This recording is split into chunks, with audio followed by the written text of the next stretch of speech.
Ja, willst du kuscheln? Uh. Ich höre Stimmen um mich herum. Ein Zwerg. Einen wunderschönen guten Abend, ihr alle da draußen. Ich hab's noch pünktlich geschafft. Oh Mann, war das ein Gätze gerade? Ich hab voll verpennt. Mann. Wieso verpennst du denn einfach? Ja, es war so schön warm und kuschelig. Ich habe nämlich hier ein bisschen geheizt und wenn das so warm und kuschelig ist, dann neige ich dazu einzuschlafen, wenn ich gerade mal nichts zu tun habe. Mhm. Jo. Oh Mann. Ich hoffe, es ist alles gut bei euch. Da wurde Oh ja was, ja. da wurde ja vieles Neues gebaut. Zuckerwatte. Eieiei, Ja. hab mich ja fast nicht mehr ausgekannt. Also, Frau Bubu, wir zwei müssen uns gleich noch unterhalten. Okay. Was denn? Hast du gesehen, dass vorne fertig war? Ja, habe ich gesehen, dass du Eieiei, fertig gemacht hast. Jo. da war jemand fleißig. Mhm.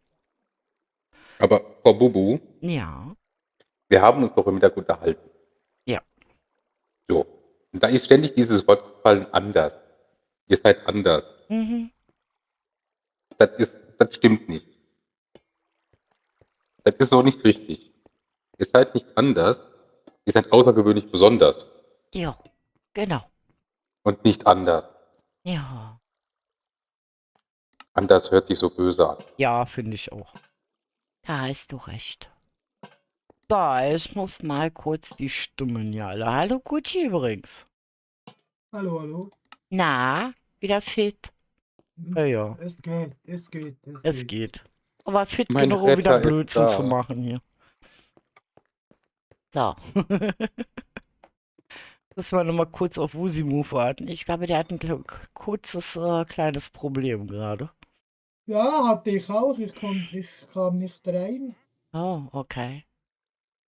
Ja, durch Der, dieses, der Launcher hatte Probleme.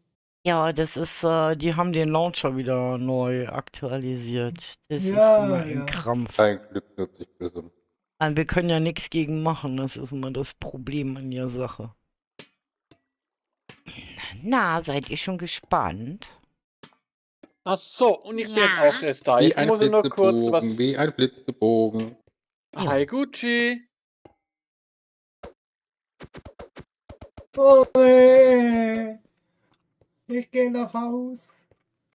Er kann Tschüss. nach Hause gehen, er kann nach Hause, er kann nach Hause gehen. Hilfe, Hilfe. Ei, ei, ei. Und hallo Redstone Craft, Hallo, herzlich Fuchs. willkommen. Huhu, Sind die Ja. immer so Redstone komisch? Craft. Ja, ja, Ich der ist immer so habe eine komisch. Kann Frage. man die kochen? Ja, dann Ja. frag. Ja, ich bitte drum. Ja, du hast eine Okay. Frage. Nee, ich nix habe gefragt. Und hallo Kletti. Hi, hi. Ich kann euch ja mal Meine ein bisschen Gute. zeigen, was Na, wie ich hier ein geht's? bisschen dazu gebaut habe. Brunnen. Wo ist ein Gladdy? Sollte mich Wo vielleicht ist mal Kletti? umstellen. Hier. Wo ist Ein Hobbit. Oh, Wo ist der Hobbit? Wo ist ein Hobbit? Guten Abend. Weil der Guten Hobbit hat nämlich Abend. auch eine Überraschung Hi. bekommen. Mhm. Oh. So. Ich habe mir nämlich ein bisschen was überlegt, um einfach meinem Team auch mal zu zeigen, wie das aussieht, wenn man die Dinge hier ein bisschen enger und schöner zubaut. Und habe vorhin dann mit Wusimo und Kai noch die Kai-Mauer gemacht. Mit kleinen Torbögen. Dann ein paar Häuschen hingestellt. Ihr seht, wenn man jetzt hier durchläuft, ist hier noch ein bisschen mehr Hallo, Hey. zu sehen. Hey. Dann haben wir die Straßen ein hallo, bisschen gemacht. hallo. Hallöchen, ihr da Machst du die wieder unten. weg?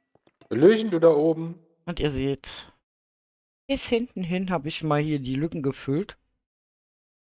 Um einfach auch so ein bisschen gemacht. Und mit Rio zusammen haben wir hier die Allee zu Gucci, seinem schönen Schloss, ein bisschen prachtvoller gestaltet mit Custom Trees.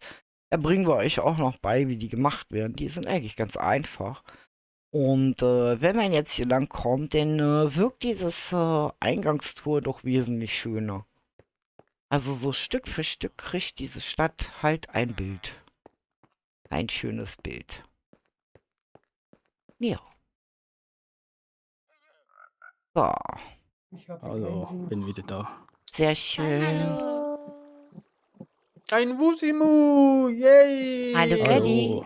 Hi. Hi! Seid ihr schon gespannt? Ja! Also ich habe hier schon mal ein bisschen Auf was was? vorbereitet. Also ich sag mal so, ich war unter der Woche ein bisschen fleißig Ja, und habe ich mitbekommen. wollte auch Gucci mal, ich glaube, du hast deine neue wunderschöne Allee schon entdeckt, die Rio und ich dir gemacht haben. Nö. Nein? Dann fliegen Ja. wir mal kurz hinter dem Brunnen. Kommt mal mit.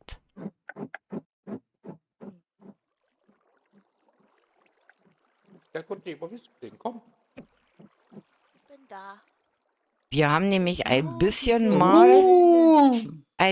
mal überlegt, wie wir die Gebäude ein bisschen noch schöner zur Geltung bringen können.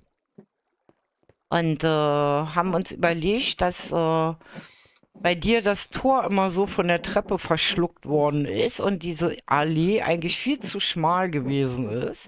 Und dann haben wir uns überlegt, dass wir das mal kurzerhand ein bisschen ändern. Ich hoffe, es gefällt dir. Bis später Ja. dann. Ja, das sieht schön aus. Ich muss Ja, dazu was? sagen, Rio hat wirklich über eine Stunde gebraucht, bis dieses Tor so perfekt war, dass man das auch von hinten sieht. Ja, die Blockpalette war nicht ganz so befriedigend stellend immer und ja. Wo ist jetzt der Bubu hin? Ist jetzt Die ist wieder abgehauen, wie Nein, immer. nein, ich bin bei Ah, euch. da. Oh. Also umso weiter man weggeht. Ist genauso, dass Flucht weg ist er. ich euch mal gezeigt habe, wie etwas aussehen kann, wenn sie Ja, Stück darum für würde man vielleicht eine Gruppe machen, dann hört man die Bubu immer. Ja. Also wenn man zum Beispiel, was ich erklären wollte, ich habe hier mal ein bisschen die Lücken mit Häusern gefüllt, ja, um euch mal zu zeigen letztendlich, wie das dann aussieht als Stadtbild. Habe eine Gruppe aufgemacht. Wenn man Stück für Stück die Häuser hier einsetzt halt. Also wenn die Lücken sich füllen. Und ich denke mal, ihr versteht jetzt, worauf es hinaus soll. Ja. Ja. Das heißt, im Grunde genommen, ich erwarte auch nicht 50.000 Custom Trees von euch. Ah, nicht? Nein. Nein, Einfach alle. nur 10.000 in dem Fall. Sondern, wie gesagt, immer so punktuell. Also, ich habe hier irgendwie ein Vieh an der Leine. So. Auf jeden Bin Fall. kein Vieh. Ich hatte dich ja auch nicht an der Leine. Oh, ich weiß nicht. Auf jeden Fall, wie gesagt, haben wir uns überlegt, wir haben hier so ein bisschen die Straßen überarbeitet, dass die halt ein bisschen schöner aussehen und ein bisschen die Lücken gefüllt. Ihr könnt ja mal mitkommen, Sieht mega aus, auf jeden Fall. dass so langsam ein Stadtbild hier halt entsteht. Also mal mit Deko, mal ohne Deko halt und man halt so, auch der Weg hier ist breiter geworden jetzt. Gibt so eine schöne Stadtflucht, das heißt, das ganze Grünzeug fehlt natürlich noch. Da steckt denn jetzt der Gucci schon wieder? Keine Wo Ahnung. steckt ihr denn schon wieder? Ich sehe euch Ja, nicht und mehr. Wir sind hier auf dem Boden der Tatsachen. Genau. Auf unter dir. dem Boden der Und wenn ihr Tatsachen, hier genau. durchguckt, seht ihr, man kann jetzt bis ganz hinten durchschauen. Ja, bis die Gebäude anfangen Da wieder wird mir quer ja zu werden. schwindelig. Und wie gesagt, hier fehlt halt noch so ein bisschen die Begrünung und Deko. Ja, aber ansonsten. Gucci geht baden. Oder und dann können wir duschen. ja mal nach vorne laufen. Folgt mir Davor. bitte. Mhm. Immer so viel Lauf. Also ihr seht, hier sind überall diese schmalen Gassen hin. Ne? Das gibt so eine Infrastruktur. Ah, da sind sie lang. Da, di, da, da, da, da, di, di, da, da.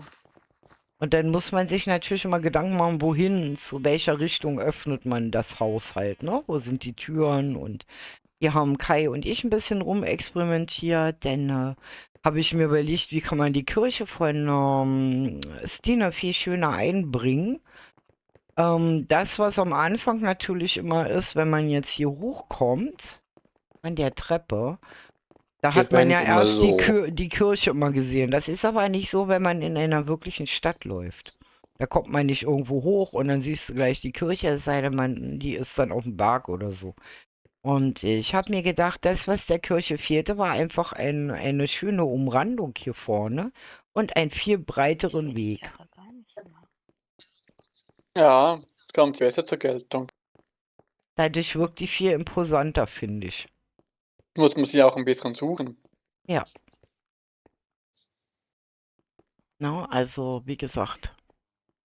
Ja, und die Küstenlinie habt ihr ja schon gesehen hier hinten.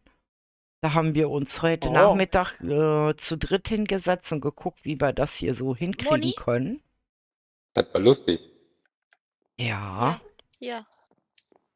Dein am hier Fuße oder da. mein Hinten hier? am Wasser. Ja. Moni? Hier, Also. hier, hier. Ja, da. Also haben wir uns ein bisschen überlegt, wie kriegt man das Stadtbild. Ihr wisst ja, hier war ja diese komische Aufschüttung noch vom Terraforming. Ja, das war ja so ein klobiger Klotz hier, auf dem das Gelände da steht. Und dann haben wir überlegt, dass wir da halt die Küste ein bisschen schöner machen. Jetzt habt ihr auch den Vergleich, wenn ihr jetzt in der Mitte steht, seht ihr einmal das fertige und genau, die Frische hier. Das fertige Eck und da drüben bei der Kirche seht ihr halt, da muss auch noch Hand angelegt werden halt, ne? Hallo Kännchen, Holzschilder holen für Baum markieren. Genau. Also wie gesagt, ihr seht, so Stück für Stück entsteht hier so ein Stadtbild. Ja, Was sieht man nice hier aus. macht Vor allem auch halt. da hinten mit dem abgestorbenen Korallenriff da hinten. Ja. Das ist wie so ein Grobkies und angeschwemmt und so halt, ne? Also ich habe mir nämlich überlegt, wir sind ja hier im Winter, was ist, wenn jetzt zum Beispiel das ganze Eis schmilzt? Gibt's ja immer Hochwasser und das gibt's ja schon seit Jahrhunderten, das gibt's ja schon immer. Ne? Und ich denke mal, ja, das symbolisiert so ein bisschen so den technischen Verstand von dieser Menschheit in der Zeit, also dass die sich da auch gegen geschützt haben. Das ist so. Ja, die haben da Dann unterirdisch wäre mal gut, eine was alle was trinken. Kanalisation. Ne? Alle mal was trinken. Ja. Nein, sonst muss ich dort aufs Klo. Also ihr seht Alle so mal was Stück, trinken, auch du, Wusimu. so Stück für Stück, wie gesagt, Kann nichts zum Trinken. ergibt es ein Ganzes. Ja? Mhm. Und der Dings auch noch der Worldmaker. Alle was trinken. Auch die Bubu. Ja, ich hab schon. Ich will nichts trinken. Auch Gladdy, du was trinken und Moni. Gladdy, Oh. bitte, ich hab rum. So. Fängt man bei einem Rundgang nicht vorne an. Das sieht doch alles nicht nach Steinzeit aus. Nein, da wollen wir ja jetzt auch hin. Weil ich hatte ja gesagt beim toll. letzten Ich dachte, Mal, ich käme drumherum. Yay! Ich hatte- Rundgang! ich hatte- Server-Rundgang! ich hatte ja beim letzten Mal schon gesagt, dass ich meine Waypoints wieder alle habe. Wir haben es Tatsache geschafft, Rio und ich, die Karte zu reparieren und auch für morgen das alles mit einzufügen. Das war ein ziemliches Getüdel und es ist Ja. eigentlich aber ganz einfach. Und dann habe ich gesagt, okay, weil Nonstop ja auch immer gefragt hat, können wir nicht mal eine Servertour machen, uns das alles angucken und sich das heute anbietet, weil wie ihr seht, haben wir ja 1, 2, 3, 4, 5 kleine neue bei und der Gucci geistert hier schon wieder irgendwo rum, wo ich keine Ahnung habe, wo er schon wieder steckt. Auf jeden Fall ist er überhaupt in der Gruppe drin. Nö. Nö. Nee, nicht bei uns. Ich muss in die Gruppe, okay. Was war das denn schon wieder? Ah. So, ich bin in der Gruppe. Hallo, Gladdy. Mal sehen, ob Gucci Hallo. auch mitkommen möchte. Ich komme da nur immer nicht hinterher. Ja, das schaffen wir diesmal einfacher. Okay. Weil wir machen punktuelles Porten. Wie ihr portet, wisst ihr ja, ne? Einfach losklicken. Was? Du portest vor und wir porten hinterher, oder? Ja. Okay, und was muss ich zuerst? Mich zu dir? Ja, Okay. deiner einer zu meiner einer. Okay, Ganz deiner einer einfach. zu meiner einer. So, was ist mit Gucci? Ist der schon wieder... Er liest schon wieder nicht. Oh. Doch! Doch, da bist du endlich. Ich wollte schon Ja, ich sagen. bin schon lange da. Ich Wo suche euch. bist du denn? Wir stehen ja auf der Brücke, abreisebereit. Ja, welche Brücke? Hier vorne zur Stadt. Weil es gibt mehrere Brücken. das-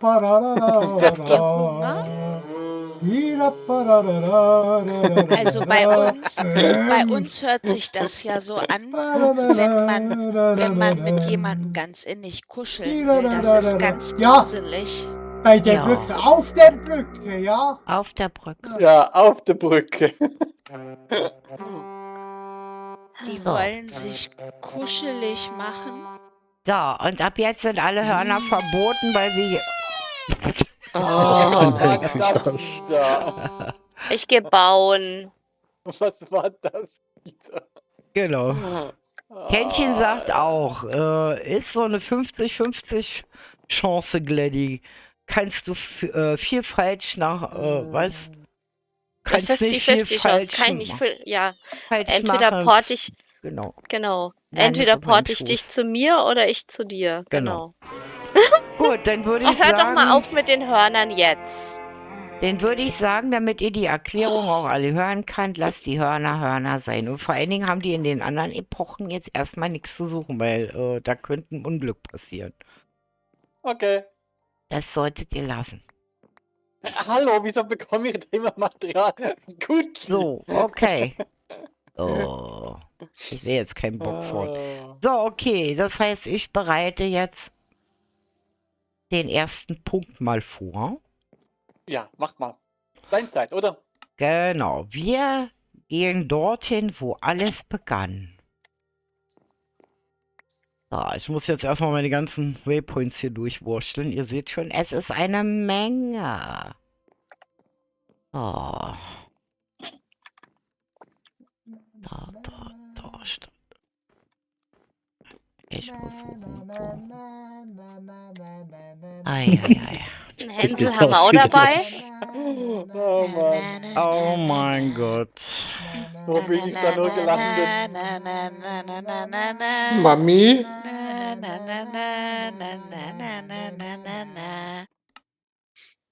So. Du bist weg, Und weg ist sie. Zauberei. Ja. Zauberei. Jetzt dürft ihr nachkommen. Bin schon da. So. Schauen, ob ich da noch weiß, wie das funktioniert, das Zeug. Jetzt bin ich gespannt, weil so können wir nämlich heute mal austesten, ob schon vieles von dem, was ja durch den Umzug gemacht werden musste, funktioniert. Das Ja. ist die Steinzeit? Nein, hier begann alles. Oh, hier begann alles. Ja, kommt Oh, mal hier, her. hier ist die Pupu geboren. Moment. Wir müssen erst warten. Ist hier Pupu geboren? Mal lass sie halt einfach erzählen, nonstop. So, seid ihr Das alle ist aber ein da? schönes Dorf. Seid ihr alle da? Noch nicht. Ja. Seid ihr alle da? Ja. Dann kann es ja losgehen. So. Hier oben begann nämlich die ganze Geschichte. Hier oben. Ja. Hier haben die Dorfbewohner damals mich quasi einquartiert. Ja.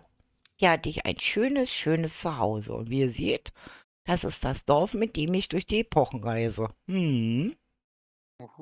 Ja. Also sprich, mein Haus, was immer mitkommt. Witzigerweise. Nein, hier war das alles. Also hier hat mich quasi meine Fuchseltern damals abgegeben in diesem wunderschönen Dorf. Und um meine Ausbildung als Baumeister-Füchslein zu machen. Mhm. Ja, Und habe warum ich haben Sie gelegt. dich da ausgesetzt? Das ist aber nicht schön. Nein, wenn man in die Lehre geht, dann muss man manchmal halt aus dem Wald weg und dann unter den Menschis leben, genau. Hallo Okay. Mimi. Auf jeden Fall, wie gesagt, ja, haben die halt mir die Aufgabe gestellt und ich wollte auch ein bisschen dankbar sein, dass ich gesagt habe, ich helfe euch, euer Dorf schöner zu machen. Mhm. Ja. Sieht doch schön aus, ja. Ja, so jetzt kommt mal auf den Weg. Mhm. Ja.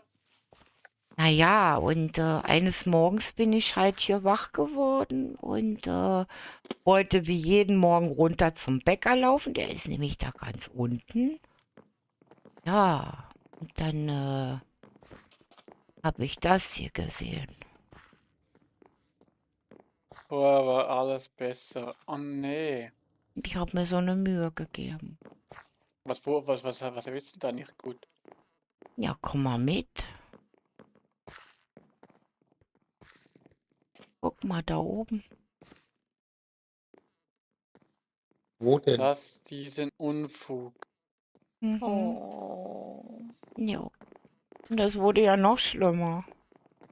Wie, noch schlimmer? Ja. Niemand mag Querköpfe. Lass und in Ruhe. Wahrscheinlich soll es Unsinn heißen und nicht Ja. und. Ja, Können ja man, nicht mal. Die können ja nicht nonstop. mal schreiben. Nonstop, manchmal ist sie schon ein Das Querkopf. war eins der Schlimmsten, was die gesagt haben. Du bist talentfrei. Geh. Och Oh nö. nee. Ja. Arme Und Popo. wie ihr merkt, im Grunde genommen ist, was ist denn hier los? Treppe hier zu Ende. Hier ist die Treppe. Sehr merkwürdig. Also geht's immer weiter halt, ne? Hier auch. Guck mal. Müllabladen verboten. Ja. Müll Und wie ihr abladen, merkt, ist hier verboten. keiner mehr. Alles Nee, leer. alle weg. Weißt du eigentlich, wo sie hingegangen sind? Nein.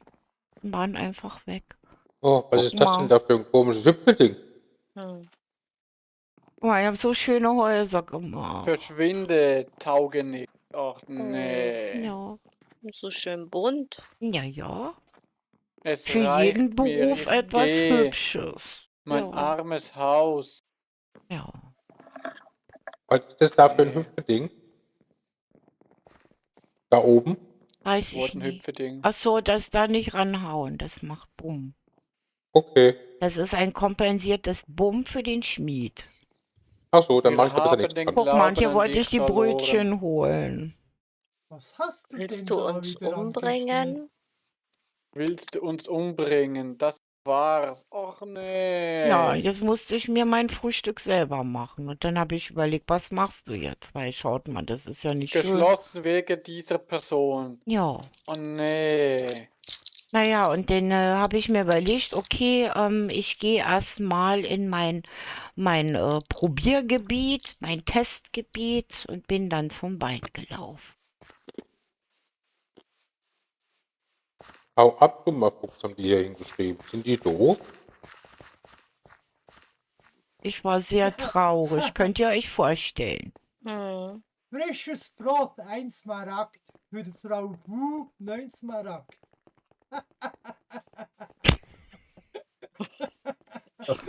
Ja, da könnt ihr mal sehen.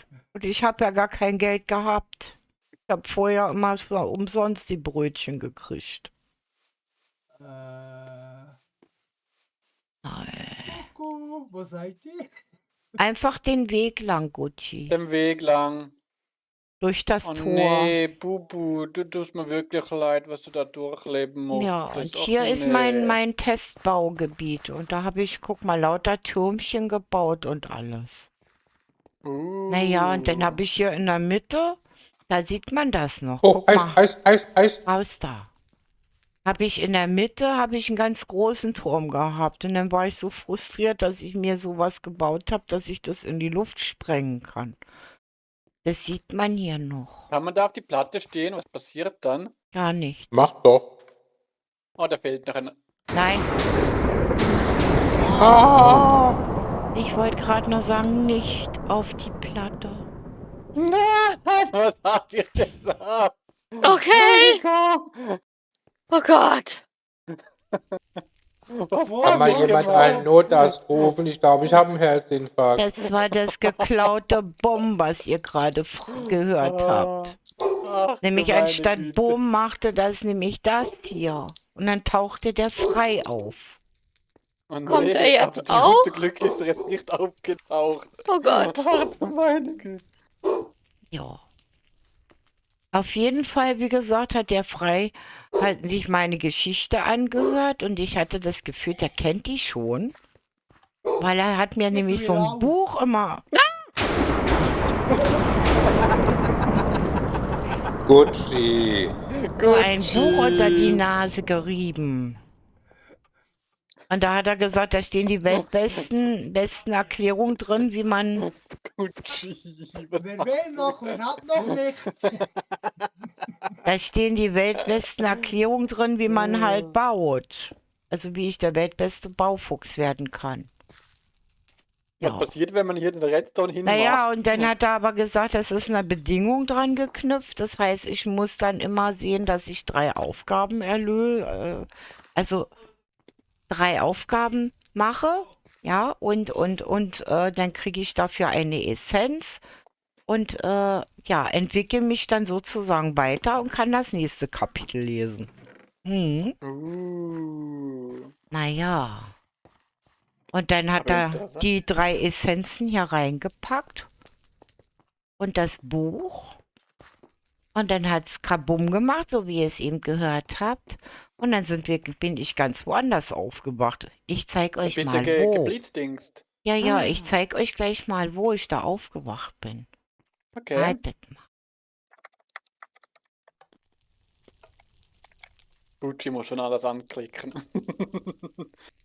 Gucci, mach nichts kaputt. So, wartet mal, ich muss mal suchen. So.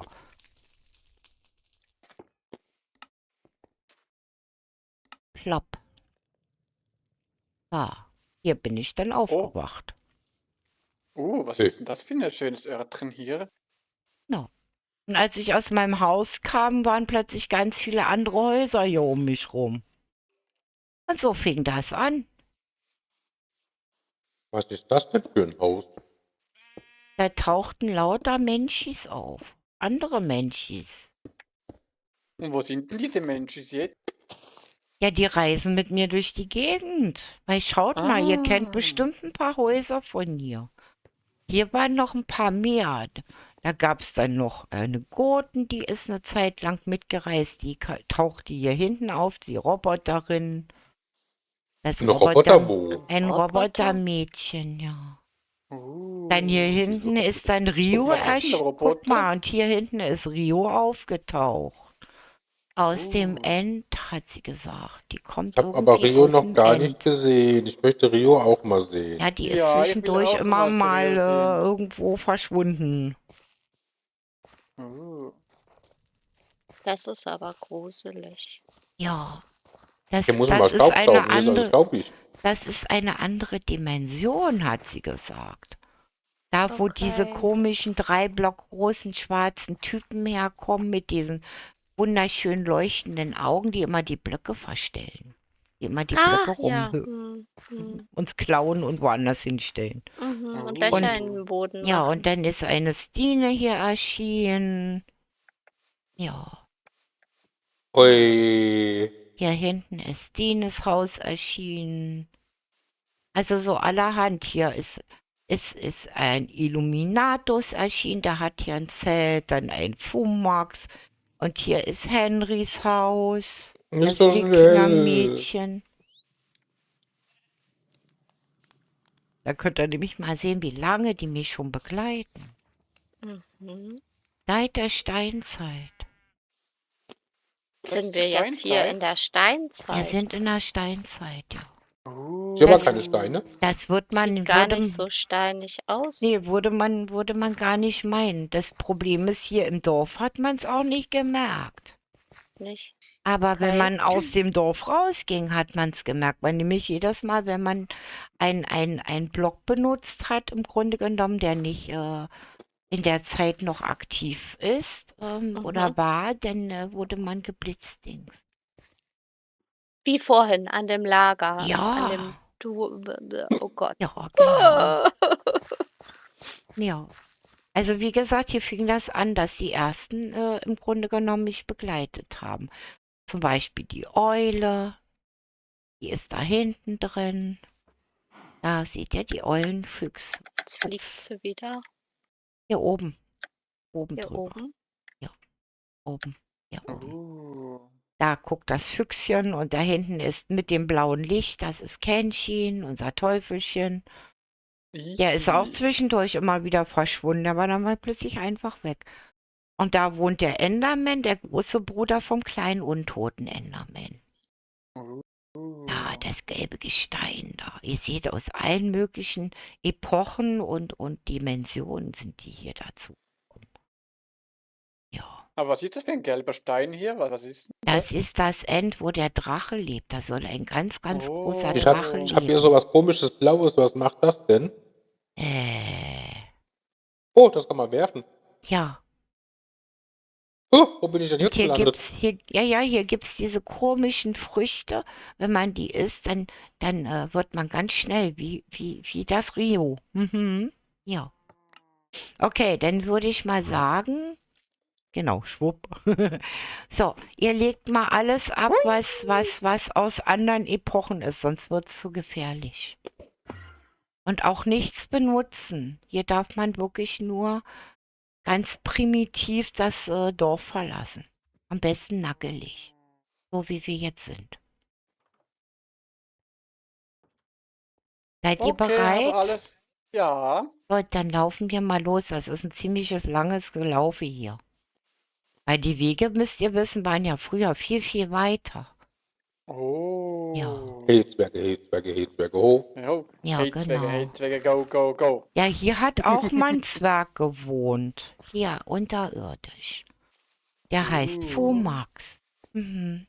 Wo ist denn der jetzt gelandet? Den hat Frei irgendwo anders katapultiert. Irgendwo anders Oh, hin. Warum denn das? Ich weiß nicht. Zwerge werfen. Ja, so Oh ungefähr. nee, der arme Ja, vielleicht Zwerg. war der nicht geeignet oder so, ich weiß nicht.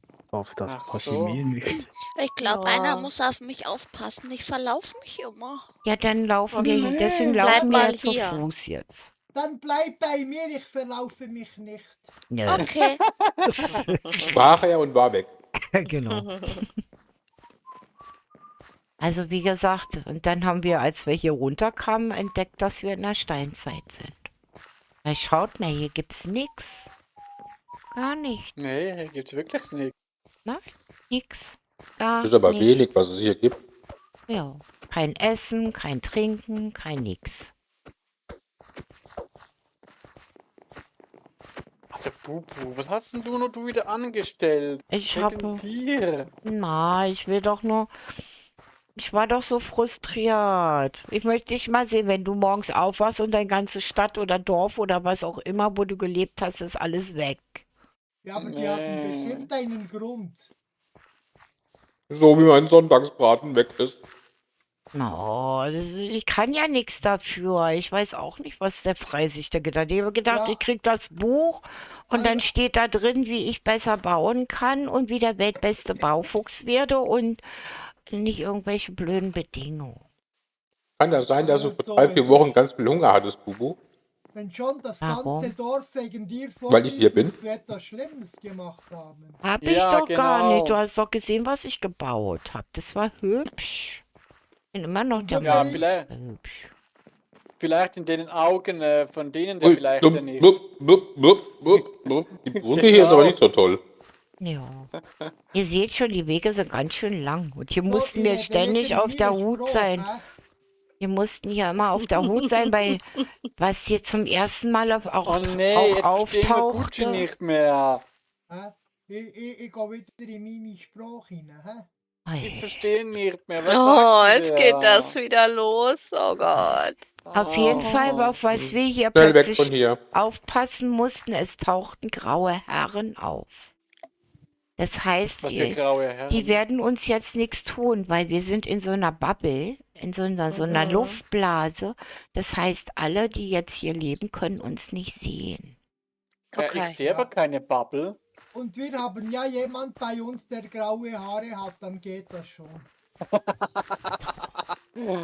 Beleidige nicht die liebe Glätti, unser Hobby. Naja, die erste Aufgabe ganz war doch lieb. relativ einfach. Da hieß es nämlich, sucht euch ein Zuhause in einen Berg und baut euch eine Höhle. Ja, wie die Steinzeitmenschen. Ja, Sind wir bald Und, da? die Hallo, Eule, Buh. und wir haben ja mal die Eule gehabt. Das heißt, wir haben natürlich haben wir das Glück gehabt, die Eule konnte fliegen und dadurch wussten wir genau, wo wir dann hin mussten. Weil schaut mal, wenn man hier so läuft, sieht man ja nichts. Das war ganz schön schwierig, weil hier ist kein Berg. Ist der Einhorn noch da? Ja, ist noch da. Wo ist die Ui, Moni? boing. Moni ist hier. Moni, komm. Hm. Moni kommt. Einfach auf dem Weg bleiben, dann kommt man Ah. direkt hin. Moni, Moni, Moni. La la la la la la la la. Und so La, viele la, la, Flüsse, die la, wir la, la, la, überqueren la, la. mussten. Lali, la, la, la, la, la, la, la, Moni, la, Moni, la. Moni. Und dabei Moni, gab es in der Steinzeit noch gar keine Brücken. Na, na, na. Kann man die stumm schalten? Moni, Moni, Moni. Aber da ist uns witzigerweise nichts passiert. Aber wir wurden hier dauernd auch überfallen auf dem Weg, auf dem langen Weg. Oh nee. Ja. Moni? Oder man ist verhungert bis nach Hause. Nimmst Und du dann Bad? tauchten, Vorsicht, hier sind ganz Okay. komische Das war schön. Pferde. Da Die- gibt's Was so komische Die Pferde. darf man Was für nur komische angucken, Pferde? nicht anfassen, ja? Was für komische Pferde. Oh Gott, Gucken jetzt wie habe die ich Augen, Angst. nicht wie die Finger. Oh, Hier ist nämlich eine für große komische Pferde? Trockenheit. Darf Ja. ich das reiten? Darf ich das Nein, reiten? nein, nein. nicht Wieso nicht? anfassen. In Ruhe Sie lassen. hat gesagt, nicht anfassen. Ich will aber. Ah. Nonstop kann Nein. passieren, dass du stirbst, wenn du es anfährst. Ich kriege ganz viele Ohrwürmer, ja. So, Sind die nicht mit dir verwandt, oder? Die sehen sind- gruselig aus. das das sind die sind die- Urahnen. Das sind die zu Wir faul sind sind, mit den das Füßen Horn da. abzulegen. Wir sind mit den Füßen da. Wir haben es gleich Wir Der geschafft. sieht mit nicht den gut aus. Füßen Nein. da. Die gehören eigentlich auch in den Wolkenmixer. Mhm. Aber das wollen die noch nicht. Die wollen ihr Horn noch nicht abgeben. Genau, Kenshin. Wir hätten umgelegte Baumstämme nehmen müssen als Brücken. Schaut mal, da ist die erste Basis der Grauen Herren. Seht ihr sie? Und da mussten wir jedes Mal dran vorbei. Und übrigens Gucci. Gucci, lieben Gruß von der Jasmin. Beleidigungen dulden wir hier dann nicht. Mhm. Was für Dafür Beleidigungen. Dafür bekommst du keinen Kakao. Dass du Den Kakao? geblendet bist, oder Hallo. wie?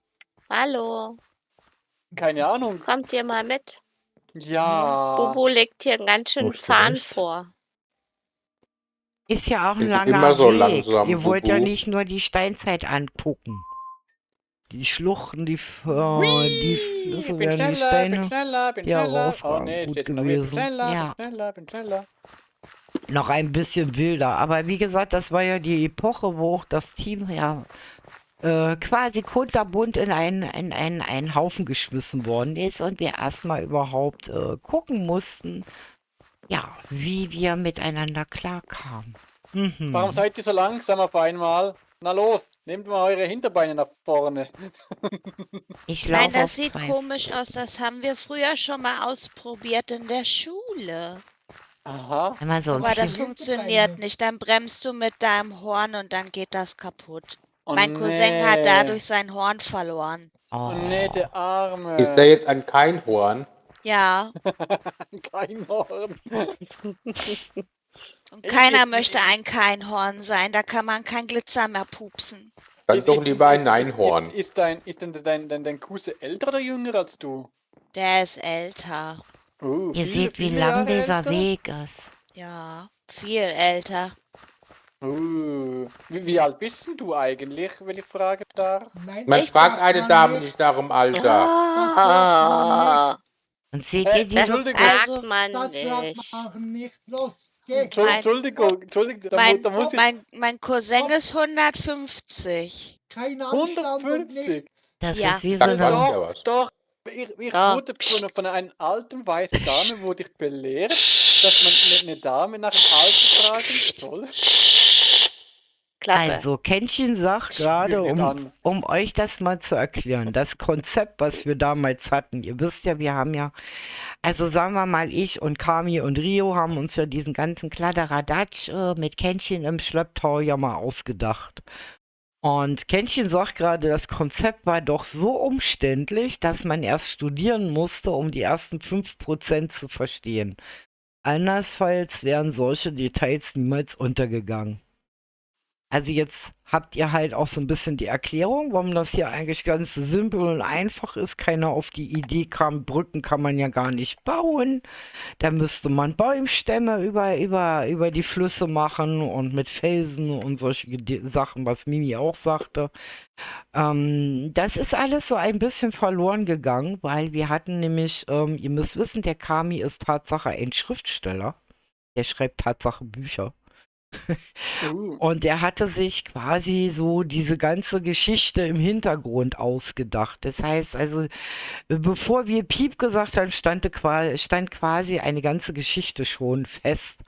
Und das ist immer schwierig, wenn ein Team natürlich nicht eine Geschichte zusammenplant, sondern wenn einer sie schreibt und die anderen sich reindenken und finden müssen. Also das war relativ schwierig, genau.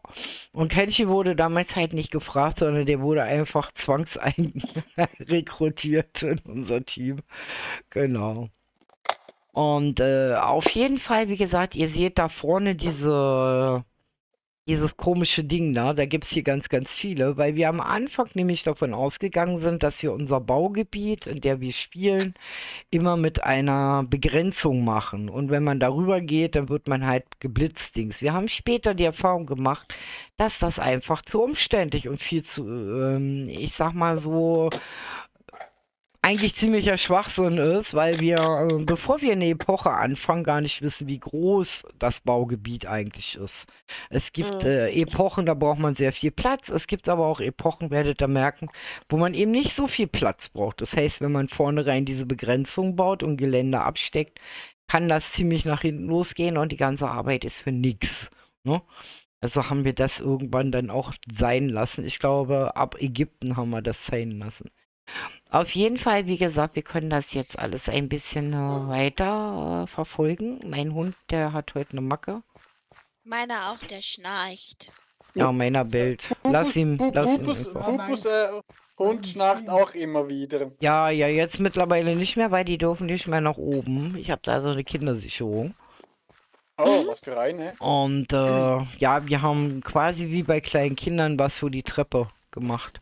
Oh dass sie nee, nicht mehr warum hoch dürfen. dürfen die nicht mehr hoch? Ja, weil die hier um Moni? mein Alter die Treppen Moni, letztens Ich wäre gesegelt verloren ist. gegangen. Einfach den Weg Ah. weiter. Okay. Ja. Ich dachte, du gehst gerade verloren. Und Nein, der ich hab Pfarrer, der Wir die kommen, ganze Gucci. Wir kommen, Gucci. selber in Unwissen spielt, das Bubu? Team was raten lässt, obwohl alle Lösungen falsch sind und so weiter. Die Höhle, die uns als Behausung diente, war zum Beispiel die falsche. Genau. Oh, So, können Mann. wir weiter. So, und Aber die irgendwo in letztendlich haben einer wir dann Woche mal einen vergessen. Berg gefunden. Das Können wir die war, einfach irgendwo vergessen? das war im Nachhinein allerdings der falsche Berg, den wir dann besiedelt hatten. Und das ist halt diese Schwierigkeit, wenn man nicht in dem Kopf des Schreiberlings Oh. ist. Das war ein Oh, bisschen oh. schwierig. Oh, oh. Ja, Ist und aber dann, sehr schmal. ja, ein Steg quasi. Hm. So, und dann mussten wir uns ja was einfallen lassen, wie wir uns hier versorgen. Und dann haben wir Glück gehabt, weil die Eule, ist ja eine weise Eule und die kennt sich Wir haben aus. Moni verloren, die ist ins Wasser gesprungen. Oh nee, wollte ich Geht baden sie schon gehen. wieder baden? Hm. Ist aber sehr Ah. sauber, das Einhorn. Ja, der hat mich gehauen mit dem Stock. Das tut weh. So, und wir haben ja eine weise Eule bei gehabt und wir mussten uns ja Gedanken machen, wie man so eine Großgruppe ernährt in der Steinzeit. Da gab es ja noch keine Öfen und nichts und wir haben Glück gehabt, wie gesagt, die Eule hat dann was erfunden, mit dem man Essen braten kann. Da kann man Ton herstellen, für die ersten Töpfe arbeiten, ein bisschen Wie Werkzeug. funktioniert das? Ja, man schmilzt die Sachen quasi einfach da ein. Das ist aber sehr interessant. Das waren Eine weise sozusagen Eule. unsere ersten großen Lagerfeuer. Mhm. Hübsch, hübsch. Und Kann man sich da Kuhfell. verbrennen? Aber jetzt brauchten wir ja auch einen Schlafplatz, weil was ihr nicht wisst, hier wurde es immer ganz bitterkalt. Oh nee. Ja, und dann Oh. sind wir hier oben Ist doch die hingezogen. Höhle. Bubus Angelpfütze? Ja. Und dann sind wir hier oben eingezogen. Schaut Wo mal. seid ihr denn dahin gezogen? Ach, da. Hier. In die Da ist ein Höhle. Loch. Oh nein. Oh. Toll. Das ist Bubu, eine also. Zombie-Falle, Oh, oh. wenn wir nämlich nachts schlafen gegangen sind. Genau, dann hat man die daran geklappt. Und dann sind die da nach oben gekommen und da reingefallen. Und dann konnten sie uns nichts tun und im Schlaf nicht ärgern. Mhm. Haha. Nein, mit den Hirten haben wir gefangen. Hm. Aber ich finde das hübsch hier. Ja, und das Schöne ist, hier hat jeder sein eigenes Zimmerchen. Mhm. Ja. Dann geht's dann nach unten. Jeder hat Gibt seine die eine Schlafecke. Ich Toilette? habe meine hier vorne. Nein, da musst du Da. vor die Höhle gehen. Und da gab es schon Truhen. Ja, toll. Und dann haben die mich auch schon wieder gemobbt. Das Hier, ist guck Rio. mal. Guck Wo? mal, Bubu, Ausruhecke, auch bekannt als schmutzigste Ecke in der Höhle. Oh. Oh. Ja, die haben mich hier weiter gemobbt. Die waren genauso wie die Dorfbewohner. Warum am haben die das Anfang. gemacht? Weiß nicht. Aber es ist hübsch hier. Gefällt So, ich muss mal mir. kurz meinen Hund zur Raison bringen. Pink fluffy unicorn dancing on a rainbow. Da sind komische Bilder an der Wand. Ist das eine Höhlenmalerei? Pink fluffy unicorn dancing on a rainbow. Wenn du einen Strike kriegst, bist du selbst von schuld.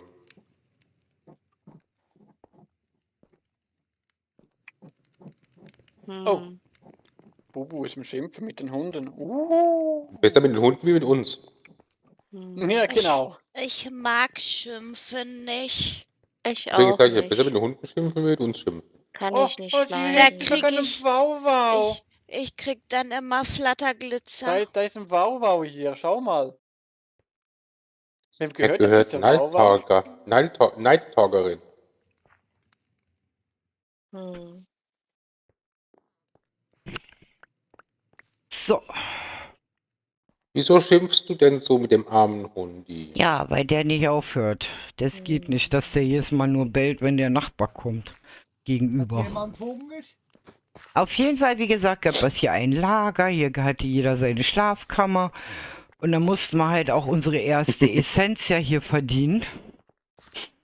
Und ich musste hier Wandmalereien machen. Wo bist du denn? Den Die habe ich schon gefunden. Einfach den Weg hier runter, ne? Ja, Sind hübsche Bilder. ja. Gefällt mir.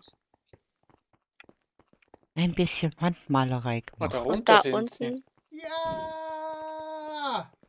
Boing. Nee, geht die Treppe runter. Naja, ich bin doch nicht viel lebensmüde. Motive gibt's ja hier nicht in der Steinzeit. Also habe ich den, der uns immer geärgert hat, gemalt. Donald Duck. Dann den. Wieso siehst du aus wie Stine? Ich sehe nicht aus wie Stine. Oh, ein Creeper. Doch. Nein. Was denn? Jetzt sieht er aus wie Goten. Auf jeden Fall. Und dann hier, das ist das Witzige an der Sache. Jedes Mal, wenn ich hier mal so ein bisschen herumschweife, Kami hat damals die Kuh gemalt und die Originalkuh, die lebt immer noch in der Steinzeit. Genau. Das ist eine die steht hier. Steinzeit-Kuh. Steinalte die Kuh. Kuh? Steinalte Kuh, Steinzeit-Kuh. Ja. Ja, und die habe ich versucht, unsere Höhle zu malen. Das kleine Krokodil. Naja, und dann habe ich aber immer noch nicht die Essenz Na, na, na, gekriegt. na, na, na, na, na. Und habe dann überlegt, was Jetzt ist mal mache ruhig ich Zeit. jetzt und was male ich jetzt? Und dann habe ich das Momentum-Buch hier einfach hingemalt. Und als ich da gestanden habe, wo der Nonstop jetzt steht, dann fiel plötzlich so eine Essenz runter. Mm. Ach so, okay. Ja, die fiel mir fast auf den Kopf. Ja, ja, ist gut, wenn man da weggeht. Mhm. Wer weiß, ob da nicht nochmal was runterfällt. Ja. Hey, mach Und den dann nicht so hieß breit. es Ja, halt, ups. dann Nein, hieß, nein, nein, nein. Ich bin so breit. ja, und Und dann dann hieß hieß es, dann hieß es, dass wir im Grunde genommen die nächste Aufgabe, das heißt, alle Sachen in der Höhle zusammenpacken, unser Bündelchen, und auf in die Welt uns machen. Okay. Von der Jungsteinzeit quasi in die normale, nein, von der Steinzeit in die Jungsteinzeit. Das heißt, die haben ja da nicht mehr in Höhlen gewohnt, Und sondern was die ist haben die mit der ersten Häuser Steinzeit? gebaut. Und das war dann die zweite Essenz erst? Ja. Oh je, okay. So, das heißt, wir haben also unsere Sachen gepackt und damit uns nichts passiert, sind wir Deswegen dann gibt es hier kein Loot. hinten, Oh. hinten, hinten, hinten, hinten raus. Hinten raus. Aus dem Hintern raus? Nein, aus der Höhle raus, weil das war sehr gefährlich. Schau dir das doch mal an, wie das hier ist. Da kann man runterfallen. Und dann haben wir überlegt, wie haben die denn damals gewohnt? Und Wo dann ist ist mir Moni? eingefallen, dass Moni. man quadratisch praktisch gut gewohnt hat früher. Da unten ist die Moni, glaube ich. Hör mich auf. Bewirfst mich immer mit Essen. Wo ist denn Mein, wieder das meine Einhorn Wegzehrung. hin? Nein, hör auf, ihn Theo. runterzuschmeißen. Komm, Oh. hilf mir in meiner Not. Wo ist das Einhorn? Das ist Moni? unterwegs. Lieber Theo, lieber bist Theo, du? lieber Theo, lieber Theo. Jetzt hat seh schon dich 4 oben. Pfoten und ist Bitte immer mach noch mir ein langsam. Bananenbrot. Irgendwo sehe ich dich. Mi. In meinem Bist Chat du wird oben? gesungen. Moni? Moni. Da ist ein Gucci. Welches Ja. Wasser an der Seite nach geheimen Durchgängen soll man denn suchen? Macht man Da halt ist er. so. Gott. Wir haben sie. Jetzt ist Gucci umsonst gelaufen. Jo, Jeder Gang macht Schlangen. ich gehe nach Haus. Ich will nach Haus. Es wird noch ein weiterer Weg. Gucci, Hier. das willst du doch immer nach Hause, wie alle anderen auch. Ja. Die Hallo, Mimi. Höhlenmalereien war eine der Aufgaben für die Meisteressenzen. Kann ich Hey, dich diesmal dazu Mimi. überreden, im Wasser an der Seite nach dem kleinen verborgenen Durchgang zu suchen? Hä? Oh, An was ist welchem das? Wasser? Mimikry-Drache? Was ist das? Ja, das ist eine von den Verbrennt sich. Verschollenen, die kam aus dem Mittelalter zu uns. Ja, So wie Leo. Ja. Schnappi, so wie Schnappi, Leo. Schnappi, Sie Schnapp. war die Partnerin von Leo. Genau. Schnappi, Schnappi, Schnapp. So, okay, dann lasst uns mal weiterlaufen. Auf jeden Fall haben wir überlegt, wie hätten die dann in der Jungsteinzeit quasi gewohnt. Und da fiel mir so ein, quadratisch praktisch gut haben die gewohnt. Hm. Weil es gab ja so indigene Völker zum Beispiel. Und dann haben wir überlegt, was machen wir? Und hier war Kenshin und mein Angelplatz. Da unterm Dach da? Ja, das dauert zu lange, Kenshin. Wir sind gerade mal in der Steinzeit. Ja, auf Was jeden denn? Fall, wie gesagt, ja, es gibt noch Geheimgänge, aber wie gesagt, das hält dann zu sehr auf. So schön die Sachen auch sind, aber das hält zu sehr auf, weil es sind immer mehr Epochen. Das sind ja schon Häuser hier. Ja, und dann haben wir überlegt, es gab doch Pueblos, die Leute aus Lehm und Sand und Spucke gemacht haben. Spucke. Und Holz und so und Was? Asche. Wer hat denn gerade gerotzt? Was ist Spucke? Schaut Ähm, mal. Wenn du so machst, aber ohne Stimmt. Glitzer. Ja, genau. Ach so. Das So. ist aber ekelig. Da muss Ja. doch Und wisst Glitzer ihr, was rein. das Witzige Ja. war hier? Was denn? Das Witzige war, dass hier plötzlich 4 neue Leute aufgetaucht sind. Nämlich Mimi und Leo und Sky und Niki die Elben. Mit einem Wer ist diese großen Mimi? Kabum sind die hier aufgetaucht. Und hier gab es übrigens für den Bau des Dorfes die zweite Essenz. Und hier haben wir dann auch zum ersten Mal wunderschöne kleine, unsere Zaubermine entdeckt. Das gefällt mir viel besser wie unsere Riesenstadt. Das ist so schön schnuckelig klein. Ja, aber ganz schön gefährlich. Ja? Ja. Okay.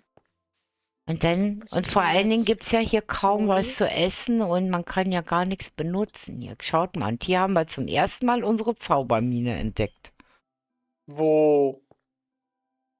Moni? Moni? Jetzt. Wo ist es? So. Wo ist sie jetzt? Ja, hier, kommt ihr. Im Loch. Hallo Mim. Hier, Hallo. hier. Da Hey. oben ist Hier werden Mimi. alte Erinnerungen wach.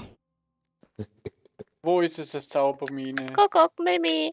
Hier hinten. Ah, jetzt ist sie weg. Ja. Jetzt habe ich sie verscheucht. Bubu, die sind bei Mimi. Die Mimi. So, wollt ihr jetzt kommen? Ihr. So, kommt Ihr. jetzt. So, Ihr seid ihr Kinder- da? Was Garten. sagst du? Ich verstehe Blöe. doch nix. Komm, Hallo, hier lang. Einhörnchen. Bubu, Hallo. Du hast schon recht, Einhörnchen. Hallo. dass es Kai. gefährlich ist. Hinter dir. So, Ja, alle Dann was kommt man trinken mit. wieder mal. Wir sind schon lange unterwegs. Bin ich nicht. Nerv mich So. nicht. dann sind wir hier hinten reingegangen und dann haben wir durch Zufall, weil da ist jemand ins Loch gefallen und dann haben wir durch Zufall diese Zaubermine hier gefunden. Da tauchte die Hat das er erste sich Mal wehgetan? auf. Ui. Wollte ich auch gerade fragen. Tut man sich da weh? Ja, es hat ganz doll Autsch. wehgetan. Mhm. Und wer ist denn da reingefallen? Du. War das die Bubu? Mm-mm. Ja, ist Bubu. Sie wird schon ganz rot.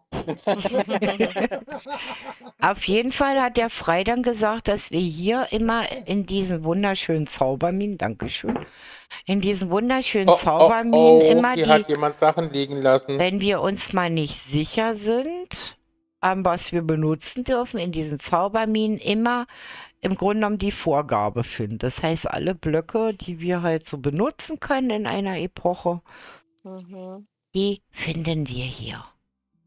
Hier hat jemand Sachen liegen All lassen, Bubu. Ja, das ist egal. Die können da auch liegen bleiben.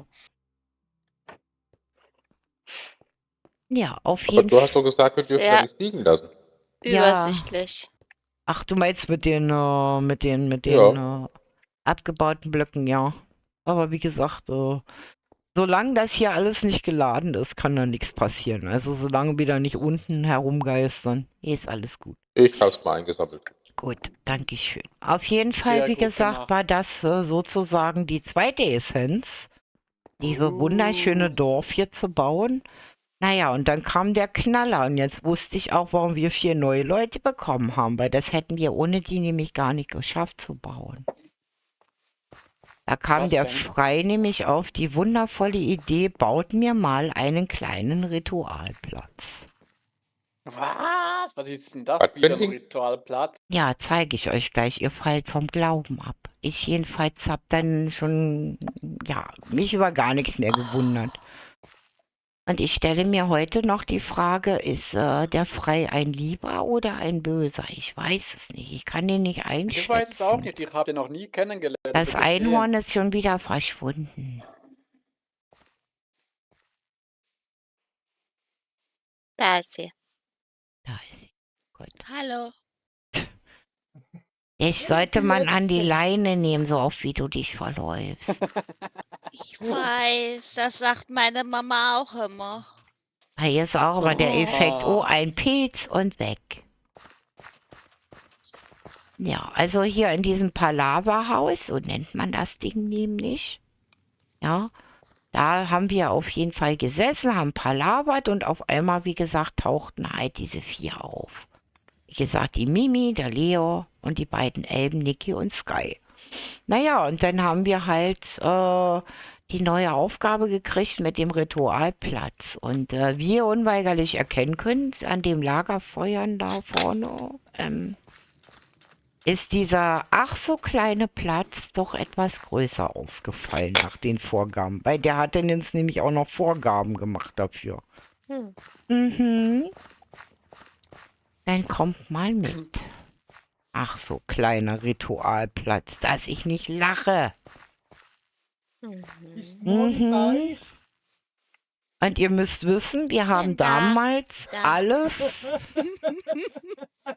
und wir haben damals Also, alles, kenn ich was mal. ihr seht, im Survival bauen müssen. So, Wie jetzt oft könnt seid ihr ihr da euch gestorben? oft genug. Hier ist ein rosa Schaf. Ja, das ist Henry erst. So, das ist der kleine Ritualplatz mit dem ganzen Gedöns drumherum. Und wenn ihr mal in die Luft Niedlich. geht, seht ihr mal, wie groß der Wie wirklich das Licht ist. angeht. Niedlich. Schaut mal. Habt ihr den See selber rausgehoben oder war Nee, der war der See schon. Der war schon. Schaut mal, wie Oh riesig mein das Gott, Ding der ist. ist ja riesig. Ihr müsst mal richtig nach oben gehen, dann seht ihr, wie groß diese Anlage ist. Und wie gesagt, wir hatten die steilen Plattformen alle vorgegeben und mussten die Tatsache dann alle, ja, im Survival Der in die Frei war Höhe doch bauen. langweilig. Oh, und hier unten, was ist denn das für ein Strahl hier? Das ist ein Biegen. Das ist der Ritualplatz wieder, wo die Essenzen reinkommen und das Buch und dann wird's dunkel und dann wacht man woanders auf. Darf Darf man das das Buch Buch Momentum anklicken? lesen? Nein, nein. Das muss alles da so bleiben. Ich habe ein Momentum-Buch in der jetzigen Epoche. Das könnt ihr lesen. Okay. So, jetzt muss ich nämlich mal auf der Map gucken und die nächste Epoche suchen. Da, da, da, da, da. Tada. Die nächste Epoche Tada. war nämlich die Bronzezeit. So. Ihr dürft folgen. Die Bronzenzeit. Ja, ja, in die Bronzezeit. Findet ihr nicht ein bisschen viel Sand hier? Doch, Nö. das sieht schon fast aus wie bei mir im Wilden Westen. Das sieht aus wie bei mir im Garten im Sandkasten. Ja, haben wir auch gedacht. Und hier waren auf einmal dann auch ein Professor Ecki da. Dann stand plötzlich ein Schiff mit unserer Piratin Padma da. Mitten Und im noch ein, Sand. ja, und noch ein Wikinger, der Blackwater. Was ist das denn da? Weiß. Hier Ist ist das so. Skelett nicht. Hey Mimi. Hallo Mimi. Mimi, Hi, guck. Mimi. Ja, Also ihr seht, Moni ist hier. könnt ihr euch Ein denken, Fuß. in welcher Epoche wir gelandet sind? Das sind andere Tiere. In was für einem komischen Land? Mir wäre hier zu viel heiß und zu viel Sand. Ja, mir auch. Ich liebe das. Ich habe hier. ständig das Verkleben meine Knirschen. Haare an den Genau. Warum gehen hier die Steine hoch? Man hat ständig das Knirschen in den Zähnen gehabt beim Essen hier. Ja, auf jeden Fall, wie gesagt, seht ihr halt, das Dorf ist größer geworden. Schaut mal, wenn ihr da so hochfliegt, könnt ihr sehen, wie viele einzelne Mitspieler hierbei waren. Da war noch unsere Indianerin, unsere Eli war da. Ja. Dann Skeletto, Der unser Fuchs ist auch schon lange Mumienkönig. da. Ja. Und wie gesagt, das war Wow, auch die nice. Epoche, wo halt einige Häuser dann auch vergrößert worden sind. Und warum das? Ja, einfach um sie bequemer zu machen. Weil Padma hätte in ihrem Ah. kleinen Schiff ja nicht wohnen können. Guck mal, wie klein das ist. Oh ja, das ist ja sehr klein, das Das Schiff war hier. das Schiff, was bevor sie im Nether gestrandet ist mit. Das war ihr eigentliches Zuhause. Welches das hier oder? Das kleine hier, ja. Das ist ja Das so putzig. klein ist das aber auch. Aber Bubu, warum hat's denn hier bei deinem Haus hier das Schnee rum und das ist nicht dein Haus hier? Nein, das ist Henrys Häuschen. Die kommt aus dem Ah. hohen Norden und die hat immer Schneewolken über sich. Guck mal, die Mickey Maus da oben. Das sieht wirklich so aus, ja. Ja, von unten guckt. Wo ist das hier, das gefährliche Schiff, wo man immer herunterfällt? Ja, genau.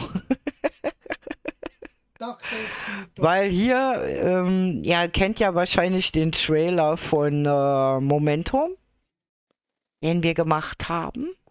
Mhm. Also so einen kleinen anderen Zwischentrailer halt mal. Nee, Und das kenne ich gar nicht. wie gesagt, also den kann ich euch ja dann auch mal als Link nochmal zukommen lassen. Auf jeden Fall haben Gucci und ich einen Heidenspaß gemacht, als wir hier mal so eine kleine Zusammenfassung der Epochen gedreht haben. Das war sehr, sehr witzig, ja. Weil Gucci von einem Missgeschick ins nächste quasi gelaufen ist, weil ich habe immer nur ein bisschen Anweisung gegeben und habe Gucci machen lassen. Das war sehr, sehr witzig, weil der alle Rollen Betreten gespielt hat. verboten. Hier Ja, steht Betreten verboten. genau. Und jetzt Warum? würde ich mal sagen, ich zeige euch mal diese wunderschöne Epoche. Ja, gerne. Wir fliegen mal zu dem großen Tor. Hier ist übrigens Okay. die Bibliothek. Das ist Wo die im Tor? Bibliothek hier, die hier vor dem Tor steht. Ah. Mhm. Und was ist mit dieser Und Bibliothek? die hat Habt ihr die einzelne Aufsicht? Epochenräume, wo wir dann quasi immer, wenn einer eine Epoche vorbereitet, quasi so die wichtigsten Dinge dort reinpackt, wie die Bücher und so. Aber mittlerweile haben wir das auch schon mehr oder weniger vergessen zu machen. Es ist wirklich etwas, weil wir sind immer froh, wenn wir einen Epochenwechsel haben und stecken ja dann in der Ruhewoche ja schon in den vollen Vorbereitungen für die nächste Epoche, dass wir oftmals auch diese Dinge dann immer wieder vergessen haben, dass wir jetzt auch schon gesagt haben, okay. Noch schade. Das kann man Okay. so als Zusatz dann mal machen. Also ist so eine Fleißaufgabe, genau wie dieses Museum, was ihr später noch kennenlernen werdet, wo für jede Epoche ein Raum rangebastelt wird, ne? So à la 100 Wasser und ja, die wichtigsten Dinge dort dann zu finden sind. Also an Rüstung, spezielle Items, die man da findet. Naja, auf jeden Fall, dann kommt mal mit. Ich will euch doch mal zeigen, das, was ihr aus den Videos oder Streams immer kennt, das ist nämlich eine ganz andere Hausnummer, wenn man das selber sieht. So, seid ihr alle da? Das Einhorn fehlt. Moment, ich brauche hier gerade noch was. Ich muss gerade was mitnehmen. Ja. Moment. Wo bist du? Hier, Bei bin Fuß. schon da. Sonst nehme ich dir dann irgendwann wirklich an die Leine. Kannst nicht. So, auf jeden Fall, wie gesagt, hinter diesem Tor fängt sozusagen die Bronzezeit an. Ihr habt ja gemerkt, hier in den Dörfern dürfen wir alles immer nutzen, in unserem Starterdorf. Na, sonst würden viele Häuser ja auch nicht funktionieren. Was sind das für komische Statuen da Ja, vorne? das erkläre ich dir gleich. Ah, So, okay.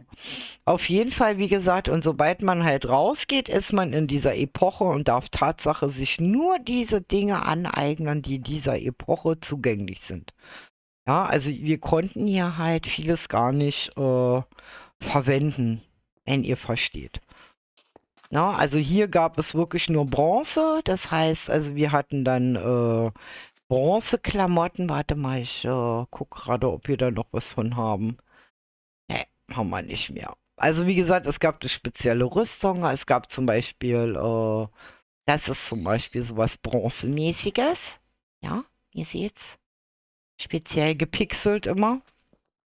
Also wundert euch nicht, wenn manche Dinge da noch in dem Inventar noch nicht ganz bereinigt sind, weil wir das jetzt ein bisschen auch anders machen, weil wir haben viel größere Möglichkeiten. Was ist denn das wieder mit... So, dann kommt mal mit. So, und Tor wieder Och, schön Mimi, bleib doch zumachen. ein Kreativ. Was ist mit Ja. dem hier? Ja. Das Mach ist das Tür unser. zu. Lest doch mal das Schild, was da steht. Moses, der Sandalenverkäufer. Aha. Ja.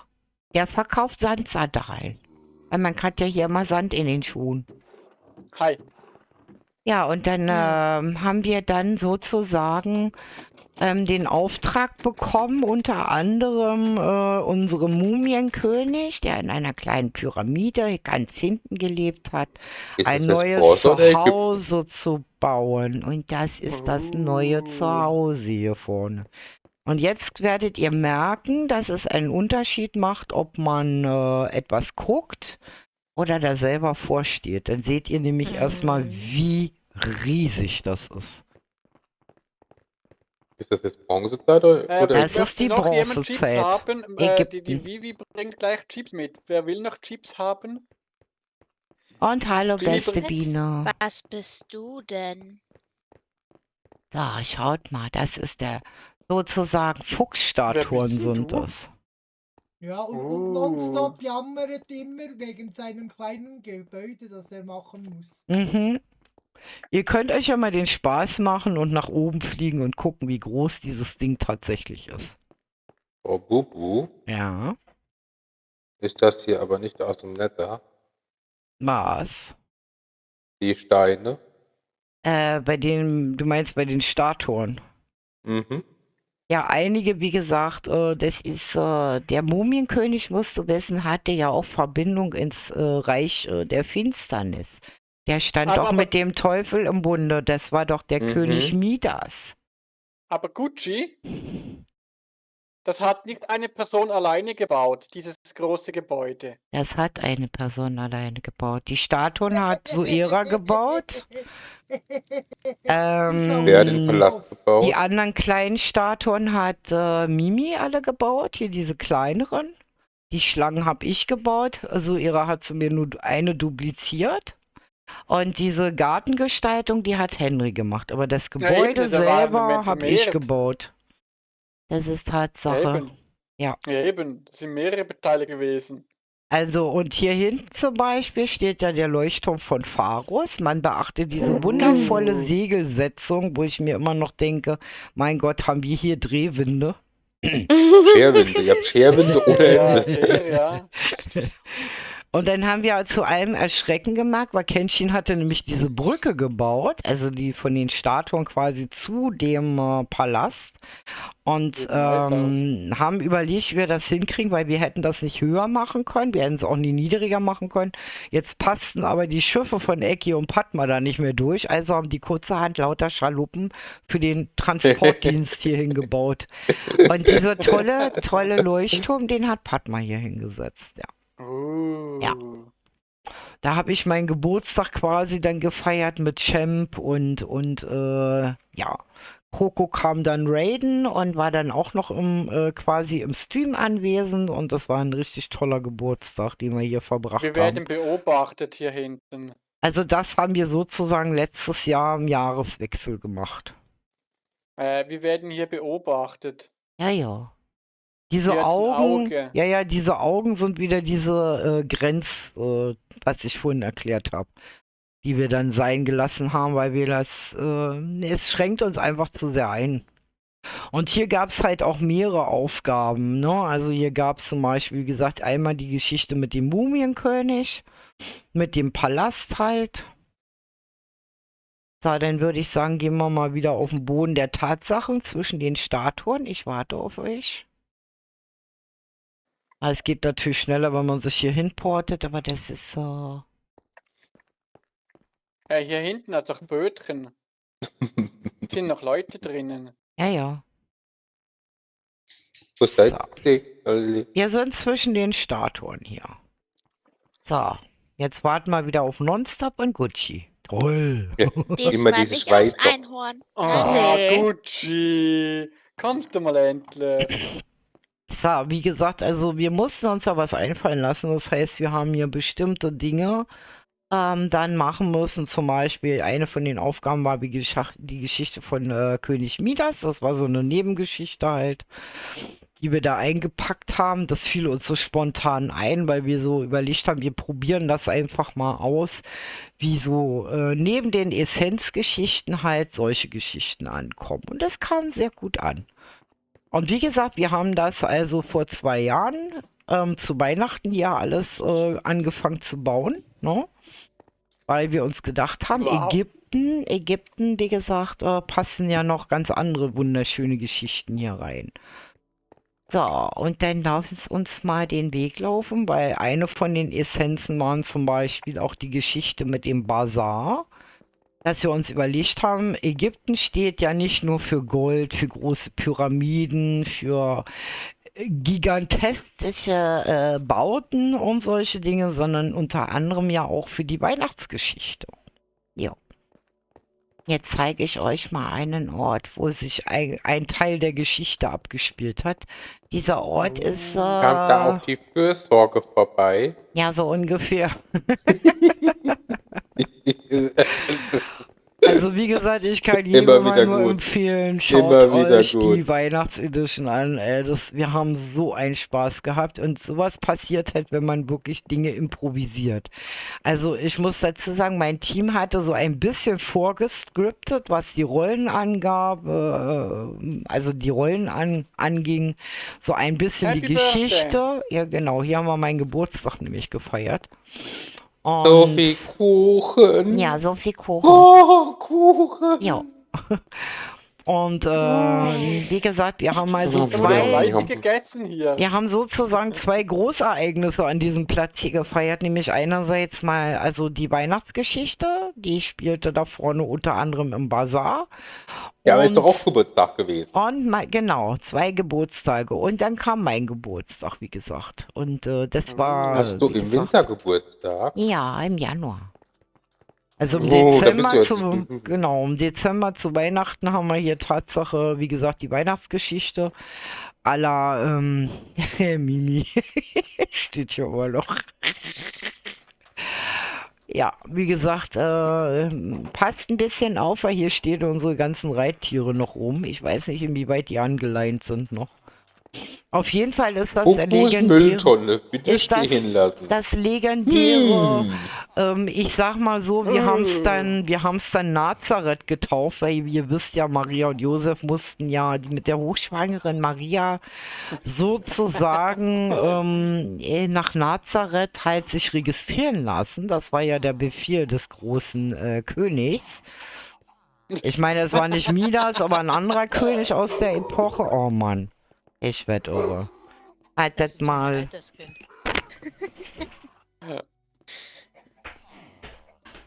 Ach Gott, ich sehe meine Köpfe.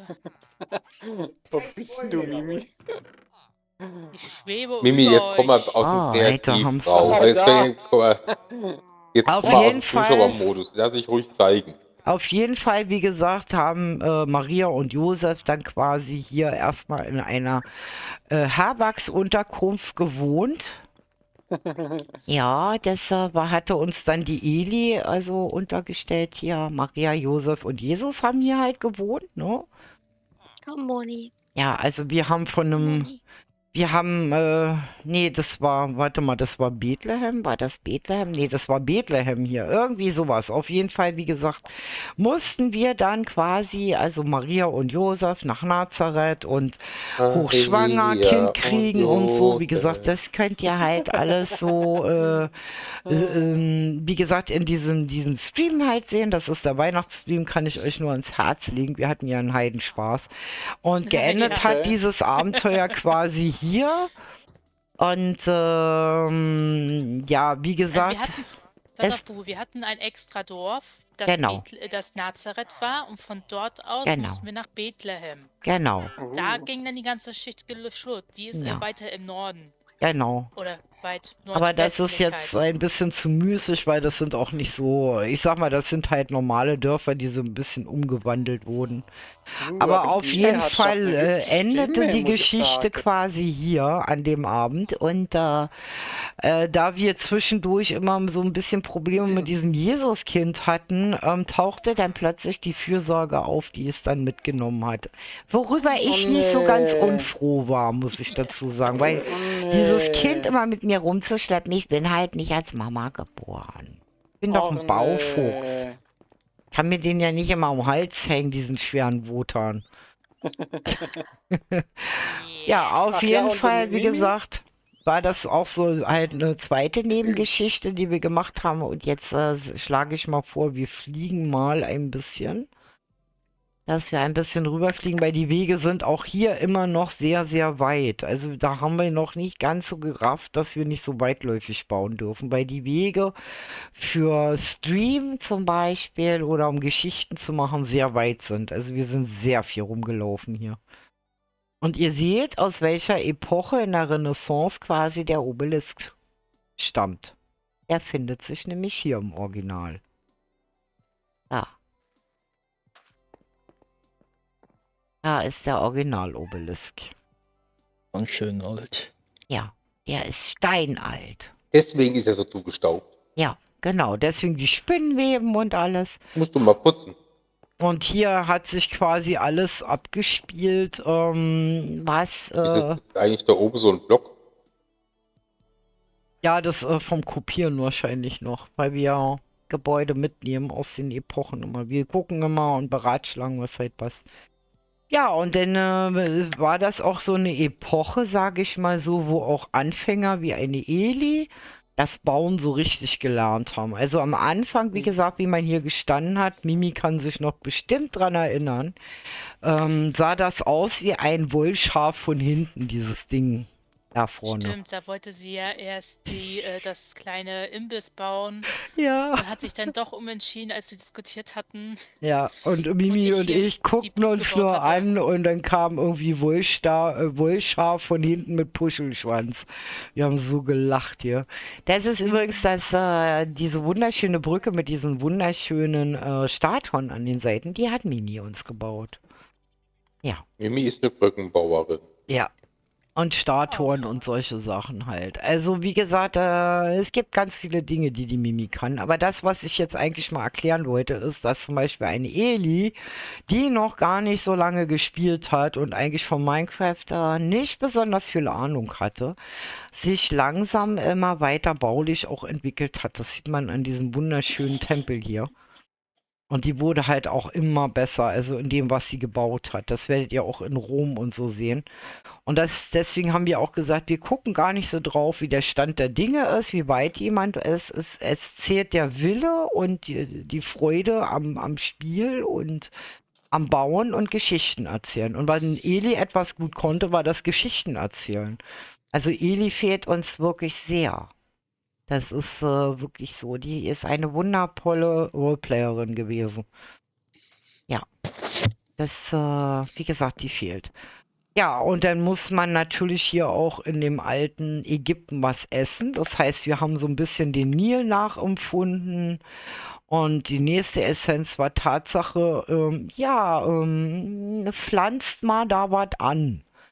Wir brauchen ja schließlich ganz viel Essen. Und es gab den Nil und diese Schlemmflächen, die wir halt so rechts und links so ein bisschen. Und ihr müsst wissen, diese Felder und Bäume sind alles im Survival gebaut. Alles, was ihr hier seht, ist im Survival gebaut. Ja. Jedes einzelne Feld. Steckt ein Apollo 13. Ich weiß nicht, der ist irgendwo unterwegs. Der stand doch hier irgendwo. Da steht nur Dali. Der ist irgendwo, keine Ahnung.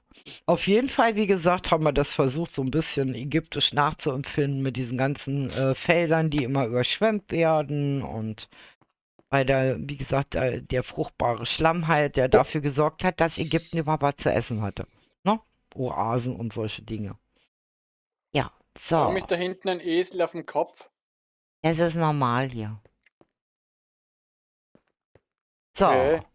Okay, dann lasst uns mal weiterfliegen. Und eine der nächsten Essenzen war, also baut uns doch mal die hängenden Gärten. Und da war das ein ganz großes Problem für uns, was wir aber letztendlich super klasse als Teamwork dann gelöst hatten.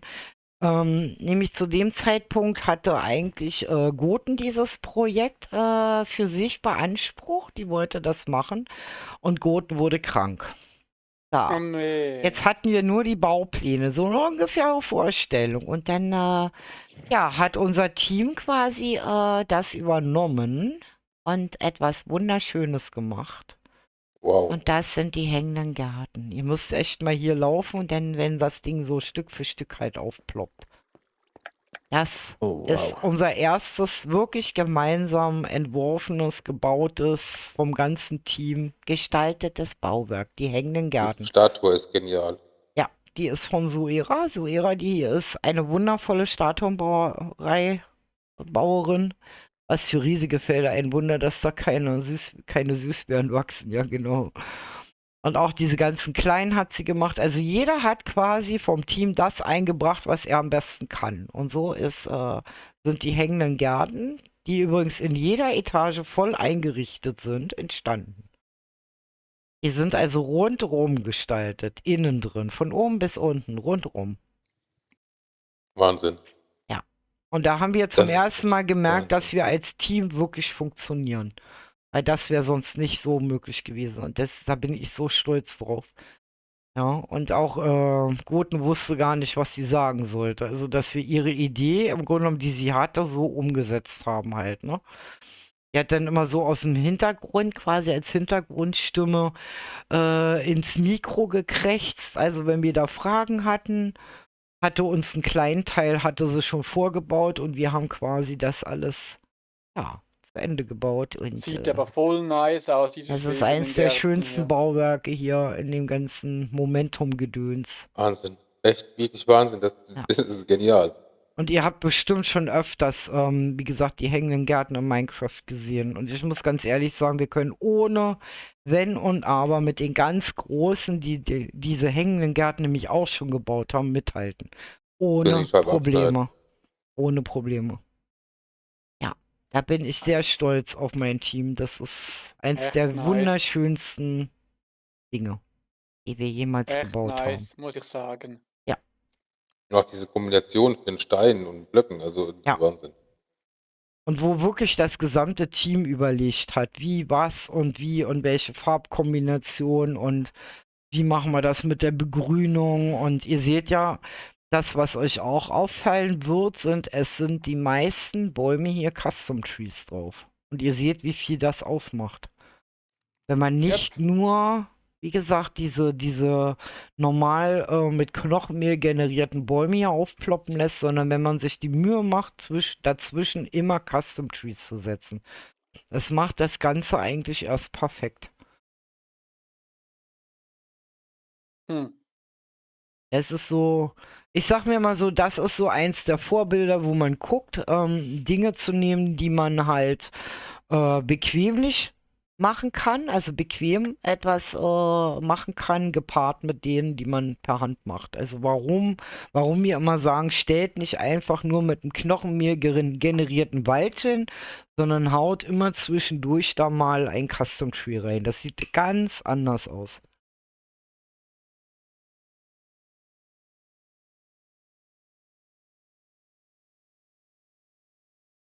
Und was ich so faszinierend finde, ist diese Liebe zum Detail. Schaut mal, wenn man hier Ja, das reinkommt. ist wirklich.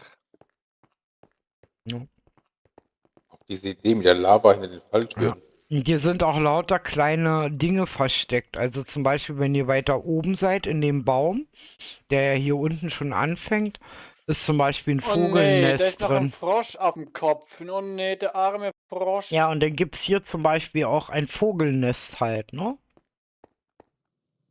Wo? In dem Baum in der Mitte. Da unten? Und die brüten ein Ei aus. Baum in der Mitte? Gladys hat es, glaube ich, Gibt's schon gefunden. Ist es schon gefunden? Nein? Hast du? Mhm. Ah, weiter oben. Bei mir.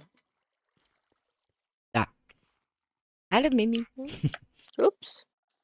Ohne Krimi geht die Mimi Ja. in. Und ihr seht, das sind so kleine, also solche Dinge werdet ihr immer finden. Deswegen sage ich immer, macht sie, solche Dinge. Oh hier, Weil das ja, genau. das macht nämlich solche Gebäude noch interessanter. Weil wenn man, ihr müsst euch immer vorstellen, ihr seid ja jetzt die Gruppe, die ja an dem Bau hier nicht beteiligt war. Und wie sehr es einem in den Fingern juckt, im Grunde um die ganzen Ecken hier zu entdecken. Und wenn da natürlich so kleine Gatches, also so Easter Eggs drin sind, dann wirkt das Ganze natürlich nochmal interessanter. Es ist nicht einfach nur ein Gebäude. Ne? Deswegen sage ich immer, wenn ihr Ideen habt, baut sie ein. Weil stellt euch immer vor, es wird ja später diese Map auch zum Download geben. Ne? Also wie begeistert die Leute dann hier auf Entdeckungstour gehen und sich das alles genau angucken. Nice. Ja. So, jetzt muss ich mal gucken. Ah ja. Und dann hatten wir zum Was Schluss eine schöne noch, Stimme. dass wir zum Schluss noch eine andere Essenz haben. Jetzt müssen wir noch wieder ein Stück weiterlaufen. Jetzt müsst ihr mal mitkommen. Da, laufen wir mal hinterher. Wieder fliegen. Ich muss mal zwischendurch immer mal einen Löffel essen, weil ich habe mich hier verschlafen Willst du vorhin. zur Oasis? Oh nee. Guten Appetit. Gibt's denn Leckeres? Zur Pyramide. Pyramide? Mhm. Mit vollem Mund spricht man nicht. Oh. Deine Eltern nicht Nö, nö, nö, nö, beigebracht. nö. Welche Pyramide? Die Pyramide mit den 2 Katzen. Die hinten beim beim kleinen Mini-Pyramide sind. Da, wir fliegen mal rüber. Okay. Jetzt muss ich mich erstmal selber orientieren, wo ich hier bin. War denn so eine laute Tastatur von euch? Klack, klack. Meine ist es nicht. Da, notfalls holen wir uns Wahrscheinlich euch meine. die hinten, und zwar westlich vom Dorf liegt. Da liegt da ist da die große Pyramide hier. Das ist einfach nur den Weg folgen. Wo wir so einen Spaß hatten mit Oscar. Ja, richtig in Oscar. Ja, und ihr seht, überall sind hier immer diese Ach, Minen die. halt, ne? Genau. Hier gibt's Oh, ja, halt das ist auch Hatte eine nur Zaubermine Oase, hier. Ja. Oase im Kopf noch. Und hier zum Beispiel, das sind zum Beispiel Mama, Papas von dem kleinen Oscar. Was da diese 4 Dinger da? Ja. Wisst ihr, was das sind? Nee. Mumien. Denn Mumien. nö, das sind keine Mumien. Passt auf, Nicht? kommt mal mit. Also wir gucken uns den Tempel erstmal von der Seite vom Meer an. Boah, diese Katze sieht nice aus. Wo bist du denn? Am Wasser hier. Wo am Bei den Wasser? Katzen. Ach so. Bei den Mhm. Katzen. So, und dann könnt ihr das nämlich mal von mir aus sehen, weil wir haben uns nämlich gedacht, wenn man vom Meer kommt, dann muss man ja einen schönen Anblick haben. Wahnsinn. Die einzige, die hier nicht als Statue ist, ist mal wieder ich. Hm. Kommt noch. Da ist Bubu. Wie kommt noch? In der Pyramide bin ich nicht als Statue, alle anderen ja. Haben wir die Seid ihr in der vergessen? Pyramide drinnen? Ja, Wo Ey. ist denn da der Also ich bin- Eingang? Müssen wir dich da nur reinsetzen? nein. nördlich. Müssen dich aber dann noch reinsetzen. Wir sind vor der Pyramide. Ah, Ja, ich auf weiß, der woran Seite. das lag, Mimi, weil wir deinen Kopf nicht kriegen konnten. Und ich habe vorhin gesehen, der ist ja vorne am Bazar, hattest du den auf dem Dings gestellt, ne? Auf dem Pfahl. Ja, das Weil ist wir aber haben noch der irgendwie- Momentum-Skin. Ich Ja, habe ja jetzt einen deswegen, anderen ja. Skin. Ja, ja. Aber ich hatte ja zu dem Zeitpunkt den Skin. Naja, Ich weiß nur nicht, deswegen, ne? warum. Oh, Also hier ich ist ein hätte mal meinen Kopf Oscar. gekriegt. Ja. Du köpfst Hm. deine Mitspieler. Nee, die mich. Was? Weil die haben Oh immer Gott. versucht, meinen Kopf zu kriegen, haben wir aber auch nicht geschafft. Sag mal, wo seid denn ihr? Hinter der Vor der Pyramide, wo die. Hinter? Ja, wir sind Wir hinter sind da, wo hinter du der nicht Pyramide, bist. wo die Katzen aufs Meer gucken. Da, Ich habe mich in der Pyramide Müssen wir verlaufen. Mimi unbedingt dann noch in die Pyramide setzen. Ich habe mich in der Pyramide verlaufen. Wie komme ich hier wieder raus? Gar nicht. Du musst jetzt da drin Katzen bleiben. sind, hä? Ah, du bist wieder da oben. Ah, da. Da seid ihr. Da. Ich war da tatsächlich noch nie drin. Genau, Kenshin war da zum Beispiel noch nie drin. Warum nicht? Ich sehe Worldmaker nicht. Steckst du, Kai? Ich war gefangen in den Tiefen. Das ist der Fluch. Mhm. Ja, dann gehen wir auch mal in die Pyramide. Nein, dann müssen wir unbedingt noch eine Statue von Mimi reinmachen. Geht ja mal gar nicht. War auch der Meinung, dass wir die drin hatten. Nein. So, jetzt Das hab ich mich arme verlaufen. Mimi. Hast du dich reingebaut? Das ist Oscar. Jetzt wisst ihr nämlich auch, wenn ihr mal So. in die Schalker Box reinguckt, dann wisst ihr auch, wer da vorne herumsteht. Schalker Mama, Schalker Papa. Guckt mal, seht ihr das? Wenn er euch direkt hier vorstellt und wenn der seinen Deckel da aufmacht, dann seht ihr das. Mhm. Das ist Oscar. Und Oscars Eltern und Verwandten stehen vorne am Strand. Mit einer großen Schalker Box.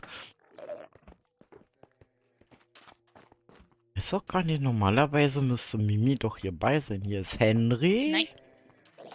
Hier ist Skeletto. Hier ist Oh, Eule. Ich glaube, geht es war die auch, weil wir eine Mumie. ungleiche Zahl waren. Und Geil. daher Ja, kein ist aber Platz kein für mich war Grund. auch. Ja, aber ist ja auch kein Grund. Niki, Und wo sind denn die Mama und Papa von Leo, Oskar? die Draußen stehen schon. draußen. Padma, Eki, Leo und Eli. Da muss Mimi noch rein. Mimi braucht auch einen Platz. Das geht gar nicht. Mimi, gib den Kopf her. Mimi kriegt hier ihren Platz auf der Seite. Auf der Den Seite hat könnten wir. Kai. Ja, auch hier könnten wir den einstellen. Weißt du, so wie mich. Hm. Ja, können wir noch einen anderen Tag machen. Ja. Also, Okay, auf jeden Fall, wie gesagt, gibt es hier halt den Ritualplatz. Das war nämlich Tatsache der Platz nach der dritten Essenz für das Ritual. Und wie ihr wisst, sind die Pyramiden nicht gerade einfach. Das heißt, hier gibt es also Tatsache auch ein Irrgarten drin. Oh ja. Ja, da in hat dem sich man das sich so Moni gerade richtig drin schön verlaufen verlaufen. kann. Hier gibt es einige Fallen, die momentan aber zum Glück deaktiviert sind, sonst hättet ihr nämlich schon Probleme da. Ja, wir sind alle im Kreativmodus. Ja. Ja, aber man löst halt trotzdem Dinge aus. Ja, es gibt ja auch Dinge, die einem zwar nicht schaden, dann, wenn man kreativ ist, aber die dann halt vielleicht anderen Dingen schaden. Ja, wie gesagt, das war die ägyptische Epoche. Bubu, Ja, ich habe noch eine volle ausgelöst. sehr schön. Na, wie ist denn die Luft da unten? Ja. Hallo. Guck mal, verwirrter Zeit- und Dimensionsreisender. Also ihr seht, hier sind immer so kleine Gadgets untergebracht. Also Der wie gesagt. Karl! Wer ist denn der Karl? Oh, der Karl! Wie nice! So, dann schauen wir mal. Wo gehen wir denn jetzt hin? Nach der Renaissance kam... Du meinst nach der Ding? nach der... Warte mal, ich muss mal gucken. Ich muss mal gucken, dass ich das... Oh, ich habe den Notausgang gefunden. Die Römerzeit. Die Römer. Ist da, wo die Stine entführt wurde? Ja, die Stine wurde hier entführt, zu dem Zeitpunkt. So. Und warum wurde sie hier entführt? Was hat sie Ja, angestellt? nein, ich nicht, aber die grauen Männer waren halt der Meinung, sie zu überfallen, weil wir haben ja versucht, ja, so ein bisschen, sagen wir mal, in die Zeit einzuwirken. So, ich bin mal in der römischen Epoche gelandet. Ich auch. So, das ist der In nomine Ort, Patris, Spiritus wo wir Sancti. quasi in einem Vulkan gelandet sind, in einem Vulkankrater unser Dorf vorgefunden haben. Wir hatten ja Angst, dass jederzeit der Vulkan ausbricht. Weil das hat Der hier ist da nicht dauernd ausgebrochen. Weil das hat hier dauernd gebebt und die Erde hat gewackelt, noch unnöcher. Und warum hat es da ein Ausrufezeichen da hinten? Ja, das war so ein Startpunkt für bestimmte Aufgaben halt, ne? Die haben wir halt stehen lassen, damit andere dann ihren Spaß haben, im Grunde genommen diese Quests auch mal zu machen. Oh. Also auf jeden Fall seht ihr, wir sind halt hier in so einem Vulkankrater gespawnt und der Anfang ist ja immer so, dass wir erstmal alles wohnlich machen wollen. Das heißt, die Häuser spawnen hier quasi und wir müssen dann gucken, dass wir ein bisschen was Hübsches draus machen, weil es uns eigentlich ganz gut gelungen ist. Ich finde es sehr gemütlich, in diesem kleinen Krater hier zu wohnen. Und das Witzige ist, plötzlich tauchte da dieses große, komische Haus mit den komischen Ballons drüber auf. Das da. Oberhalb von meinem Haus. Und da kam Das ist so ja ein interessant. nackeliger Schweizer Japaner raus. Ein Schweizer. Ich dachte japanischer Schweizer. Ja, ein japanischer Schweizer, ein schweizerischer Japaner. Ganz genau habe ich es nicht verstanden. Da kam der gute Gucci zu uns. Ja.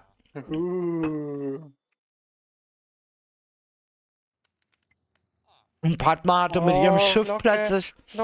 Glocke, ja, Glocke. Und Padma... Meine Glocke, meine Glocke, meine Glocke, meine Glocke. Meins. Meins. Oh, ich mache jetzt Dash Kill, so. Oh Gott. Flash kill Streiten all. sich um eine Glocke. Du hast Und nette Padma hatte Kopfhand. plötzlich kein Wasser mehr unter ihrem Boot. Habt ihr das schon gemerkt? Das sieht Ja, lustig wer hat dir das Wasser aus. geklaut? Ja, wer hat das Wasser Ich weggenommen? weiß nicht, ich weiß auch nicht, was passiert ist. Auf jeden Fall war das Boot plötzlich hier oben drauf. Ja, ganz trocken ist es ja nicht. Nee. Aber Lustig. auf jeden Fall, wie gesagt, das, was ihr seht, wir hatten hier gar keinen Platz, um für unsere Ernährung zu sorgen. Hier, habt ihr das gesehen? Ja, Hm. Ja, und da mussten wir gucken, dass wir uns hier irgendwie durch den Fels durchbuddeln. Das haben wir dann gemacht. Mhm. So, ich stehe mal da an dem Türchen. Mal sehen, ob ihr hinfindet. Ja, hinteleportieren ist langweilig. du stehst am Tor. Gibt mehrere Durchgänge durch den Feld. Ja, aber es gibt nur ein, das besondere Tor. Hallo, guten Abend, SK.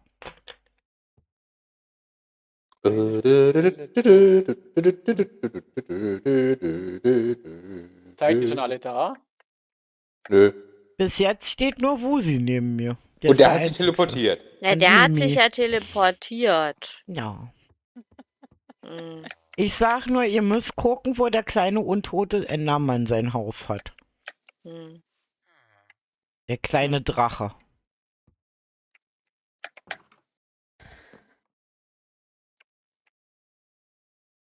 ähm, Hm. Ah, das ist hier. nicht. Hui. Guten Morgen. So. Seid ihr alle wieder beisammen? Alle wieder vollzählig? Warum Einhorn sehe ich ist jetzt, da. sehe jetzt schon zwei Mimis? Ein Bubu zu viel? Das ist Ja, merkwürdig. Das ist Die haben die Köpfe unheimlich. geklaut. Kuckuck. Das ist unheimlich. Hier sind auch zwei Bubus. So. Auf jeden Fall haben wir uns dann erfolgreich im Stile der Römer quasi durch den Fels gebohrt. Ja, und dann haben Eine wir Bohrmaschine überlegt, gehabt. nee, mit den Pfoten Also, gebuddelt. Wir haben alles mit den Pfoten Aufpassen wegen gebuddelt. den Druckplatten. Ja, Es könnte machen Pum. ja. Wieso? Yeah. Ihr müsst die meiden, weil wir nicht genau wissen, wo Leo noch überall TNT versteckt hat. Welches Druckblatt? Will ja kein Druckplatten, ja. Ja, es Nee, die gibt sind weiter hier... Richtung die anderen Ja, Bauplatzrichtungen. es kann hier mal auch irgendwo... Also hier hat er drauf verzichtet, weil würde zu viel kaputt gehen. Aber so, Warum Ich- hat er das gemacht? Weil Weil er das lustig ja, kann. war. kleine Pranks. Ah. Ja, also Das hier ist nicht gibt es alles eine abgegangen. große Olivenplantage hier hinten. Ja. Dann gibt es hier die legendäre Weingaststube. Ich gehe mal den Wein nein. suchen. Und hier Ja. hinten hat uns Eli man dann mit. einen Bauernhof gebaut. Mit Reiterhof für Pferde und solche Dinge alles. Gibt es auch einen anderen Reiterhof? Nicht für Pferde? Na. Also wie gesagt, hier ist im Grunde genommen, sagen wir mal, die ernährungstechnische Versorgung von unserem Dorf. Die mussten wir nach außen verlagern. Und Oh. hallo Mappi. Ich weiß nicht. Ja, Das auf jeden Feld Fall. hat so ein Gesicht. Ja, Bedenke mal, ich habe damals kaum hier spielen können in der Nähe von so vielen Entitäten. ja. Das war Also noch Zeit. Mimi hatte hier echt ganz, ganz harte Jolly Probleme. Jumper. Das ist meine. Wo ist Jolly? Was? Ja. Da hinten. Ja, Jolly Jumper ist wir haben ja die Elis Pferde alle. Esel. Ja, weil wir mussten ja aus Pompeji flüchten und mussten alle Pferde und so, wie gesagt, schaut euch das Video an, da gibt's nämlich, 12,5. genau, da gibt's nämlich ein Video Ja. zu, ne, der Untergang von Pompeji. Ja, den Da hab haben ich wir alle gesehen. Pferde, haben wir und Esel und alles haben wir hier in Sicherheit gebracht. Oh nee, schon wieder Ja. auf einen Esel. Nee, auf dem Kopf. Och nee. Ja. Pferd. So, Da passieren komische Sachen hier. Ja, das ist normal. und wie ihr unweigerlich erkennen könnt, in welcher Epoche wir sind, seht ihr da drüben schon das erste römische Fort. Oh, Bist ich du habe einen denn? Lieblingsort hier. Wo bist du, ja? Ach, da. Und wisst ihr, wen es in der Epoche auch gab? Ich? Asterix und Obelix. Ja, soll ich euch mal zeigen, wo die gewohnt haben, die Gallier? Ja, gerne, Im ja. gallischen Dorf? Ja, im gallischen Dorf. Kommt mal mit.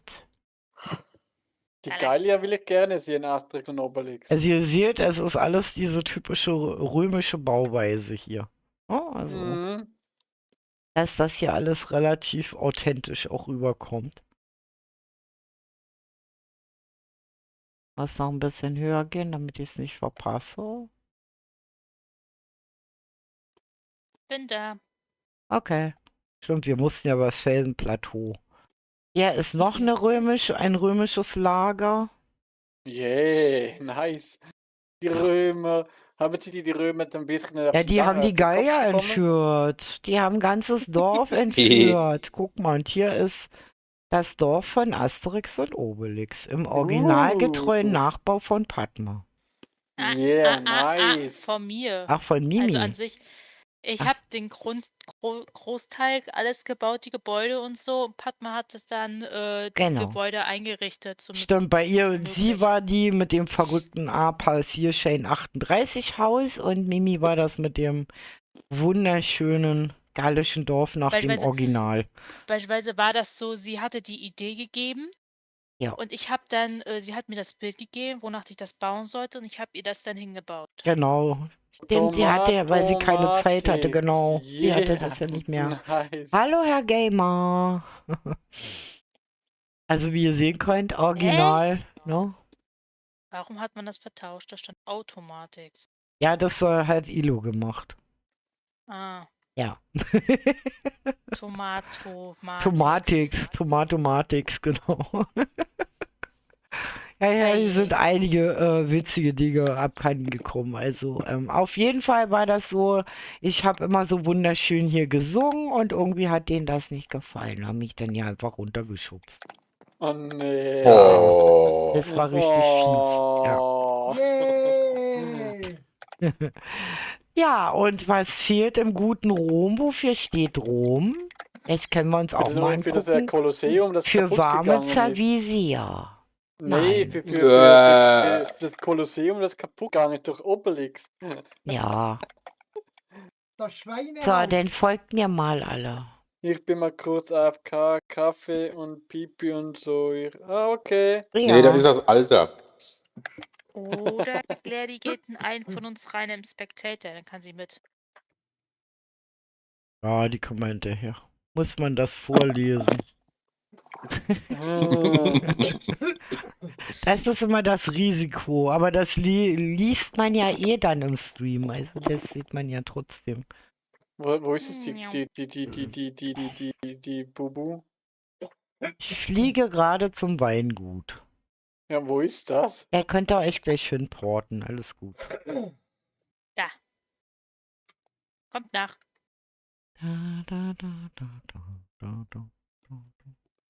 Weil auch hier sind die Wege Tatsache noch etwas weiter auseinander. Oh, da oben ist ein Turm. Was ist das für ein Turm? Das ist ein Wachturm. Was soll das für ein... Römische sieht man doch. Geschichte. Und hier ist Da oben Tatsache seid ihr. ein Weingut. Hey!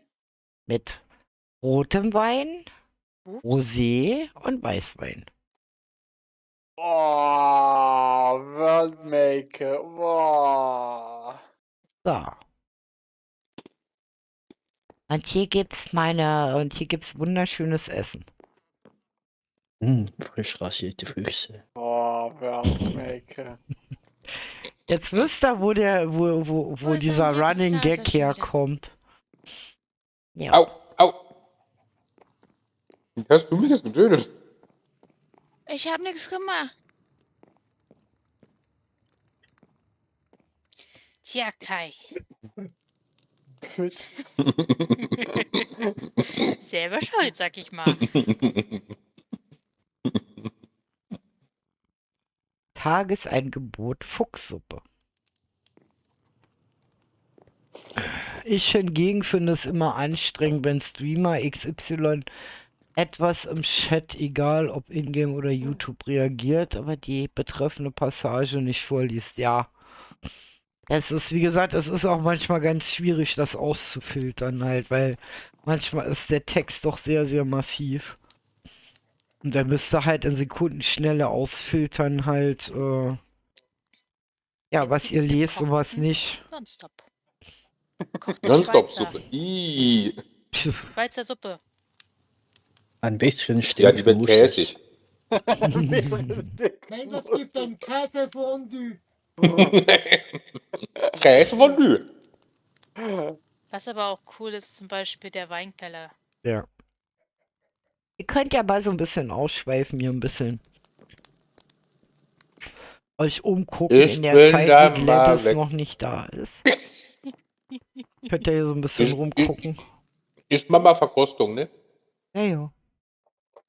Hier hinten kann man, glaube ich, mit dem Alkoholbad. Hier kam übrigens, für euch zur Erklärung, hier entstand auch dieser kleine Running Gag mit der Padma. Weil Padma hatte sich nämlich hier oben, die hatte keinen Bock mehr zu bauen, und hatte sich dann hier oben in den Komposter reingesetzt. Und so entstand das. Und dann habe ich Büsche genommen und habe geguckt, ob ich Padma kompostieren kann. Und das ging Tatsache.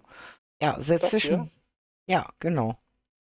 Da hat sie sich reingesetzt und dann habe ich quasi Buschi-Zeug genommen, habe das da reingeschmissen und das ging Tatsache, dass ich sie kompostiere. Warte mal, ich zeig dir das mal. Das ging Tatsache. Warte mal, nicht Holz. Ja. Man kann nämlich, wenn einer drin sitzt, na, Der hat das Momentum Band 1 du musst weggenommen. stehen. Muss stehen. Was? Weil hier Momentum Band 1 steht. Ui, ich werde zum Kompost gemacht. Yeah. Ja, es geht. Ein Komposter. Jetzt muss aber dann stehen nonstop im Komposter, muss es da stehen. Nicht Padma, sondern nonstop. Aber wie gesagt, in dem Buch nichts mehr verändern, weil wie gesagt, da hab ich das neue Abenteuer nämlich drin. Weil das ist nämlich Nee, ich fast nehm's nur- voll, weißt du? Nimm's mal im Inventar rein, aber ich leg's weg. Ja. Weil ich glaube, Kai hat sich das genommen gehabt. Oh, wer Nein. hat Sachen sein nämlich rum. Nee. Ding wieder gewechselt, meine kreativ. Weil hier liegen nämlich auch haufenweise Köpfe herum. Ja, wo war ich denn gestorben? Ach, hier. Hier noch. So. Das Ja, kann ja, auch vom keine Abenteuer machen gewesen sein, weil ich habe ja mit Kai zusammen das Abenteuer für morgen vorbereitet. Als er das Buch noch hatte. Aber ihr seht ja die ganze Weinanlage, dann unten der Weinkeller halt, da könnt ihr mal reingehen. Ja, wie gesagt. Es ist so alles halt diese Kann man diese Hebel. detaillierte, wie gesagt, dann hat Eli hier immer genascht mit Leo und mit Ecki zusammen halt, ne? Aha, Dann hat da war Eli das immer einen Nachten. Drehwurm gekriegt. Ja, das war ganz schlimm, war das hier. Die konnten ihre Finger nicht weglassen von diesem wunderschönen Wein hier. Ja, bei Leo war es ganz schlimm. Ich musste ihn ja richtig da rauszehren. Ja. Ganz, ganz schlimm. Und dann gibt es hier oben halt noch so ein bisschen Erholung. Hier steht eine Moni. Hallo Einhorn. Hallo. Ich Was? habe gedacht, ich bleib hier stehen, bevor ich mich wieder verlaufe. Ja, weil wir müssen ja gleich noch nach oben laufen. Jetzt weiß ich, wer auch die ganzen Dinnerbones hier verteilt. Kai. Ach, wirklich? Ich habe nämlich gerade das Name-Tag in der Hand. Mhm. Du kannst es nicht beweisen. Ich habe deine Sachen aufgesammelt. Du kannst es nicht beweisen. Auf jeden Fall steckt hier auch, wie ihr seht, sehr, sehr viel Arbeit. Auch die Brücken hier. Diese wunderschönen Hängebrücken und diese nach römischen Art gebauten halt.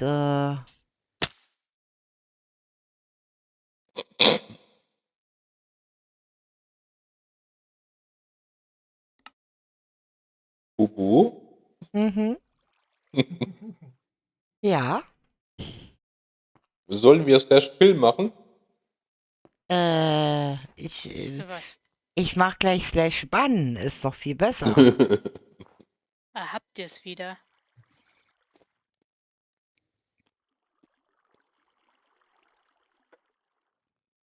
So, Bist muss du? ich. Ja, ich bin gleich wieder da.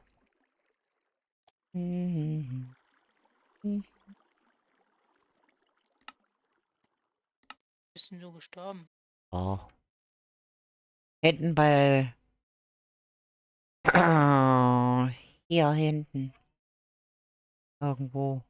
Aber ich hatte ja eh nichts Transportier zu mit. mir. Nee, ich bin ja schon Du, wieder da. du Ich hast noch hab ja nichts mitgehabt. Deswegen- das Momentumbuch. Ich hatte, ach ja, stimmt. Genau, mein Momentumbuch.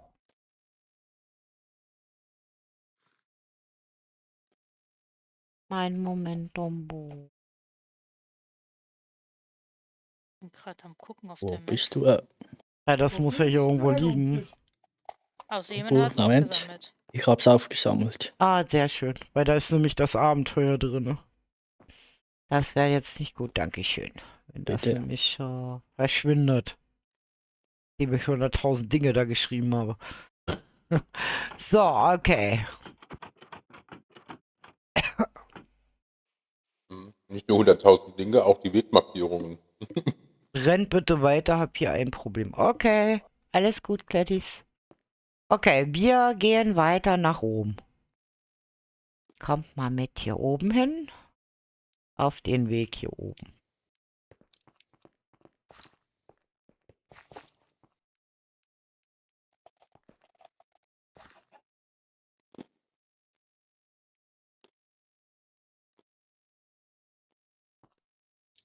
Da kommt das Einhorn geflogen. Ja. Ja. Ich fliege wegen den Druckplatten. Ja, also hier musst du aufpassen auf solchen Strecken immer oder wo eben nicht so viel gebaut ist, da können mal Druckplatten liegen und das ist sehr unangenehm. Wenn man hinterher viel reparieren muss. Hier ist übrigens der nächste Ritualplatz, der war hier oben. Den wunderschönen Tempel.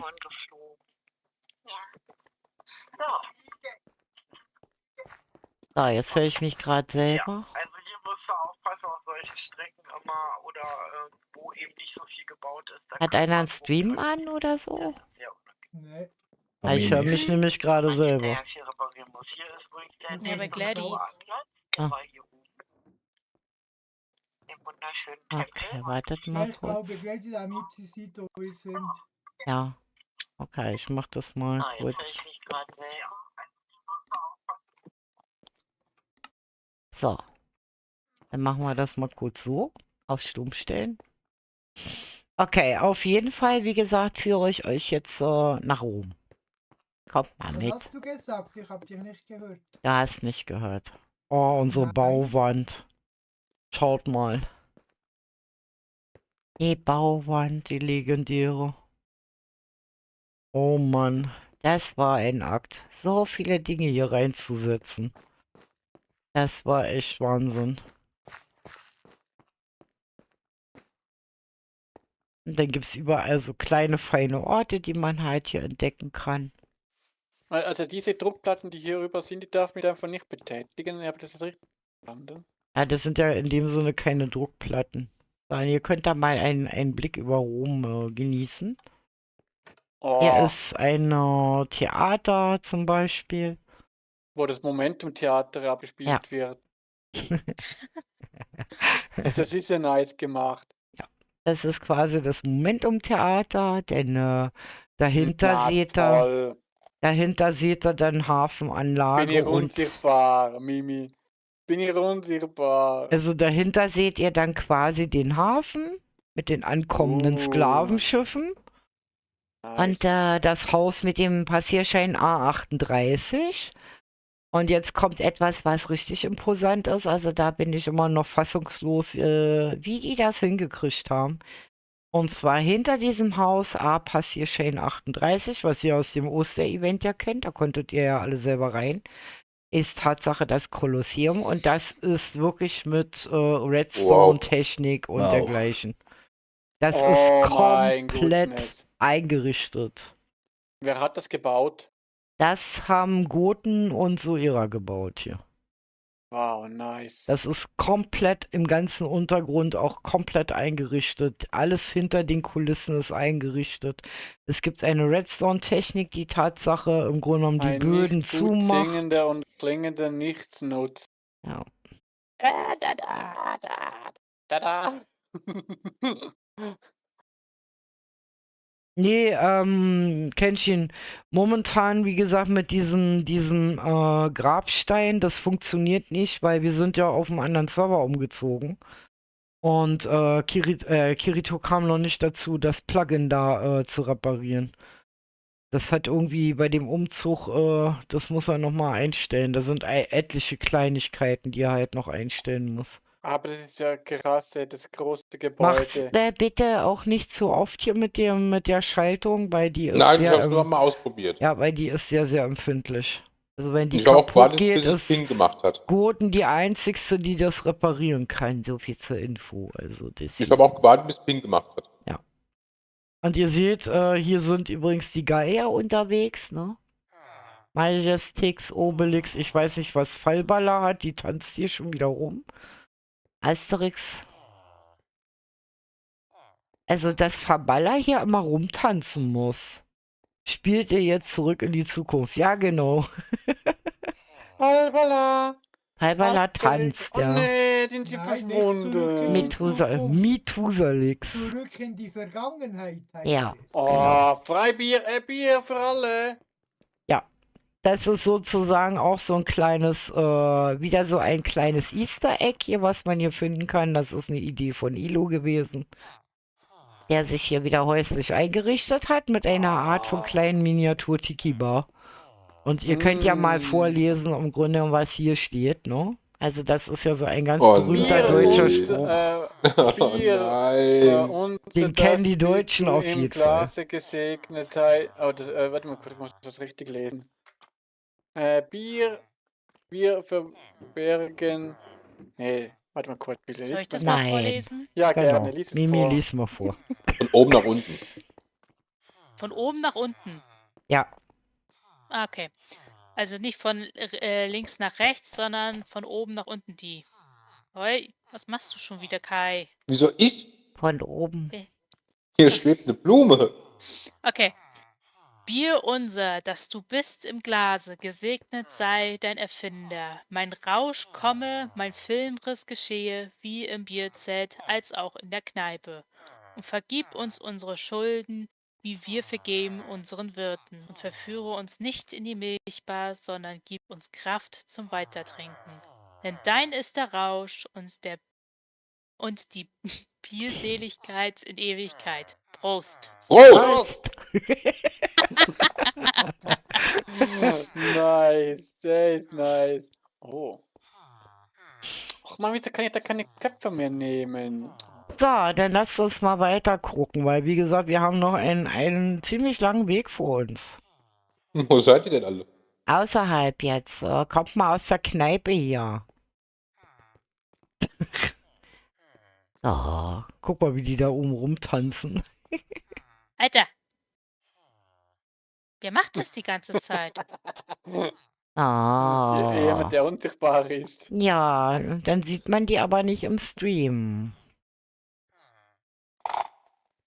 Bäh. Falsche. Den hier wollte ich. Hehehe. Bäh. Ja. Geht nicht momentan. So, okay, also, dann lasst uns mal weiterfliegen, weil wir haben ja noch Pompeji vor uns. Pompeii, das ging ja unter, oder nicht? Ja.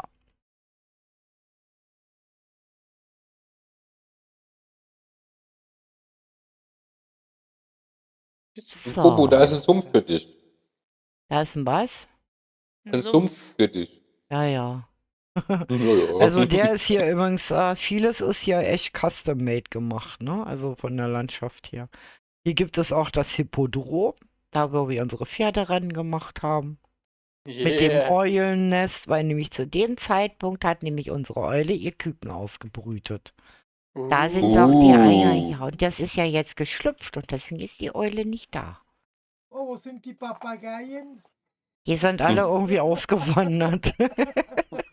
Ich habe da schlechte Erinnerungen daran. Naja. Aber das kam richtig gut. Und wie sehe ihr jetzt sehen erst gerade. könnt, hier sind wir in Pompeji.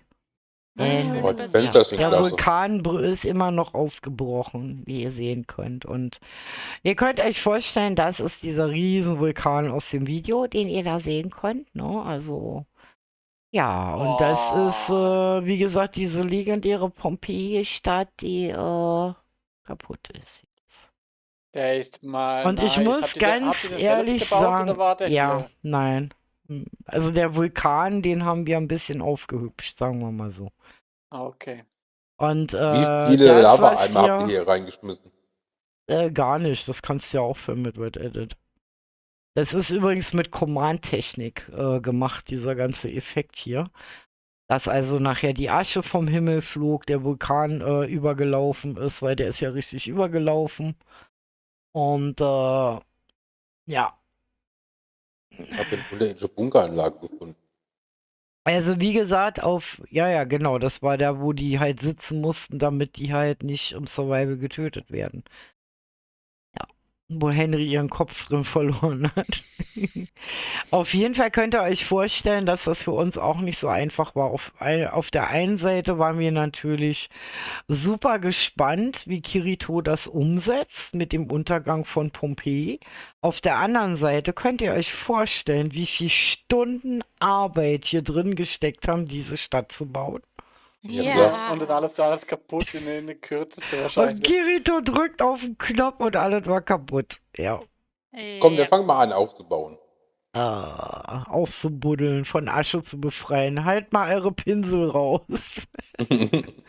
Also Nein, ihr die könnt Hosen euch bleiben vorstellen, zu. das war so etwas so mit einem lachenden und einem weinenden Auge halt, ne? Also weil wir haben wirklich sehr, sehr viel. Wir haben ja länger an Pompeji gebaut als halt an Rom oder solchen Geschichten, weil selbst das Kolosseum haben die nicht so lange gebraucht wie halt für dieses ganze Pompeji hier. Weil das Kolosseum ist ja einfach so, ihr baut ein Stück vor und dann kann man das halt vierteln quasi, ne? Ihr baut ein Viertel vor und setzt einfach die Dinge daran halt und fügt zum Schluss dann halt diese Technik ein. Aber dieses Einrichten hat auch ewig gedauert. Und hier ist halt wieder die legendäre Tiki-Bar. Es gibt Tatsache noch den kleinen gescheckten Papageien. Der sieht so lustig aus. Ich weiß nicht, warum der so bunt ist, dieser Papagei. Er ist einfach nur bunt. Er ist fleckig, das ist ein Oh Padma-Papagei. nee, was habt ihr mit dem gemacht? Den müssten wir eigentlich Padma mitbringen, weil das ist der aussieht wie sie. Ich habe keine Ahnung, Ja, wieso der so bunt ist. Kein Plan. Das ist sehr witzig. Auf jeden Fall, wie gesagt, das war quasi Pompeji halt, ne? Also wie hier uns der Blitz fast erschlagen hat, die Erde hat gebebt und der Vulkan ist Aber was habt ihr ausgebrochen. angestellt, dass der Vulkan ausgebrochen ist? Was Wir haben habt ihr gar nichts angestellt? angestellt. Wir sollten Lebensmittel opfern, das haben wir gemacht, aber irgendwie hat diesem komischen Gott der Römer das nicht gefallen und hat dann den Vulkan ausbrechen lassen. Ihr habt bestimmt Kohl. Meine Theorie ist ja, dass Solto dahinter steckt. Ihr habt garantiert Kohl geopfert. Dann hat er Blähungen bekommen. Ja, so ungefähr. Ja, Und dann hat er gepupt und da war Land dabei. ja. Okay, gut. Das war im Grunde genommen Rom. Jetzt, ich guck mal gerade. Das Ritual und so, genau. Jetzt muss ich mal gucken. Wartet mal. Und jetzt wird's kirschig. Jetzt wird's kirschig. So, wartet mal. Ich habe gerade gemerkt, ich war gemutet. Ja, Ah, ja, kann ja, passieren. ja. Ich muss mal kurz gucken. Ich muss mal gucken, wo mein Haus ist. So, okay. Okay. Plopp, ich bin in meinem alten asiatischen Zuhause. Hier sind wir in Asien. Ja, Oh, wieder weiter Asien. Vorschuss. ja. Das ist die Heimat von unserem Gucci. Ja, der Mann ohne Bauchnabel. Habe ich festgestellt, weil wir haben ein asiatisches, wunderschönes Blubberbad. Übrigens, unser wunderschönes römisches Blubberbad ist ja zerstört worden durch den Vulkanausbruch. Deswegen konnte ich euch gerade das nicht zeigen, weil das nicht mehr so richtig schön und funktioniert. Auf jeden Fall, wie gesagt, ist hier mein Haus. Ich hatte plötzlich einen wunderschönen japanischen Garten hier und ja, und hier ist halt das Dorf gelandet. Ich bin außerhalb, ich weiß nicht warum, aber es war so. Und wie ihr sehen könnt, befinden wir uns jetzt in dem wunderschönen Japan. Ja, Konnichiwa. ja, und hier ist unser Blubberbad. Ach du, hi. Hier ist unser Blubberbad. Warum sehe ich ständig Creeper auf meiner Karte? Zitrone. Ja. Auf jeden Sie Fall, wie nur gesagt, Creeper. gab es natürlich zu dem Zeitpunkt nicht hier diese Goldrüstung, sondern das ist halt entstanden, weil wir halt diese Belegung von den extra gepixelten Sachen wieder runter haben, weil es gab Tatsache richtige Samurai. Ich guck gerade, haben wir noch? Ja, wir haben wir jetzt noch. ist herrlich warm hier. Oh. Wir haben nämlich Ah, kleine Messer herrlich. gehabt, lieber Nonstop. Ah. Hallo? Wir hatten nämlich wunderschöne Samurai-Schwerter in dieser Epoche. Warum fehlt hier ein Ding? Sehr merkwürdig. Es ist zwischendurch immer sehr merkwürdig, dass hier Teile fehlen, aber das kann schon mal passieren beim Umzug. Ich weiß, dass irgendwo diese Ersatzdinger noch rumliegen. Auf jeden Fall, wie gesagt, hatten wir immer so diese Custom-Sachen halt, ne? Also ihr seht schon, ich habe hier ein wunderschönes Katana in der Hand. Das ist extra für uns gemacht worden. Das ist zum Beispiel, was ihr nicht mehr so im Inventar halt finden könnt. Das sind diese Custom-Dinger. Darf Die man so gibt's. einen haben? Ja. Aber wie gesagt, ich glaube hier, nee, hier sind auch die Karten weg. Hier waren nämlich die Karten drin, bei Fuji-san. Da waren die Was für Karten von Go. Karten? Ja, von dem Bild hier, da fehlt eins. Warte mal. Über Serum. Ich glaube, dieses Ding fehlt da. Ja, ich hab's. Das, Was ist? ja. Man muss ja nur die andere Seite kopieren. So, schmeiße ich das Ding nochmal rein wieder. Auf jeden Fall, wie gesagt, das sind halt so diese Dinge hier in Asien. Und was ich so schön fand, also ihr müsst wissen, diese Epoche hat Gucci fast ausschließlich alleine gebaut und vorbereitet. Das war eine fast nur Play-Epoche. Also wir spielen nur. Das heißt, nur im Bereich von den Aufgaben, wie gesagt, gab es mal etwas, was wir bauen mussten. Also das war nicht viel, aber wir mussten ja halt nichts vorbereiten, das hat der Gucci alles gemacht. Und ihr solltet euch richtig gut umschauen, weil ihr werdet so einiges sehr asiatisch Schönes entdecken. Also, Ui, ist schwindelig. wie gesagt, hier habe ich übrigens mein Water Emoji gelernt. Wo? Hier, auf der großen Samurai-Statue. Wollen wir alle das machen? Ja. Hier habe ich, Testen? da habe ich das gelernt. Aber da hat ja ein Wasserbecken da unten. Ja, da war kein Wasserbecken zu dem Zeitpunkt, glaub mir's. Ja, also hier Würde ich habe jetzt auch ich's, behaupten. hier habe ich's halt gelernt. Also hier hat mir im Grunde genommen gelernt, kann man nicht dazu sagen. Man kann eher sagen, den Trick verraten, wie man das macht. Ja, genau, werde ich dann auch runtergeschubst. Also ihr seht, ja. Jetzt wollte ich gerade runterspringen. Und ich finde vom Baulichen her, also was, sagen wir mal, den Baustil und die Detailsachen halt angeht, finde ich, Asien ist eine der hübschesten Epochen geworden halt, ne? Also weil, wie gesagt, dieser japanische Stil doch ein sehr, sehr feiner Baustil ist. Also ihr seht ja hier schon, wenn ihr euch die Häuser hier anguckt. Na, mit den kleinen Ich Lampignons war's dran. diesmal nicht. Ich hab's nicht gesehen, ich bin runtergesprungen. Ich wollte es schaffen. Oder schauen, auch ob die ich's schaffe. Statuen hier.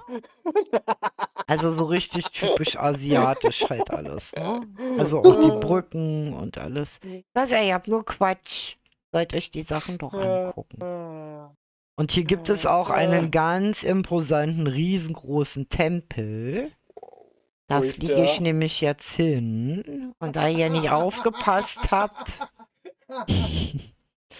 hier ist die Samurai-Schule. Hier haben wir übrigens so eine Aussagegeschichte wieder gemacht, dass wir hier zum Beispiel Aufgaben machen mussten samt Jump and Run. Also sowas kann auch immer mal passieren. Und wir gegen Nein. Gegner Jump kämpfen ran. mussten. Nice. Hier sitzt übrigens ein Jadedrachen hier oben auf dem Berg. Hier ist auch Will ich nicht wunderhübsch. kämpfen mit dir. Hier ist ein Jadedrachen. Nice. Ja. Oh, warte mal kurz, diese Türen, diese Tore, diese roten, haben die nicht irgendeine spezielle Bedeutung schon wieder? Ja. Es hat alles hier seine Bedeutung. Ne, wurden da nicht zum Teil gewisse Leute mit dem festgehalten und irgendwie sowas? Ja. So, jetzt gehen wir mal hier vor das Eingangstor. Noch nicht Oh dahinter mein Gott. gehen. Und vor allen Dingen noch nicht Ui. dahinter gehen. Erstmal davor und mir folgen dann. So, wir warten jetzt mal auf die anderen. Dass die kommen. Wo bleibt ihr denn?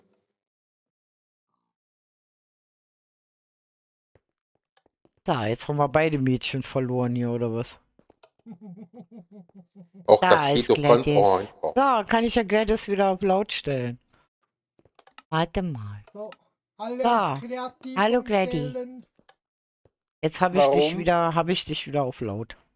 Ich bin gemutet. Auf Ah. Überleben. Alle Und auf da ist Überleben. Moni. Hallo. Alle So, ich überleben. würde euch Alle bitten, auf Überleben. ich würde euch jetzt empfehlen, auf Überleben zu drücken. Das muss jetzt sein. Jetzt kommt eine Mutprobe. Ich Okay. mag keine Ja? Mutproben. So, ihr geht jetzt im Grunde genommen einfach hier einmal geradeaus durch, bis oben in das Gebäude hinein. Ich ahne Übles.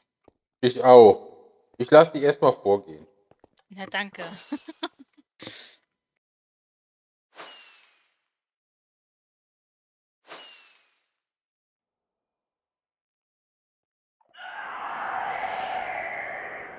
Bin ich doof? Warum laufe ich nonstop hinterher?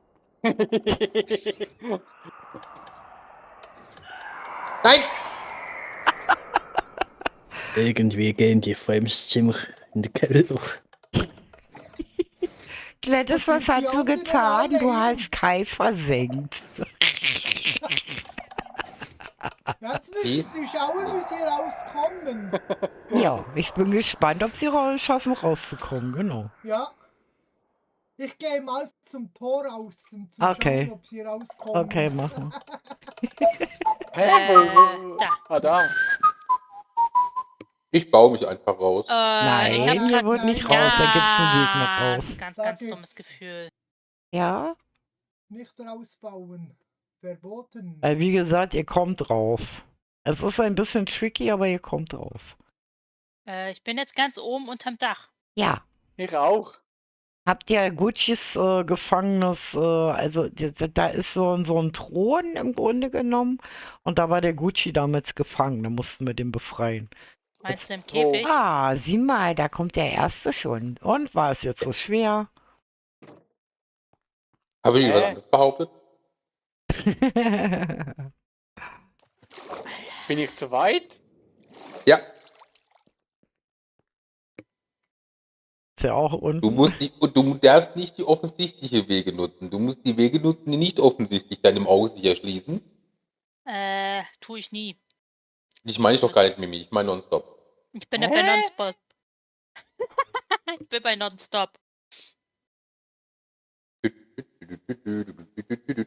Also, wie gesagt, man kommt raus. Das ist, wie gesagt, Das heißt, wenn ich Buhu-proof. praktisch ganz oben bin, bin ich am falschen Ort. Ja, Ja. du musst ganz nach unten. Warum sagt ihr nach oben? Nö. Also Der ihr Stuhl seht, hier oben. jetzt fehlt kann ich das ja mal irgendwie selber Sachen. machen. Frage ich mich auch, warum sagen die ganz nach oben gehen? Na toll. wo Also kommen wir wieder das, was auf runter? jeden Fall bezeichnet für dieses Gebäude war, wir waren nämlich ahnungslos. Wir haben uns ja total Wie darauf komme ich jetzt runter hier? eingelassen auf Gar nicht. unseren Gucci und wir hatten ja das Warden-Abenteuer hinter uns und dann könnt ihr euch vorstellen, was das mit einem macht, wenn man dieses Geräusch plötzlich wieder hört. Und der Warden war ja damals noch ganz neu. Das heißt, wir wussten auch gar nicht, wann generiert der jetzt. Ah, hier. Ja, Dankeschön. Also ich muss irgendwo rausfinden, habt ihr gesagt. Bist du unten reingefallen oder? Nee, ich bin ganz nach oben gelaufen. Ach, du bist ganz nach oben gelaufen. Warte, ich hol dich. Ah! Da bist du doch. Au! Ja. Es hieß, man muss hochlaufen. Ja, du hättest auch. Ja, ich hab's auch erst gehört, auch erst gemerkt, als hier, da ich das Dings gehört habe. Ah, ich bin oben angekommen. Ne? Ich habe gefunden, was ich gesucht habe. So, ich gehe jetzt mal Ihr in den seid alle ruhigen dran Bereich. vorbeigelaufen.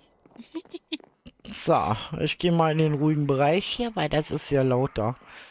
Auf jeden Fall könnt ihr euch vorstellen, wir hatten ja gerade ein tierisches Abenteuer mit Ups. der Gruppe und unterhalb von Rom und mit Warden bekämpfen und Betten rumspringen und etc. Und wir haben also nichts Böses geahnt und liefen nun die Treppe hoch und hörten dieses Geräusch. Und wie gesagt, der Warden, wir hatten gerade den Versionswechsel nämlich gemacht, wie unschwer an den Kirschbäumen ja erkennen könnt. Die gab es nämlich vorher noch nicht. Und ja, also ihr könnt euch vorstellen, wie wir schreiend hier die Treppe hochgerannt sind, weil wir gedacht haben, der Warden spawnt. Weil wir alle noch keinerlei Ideen von was ist, wie gesagt, wie verhält sich der Warden halt, ne? Da denkt man in dem Moment auch nicht dran. Also ich weiß nur, Gucci hatte an dem einen Abend wirklich sowas von zu lachen. Der hörte schon gar nicht mehr auf. Der hatte eine Schadenfreude ohne Ende, weil der natürlich nur solche Dinge hier immer eingebaut hat. Also, wo wir dann, also teilweise uns echt zu Tode erschrocken haben. Das war, ich sag mal, das war die Epoche des Schönbauens und Erschreckens. Ja, und eine der Aufgaben war zum Beispiel auch, dass wir zum Beispiel hier hinten bei meinem Haus ein komplettes Dorf umbauen mussten, was zu einem anderen Tempelpalast gehörte. Ja, den, Das ist die Bobo wieder. ja, einfach hinterher. Portet Nein. euch Ah, einfach hier. hinterher. Und, wie Ich gesagt, habe mich hinterher geportet. Bubu, Ja. willst du noch den Ritualplatz zeigen? Ja, machen wir noch. Und wie gesagt, und dann war eben eine der Aufgaben für die Essenz zum Beispiel, baut hier das Dorf wieder auf. Das war ziemlich mitgenommen. Baut ein asiatisches Dorf auf und wie ihr sehen könnt, steht da Oh halt noch mein ein Gott, dieses Tempel. Gebäude da oben, das gefällt Ja. mir, ey. Ein Tempel da oben noch. Oh Also ihr mein könnt Gott, euch ist das groß. vorstellen, wie ich habe Gucci wirklich schon gefragt, also in dieser Epoche habe ich Gucci gefragt, wohnst du hier auf dem Server? Wer hat dieses Gebäude gebaut? Gucci. Die gesamte Alleine? Epoche hat Gucci gebaut, ja, alleine. Tatsache. Ach du meine Güte. Ja. Auch Deswegen halt- dekoriert drinnen? Ja. Also dieses eine Zimmer, was dekoriert ist, das hatte Rio gemacht. Also ein Zimmer hatte sie gemacht. Wie lange warst du da dran, Gucci, in diesem Bau? Keine Ahnung. Also, In diesem, mit den pinken Dächern, das ist Ja, ja krass, ey. ja, wie gesagt, also das war ja seine Einstiegsepoche. Also ihr könnt euch vorstellen, für Gucci war das halt sehr schwierig, Kalte weil... Wasser Genau, er geschmissen. wurde wirklich ins kalte Wasser geschubst hier, also richtig mit volle Karacho und Breitseite, weil er kam quasi ins Team, tauchte halt auf im Rom kurz, ja, und wurde dann eigentlich schon wieder nach Asien beordert halt. Das heißt, wir haben er ist halt dann verschwunden, ne, durch den Ausbruch in Pompeji. Und Ja, hat na, dann, wegen dir, ja? ja, wegen mir. Du musst es richtig erzählen. Ja. Das war deine Schuld. Auf jeden Fall, wie gesagt, hat Gucci also nicht viel Zeit gehabt, diese Epoche vorzubereiten. Also da nochmal meine Hochachtung für. Weil er hatte ja nur die Epochenpause zur Verfügung und ein Teil von Rom. Also ich glaube 4 Wochen oder so, glaube ich, war das höchstens. Die er, Ja gut, ja, ich war ungefähr. da jeden Tag, den ganzen Ja. Tag war ich Also hier auf der... ich sag mal, also mein Glück war es, Gucci war zu dem Zeitpunkt krankgeschrieben und war zu Hause, sonst hätte das so nicht funktioniert. Und er meinte, hinterher hatte Gucci mir mal gesagt, dass ihm das eigentlich gut getan hat, weil er nämlich in dem Moment von all dem Gedöns mit der Krankheit und so abgelenkt worden ist. Also es war dann so ein, ich sag mal, emotionales, ich baue meinen Frust, dass ich zu Hause bin und krank bin, raus. Ding Genau. mir. Genau. Und diese Epoche hat wirklich wahnsinnig viel Spaß gemacht, weil wie gesagt, Goten hatte uns dann nochmal hier unseren, wie gesagt, auch so ein Special-Event dann auch noch vorbereitet, damit wir noch ein bisschen mehr Zeit hier verbringen konnten, damit es nicht zu kurz wird. Weil ihr müsst wissen, die ganze Geschichte dahinter hat ja Gucci nebenbei auch noch geschrieben gehabt. Also welche Essenzen, wie wir die kriegen und bla bla und blub blub und die Geschichten dazu. Und dass Goten halt hinten, wie gesagt, die Samurai-Schule noch hingestellt hat und wie gesagt noch so ein kleines Extra-Event gemacht hat mit uns. Ja, wie gesagt, das ist Asien. Also wie gesagt, wir gucken uns noch den Ritualplatz an. Da führt uns jetzt der Gucci mal hin. Zum Ritualplatz. Weißt du noch, wo der Er ist? weiß nicht mehr, wo es hingeht. Jo, folgen Sie mir. Okay. Ja klar, machen wir doch. Alle hinter Gucci her. Also wie gesagt, Hut ab, Wer Gucci. fängt, wer fängt, wer fängt. Wie Schade, gesagt, dass man echt einen Looping machen kann. ja. Es gibt Tatsache eine seid Mod, ihr noch? also eine Mod, die Genau, man alle mal was trinken, wir sind schon lange unterwegs. eine Mod, alle die mal was man nutzen trinken. kann, wenn man später zum Beispiel eine Elytra hat, sehr realistisch fliegen kann. Unter anderem auch Nee, lass mal gut Loopings. sein. Ja, Lass also mal gut Kroko sein, hat die dann mal sterbe ich mir zu oft. angetestet, dem war nach einer halben Stunde schlecht. Ja, und Lars hat mir Ähnliches Oh berichtet. mein Goodness. Also ihr seht, Tempel, das sieht wie echt nice aus riesig da. das hier ist. Also schaut mal auf der kleinen Ja, da war Minimap. Bubu schuld an diesem Tempel, dass der so groß geworden ist. Warum? Wir hatten einmal ein Gespräch Mitternacht angefangen und bis wann? Bis morgen 3 Morgens um früh, 4, 5 oder so. 4 sogar. Und das wurde immer wie höher. Ich hatte mich nicht mehr auf das Bauen konzentriert, sondern nur auf die Diskussion. Und am Schluss war das schon War der großes Tempel Problem. riesengroß, ja. Ja, und hier, wie gesagt, ist der Ritualplatz. Hier mussten wir halt noch ein Rätsel lösen, also eine Quest machen, damit wir das Ritual auslösen. Also Schätze suchen, Bitte Berge ausbuddeln. besteigen. Weil Funktioniert das, denn? wie gesagt, wir haben hier quasi mit dem, was wir hier gemacht haben, Wie nichts funktioniert anderes. das hier bitte? Das ist Oh Command-Technik. mein Goodness. Das ist alles Command-Technik. Ich will das auch können. Das könnt ihr alles lernen bei uns, wie man Oh solche mein Dinge Goodness. tut. Das Ja, ist und das- Command-Technik. Ja, und, Also ihr müsst euch vorstellen, wir mussten die einzelnen Elemente, ähnlich wie bei Avatar, suchen, diese in den Turm platzieren und dann ging immer eins von diesen Dingen an. Vor allem, weil Holz ja auch Ja. ein Element ist. Genau. Ja, das stand irgendwie, keine Ahnung für Korinthenkacker. was. Auf jeden Fall, wie gesagt, ist hier dann auch noch der Ritualplatz. Also wie gesagt, unabhängig davon, das sind 2 verschiedene Command-Techniken, die hier laufen.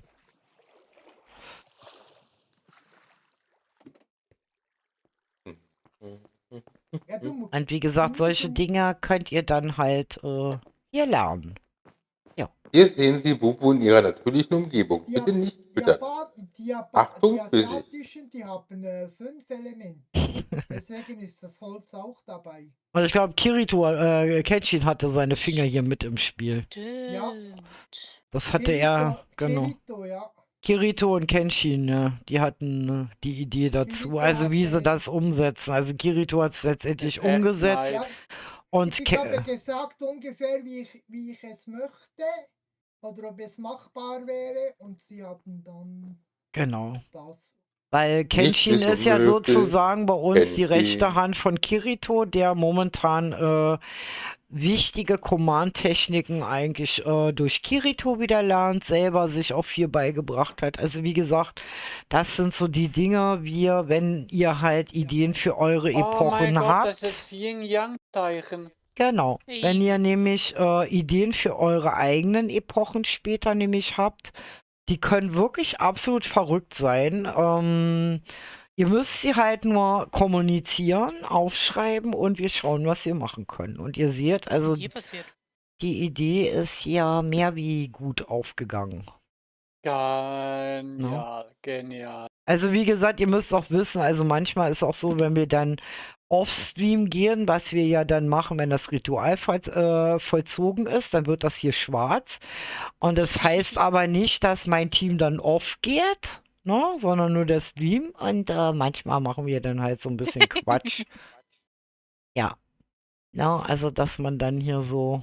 Was ist denn das für ein Block da? Das ist ein Block-Display, das ist mit Command-Block. Da Ja. kannst du Da kannst allerlei du, Dinge machen und den darstellen, wie du willst. ja. Und sitzt dann Könntest zum halt Beispiel im mit Augenringen, Diamant. super. Da kannst du dich ja verstecken drin. Ja, genau. Ja. Ihr könnt alles sehen, aber die So sehen will euch nicht. Suche Doch, mir. Und wenn Also- ihr gleichzeitig Den Namen sieht man. Ja, aber die kann man ausschalten. Das kann man auch machen. Auf jeden Fall seht ihr hier halt, es gibt hier viele, viele Dinge, auch hier mit diesem Rauchfeuer und ja, Dankeschön. Oder hier zum Beispiel, ne? Da hat dann die Inquisition schon ihr Übriges getan mit Lava und dergleichen. Also das waren so die Vorboten halt der Artus-Saga, die hier also anfing, so Stück für Stück, weil die Artus-Saga ist ja ein Teil der Inquisitionsgeschichte gewesen. Ja, weil ohne Artus hätten wir die Inquisition quasi das Reich von Kenshin nicht gefunden. Es ist, wie gesagt, es beeindruckt mich immer wieder, also was man hier alles so machen kann halt. Oder? Was sagst du, Gladys? Sie nickt. Oh, Und bei Nacht, das Schöne bei Nacht ist, beim Redstone hier sieht man immer, wenn Ja. jemand läuft, dann leuchtet es auf. Ihr könnt es ja mal machen. Es werde Mitternacht. Oh, Kenshin. Schaut mal. Oh, Kenshin kommt. Ja, weil die Inquisition ist nämlich sein Bereich und ja. Also ihr seht, auch in der Nacht sieht das natürlich sehr eindrucksvoll hier aus. Nice. Ja. Echt nice gemacht, das Ganze. Und deswegen sage ich Oh, ja, da es ist ein Skelett gespawnt gerade. es ist immer etwas anderes, wie gesagt, wenn man diese Dinge halt selber dann mal besucht halt, ne? So, mal wieder Tag.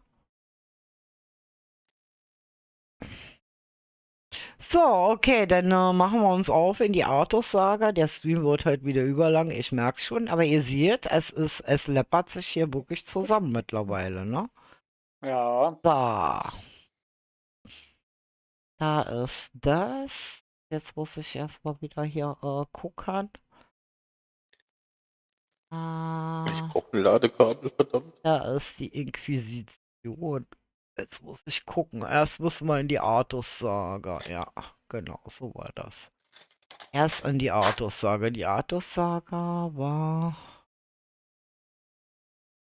gut hier Asien.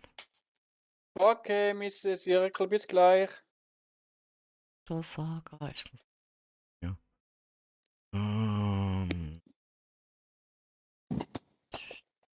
Das ist das.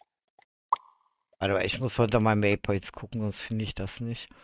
Artus-Saga. So, jetzt habe ich sie gefunden. Okay, Artus-Saga ist hier oben. Und die hat uns auch besonders viel Spaß gemacht, wie gesagt, weil wir haben ja Hilfe bekommen, unter anderem halt von von Skeletto und aber auch von Aventus, die uns da baulich unterstützt haben. Jetzt sind wir quasi in der Ritterzeit. Ja. Und hier gibt es wirklich das legendäre Schwert, was man aus dem Stein ziehen muss. Das gibt's hier wirklich. Das ist ein ganz besonderes, das Excalibur, genau. Und hier seht ihr halt, also eine von den Aufgaben war zum Beispiel von diesem wunderschönen König, der hier lebt, in diesem wunderschönen, wie gesagt, in diesem wunderschönen Schlossburg, Schlossburg, Burg oder Schloss, was auch immer, ich denke mal eher ein Schloss, lebt ein König. Übrigens ist das Schloss auch vollkommen komplett eingerichtet, ja. Also von unten vom Verlies an bis oben hin zur Turmspitze, alles eingerichtet. Und dieser König wollte von uns halt, ja, Festivitäten, wie sie in der Ritterzeit war. Und dann haben wir uns halt entschieden, wir bauen hier einen Turnierplatz hin. Die ganzen Tiere von dem sitzen hier immer noch rum. Der König ist nämlich, ja, mit einer Katze verheiratet. Dann gab es ein Schweinerennen, was wir hier gemacht haben. Dann Ich habe Küche gefunden. Pfeil- und Bogenschießen und solche Sachen. Du hast die Küche gefunden, das ist gut. Dann gibt es den legendären Baumstamm und hier kam zum Beispiel auch unser Ritualplatz, war Tatsache die Eule. Und Okay, nice. ich muss mal gucken, ob ich jetzt diese Höhle finde, wo das Excalibur drin ist. Wartet mal. Es ist nämlich ein bisschen kompliziert. Da Hier, ist das Punkte Dorf. sogar noch. Okay, hier ist das Dorf. Okay, ich bin mal in dem nächsten Dorf. Das ist ein Dorf, was wir nämlich aufbauen mussten. Und hier waren die Villager alle verschwunden. Die mussten wir auch retten und befreien und das ganze Dorf hier aufbauen. Und hallo Leo. Und ihr müsst wissen, also hier das Dorf zum Beispiel ist so ausgerichtet, wenn es Nacht wird, gehen hier Tatsache auch die Lampen an. Yeah, nice. Ja, das heißt, es ist alles beleuchtet. Und ganz hier in der Nähe gibt es die Höhle vom Excalibur. Jetzt muss ich nur überlegen, weil ich mir das Tatsache nicht markiert hatte, wo das ist. Ich muss mal kurz überlegen, wo war das? War das Dorf nicht mit dem roten Wasser? Das war nämlich, Genau, ja, das ist nämlich genau. verbunden mit Okay. dem. Mit dem roten, Warte mit mal, dem hier roten, gibt's irgendwo, Fluss. genau, mit dem roten Fluss ist das, genau, die Geschichte. Genau. Jetzt muss ich mal gucken, weil es gibt hier irgendwo in der Palisade einen Durchgang, der uns im Grunde genommen in die eine Höhle führt. Genau hier hinten, glaube ich, war das. Wo wir die Villager gerettet haben. War das hier hinten? Nee, das ist die Kohlemine. Warte mal, hier muss irgendwo ein Loch in den Palisaden sein. Ich muss mal gucken, wo wir die durchgeholt haben. Oh, das ist schon so lange her. Das ist richtig krass. Warte mal, ich flieg mal vor, ich Hier. guck mal. Nee.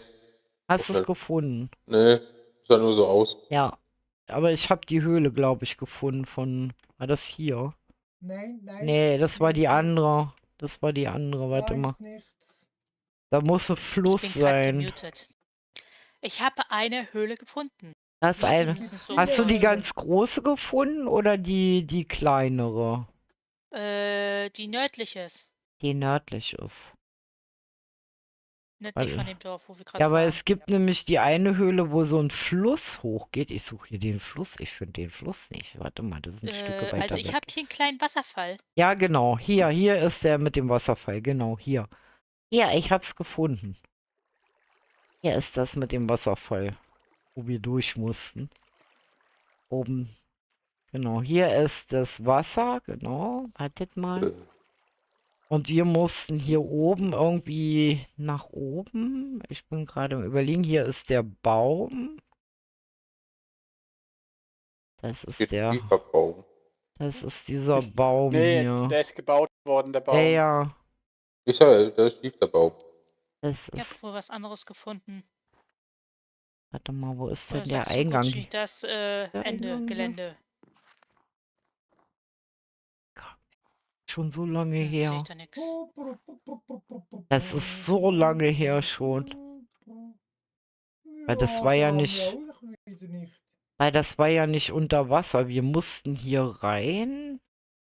Warte mal, über den Schnee rüber. Wir kamen doch immer aus dem Schnee. Bei der Höhle. Das muss hier sein. Warte mal. Zuschauermodus gehen und mal gucken. Ich muss mal kurz gucken. Hier ist es nicht.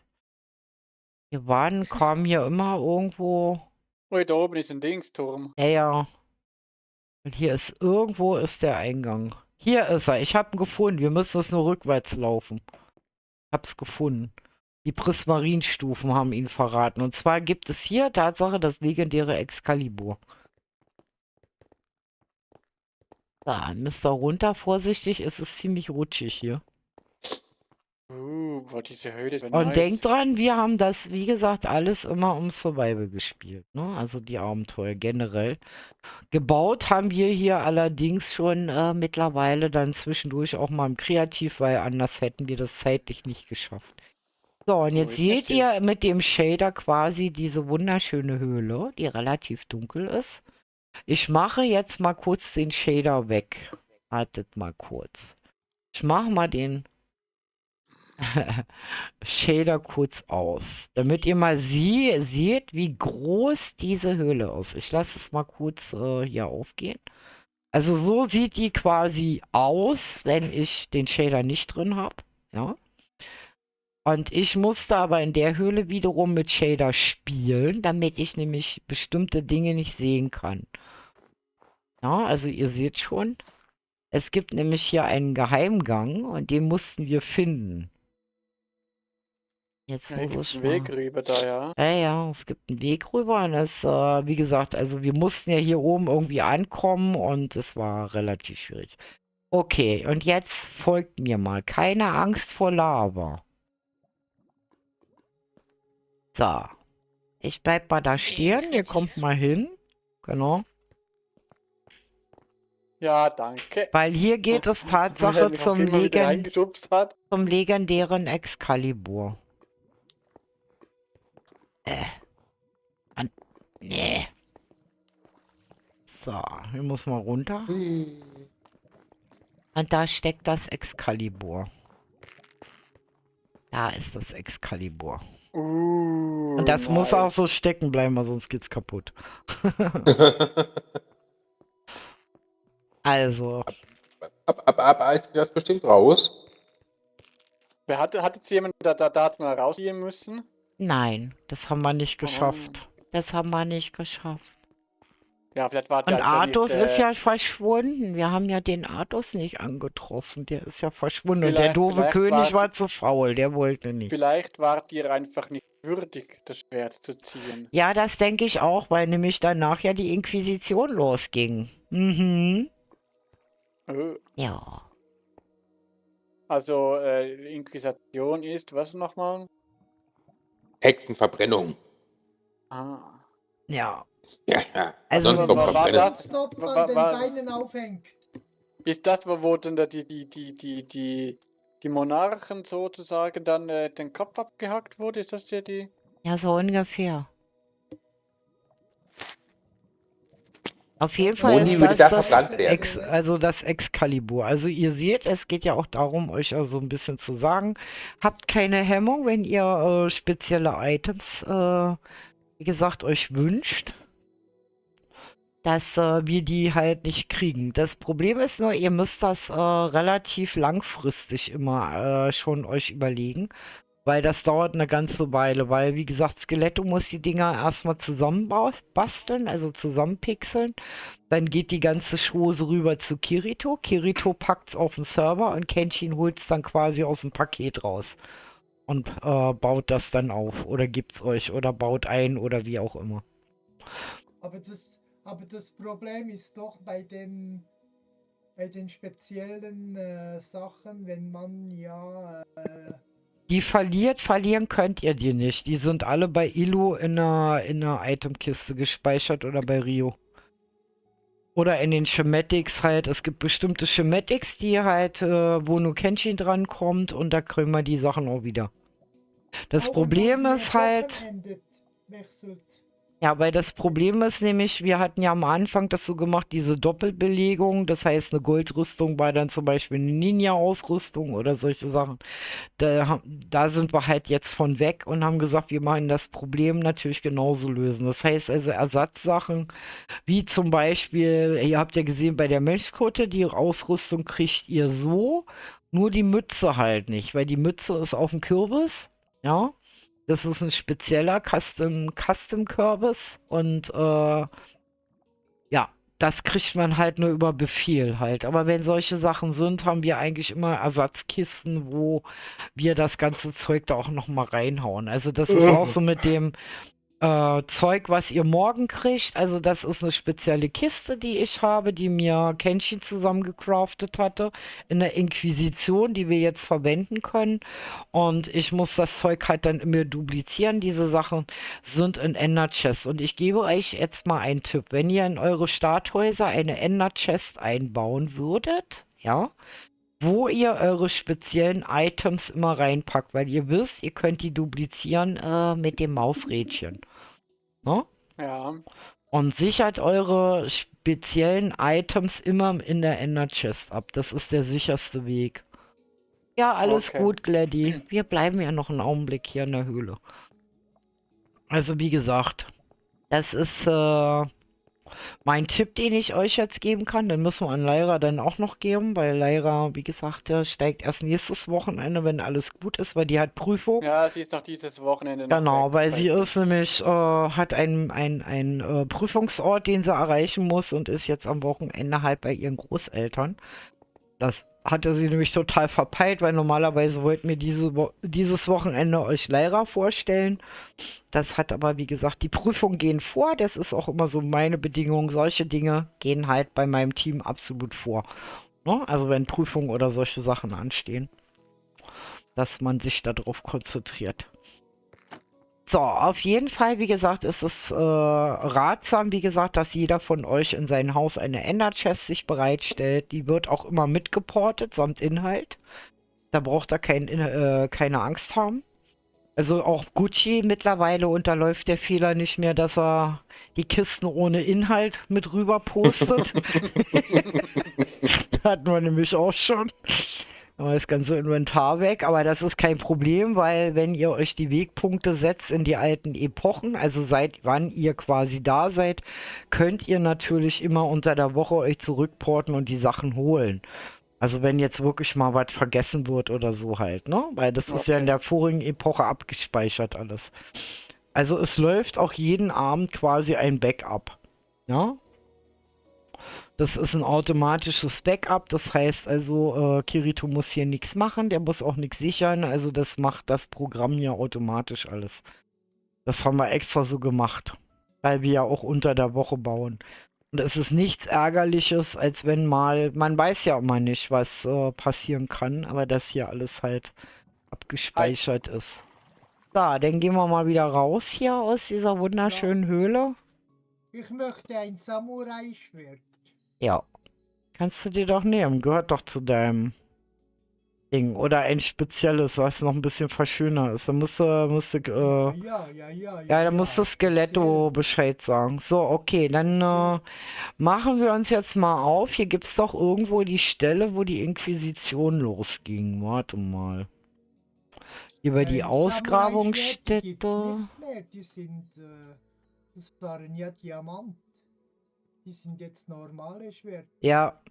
Nee, in der Kiste in Asien sind noch Samurai-Schwerter drin. Hatte doch gerade eins in der Hand.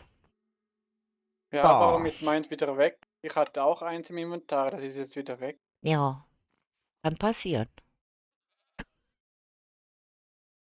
Also wie gesagt, solche Sachen packt ihr dann ich halt nicht in direkt. eure Ender-Chest halt und könnt die dann mit Mausrad halt immer.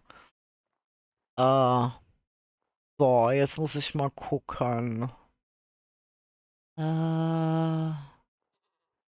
Kenshin Inquisition. Genau. So, und jetzt landen wir da, wo ihr eigentlich alle gespawnt seid. Wenn ihr euch erinnert. Wo ihr hier zu uns gestoßen seid. Auf dieser legendären Hand. Erinnert ihr euch, als ihr hier angekommen seid, seid ihr hier alle gespawnt, Nö. weil nämlich derjenige, der die Renaissance vorbereitet hat, aus Versehen nämlich noch nicht den Teleportpunkt versetzt hatte. Das heißt also, jeder, der neu hier auf die Map kommt oder zum Beispiel vergisst, seinen Spawnpunkt zu setzen in seinem Bettchen, der landet hier in der Inquisition. Nee, ich bin auf dem Dings oben gespawnt. Ja, das hatten wir ja so eingerichtet denn. Auf jeden Fall, wie gesagt, ist das hier der Teil der Inquisition. Wir sind also hier in einem Sumpf gelandet, haben dort auch Aufgaben gekriegt. Unter anderem, wie gesagt, war eine dieser Aufgaben, baut da mal so für die Mönche. Also ihr seht hier immer noch diese Copy-and-Paste-Schematic-Dinger hier. Weg damit. Baut da mal so ein Haus, wie gesagt, für die Mönche. Also hier haben wir damals unsere Mönchskutten gekriegt. Das war sehr lustig, dieses Haus zu bauen. Ja, und legendäre Kämpfe ausgeführt. Also hier tauchte plötzlich die ganze Belegschaft des Nethers plötzlich in der Oberwelt auf. Also vom Gast, Wizard, Skelette und hast du nicht gesehen. Also das war richtig übelst. Diese Epoche, wie gesagt, also alles, was ihr jetzt hier so seht und was ihr jetzt noch zu sehen kriegt, ist Tatsache von Kenshin erschaffen worden. Der hat diese Epoche wiederum alleine vorbereitet. Ich bin mal kurz Alpha. Jo. Okay. So. Dann muss ich jetzt nämlich gucken, wie wir da... Genau, das war dieses eine Haus. Dann gab es hier hinten, glaube ich, das andere Haus. Ich muss mich mal dahin porten. Genau, hier war dann im Grunde genommen das Füchschen, das Fuchshaus. Hier ist der Ritualplatz. Muss mich jetzt mal selber orientieren, weil wie gesagt, das ist ja so wie Zeit vergangen, man vergisst auch einiges. Und dann gab es diesen legendären Weg. Ich hoffe, dass ich ihn finde. Der war irgendwie beim Fuchs vorbei und ging hier hinten durch den Sumpf. War das hier der Weg? Oder war das hinten? Oh, ich weiß es nicht mehr. Hier gibt es irgendwo den Weg durch den Sumpf, den wir gehen mussten. Hier ist ein Weg. Okay, hier. Ja, hier, ja, genau. Ja. Hier fing der irgendwie an. Ja, Hier. genau. Hier war irgendwie... Ich stelle mich jetzt einfach hier hin. So. So. Genau, hier kann man irgendwie durch. Nein, andere Seite. Hier steht, genau, hier sind die Pfeile. Du gehst wieder zurück. Ja, nee, ich wollte ja auch nicht vorlaufen, ich wollte den Anfangspunkt finden. Also hier auf jeden Fall seht ihr schon diese schrecklichen Schilder mit diesen leuchtenden Pfeilen. Weil wenn ihr solche Sachen seht, das ist meistens immer von unserem Teufelchen. Ja. Das sind nämlich seine Farben. Also wenn ihr solche Dinge auch in anderen Epochen seht, wisst ihr, dass der Teufel da sein Unwesen treibt. Also der Nether-König. Und ich würde sagen, wir laufen jetzt einfach mal den Weg.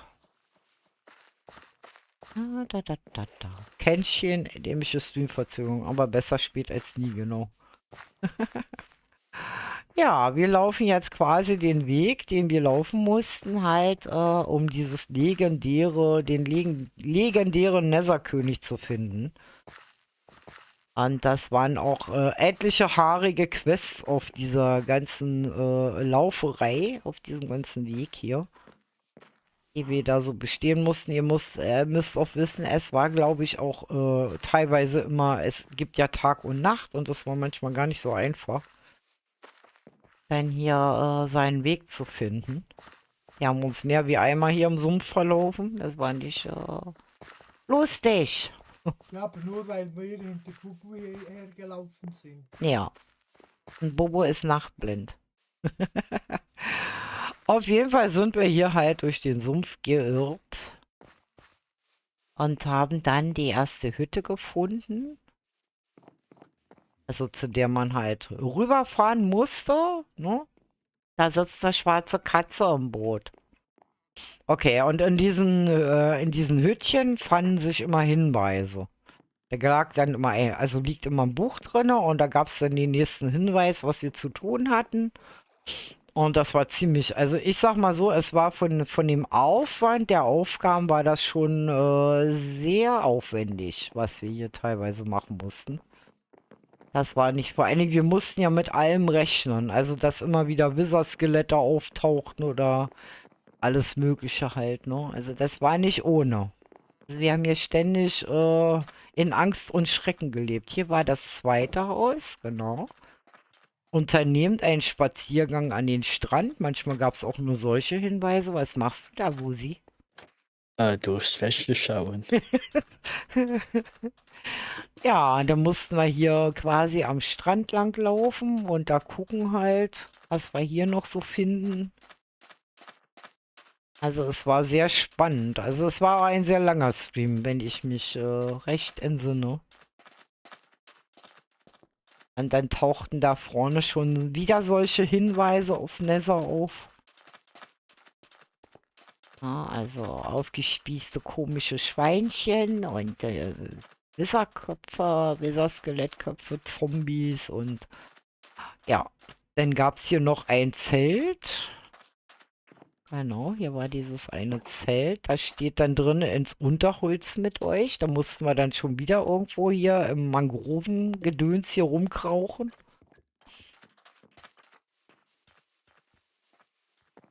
Also hier haben wir ja immer noch gedacht, naja, das Abenteuer, gut, okay, die Aufgaben machen wir doch gerne und alles gut, alles schick.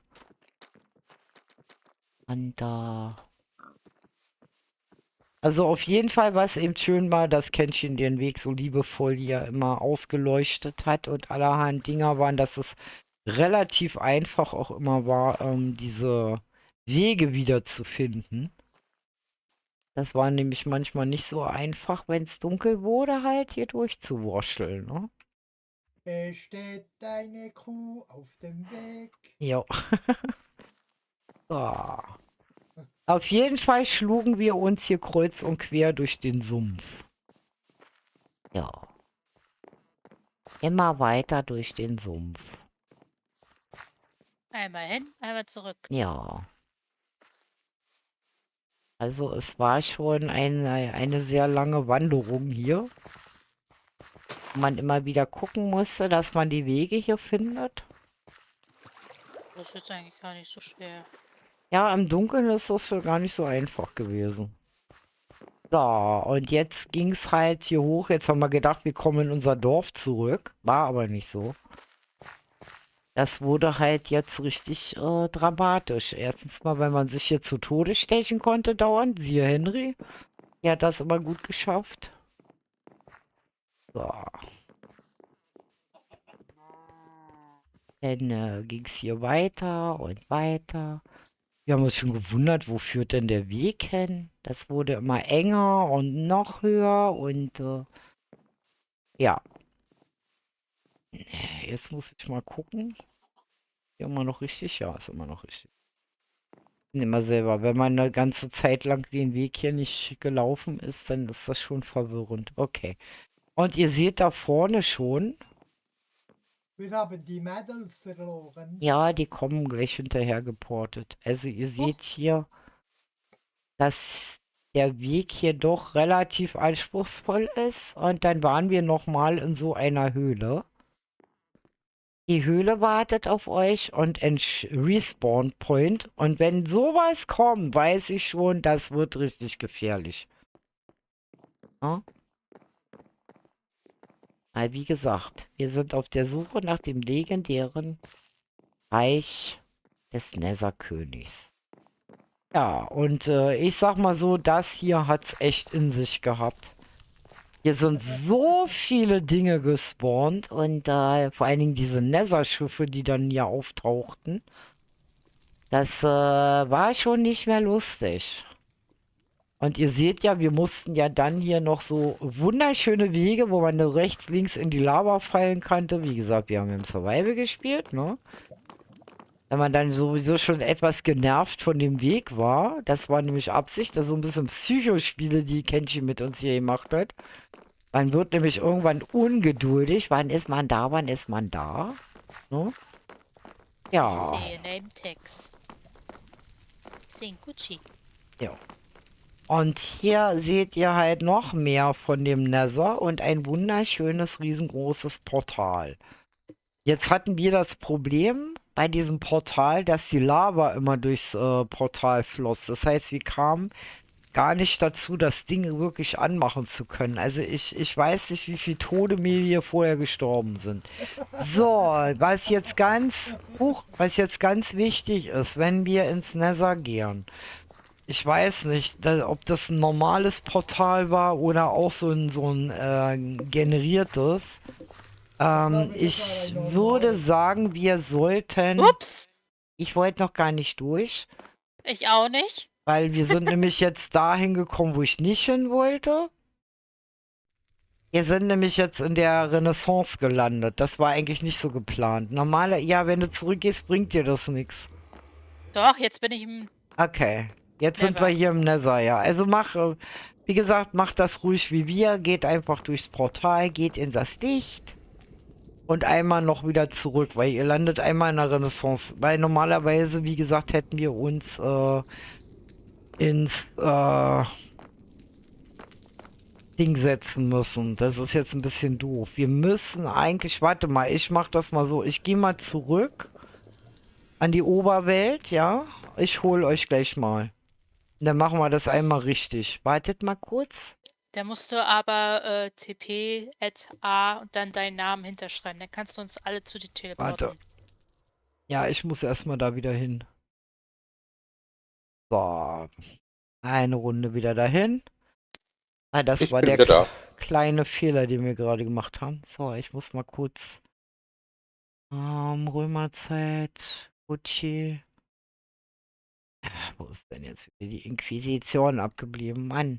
Okay, wieder nach oben. Hähnchen, Inquisition. Da. Hähnchen.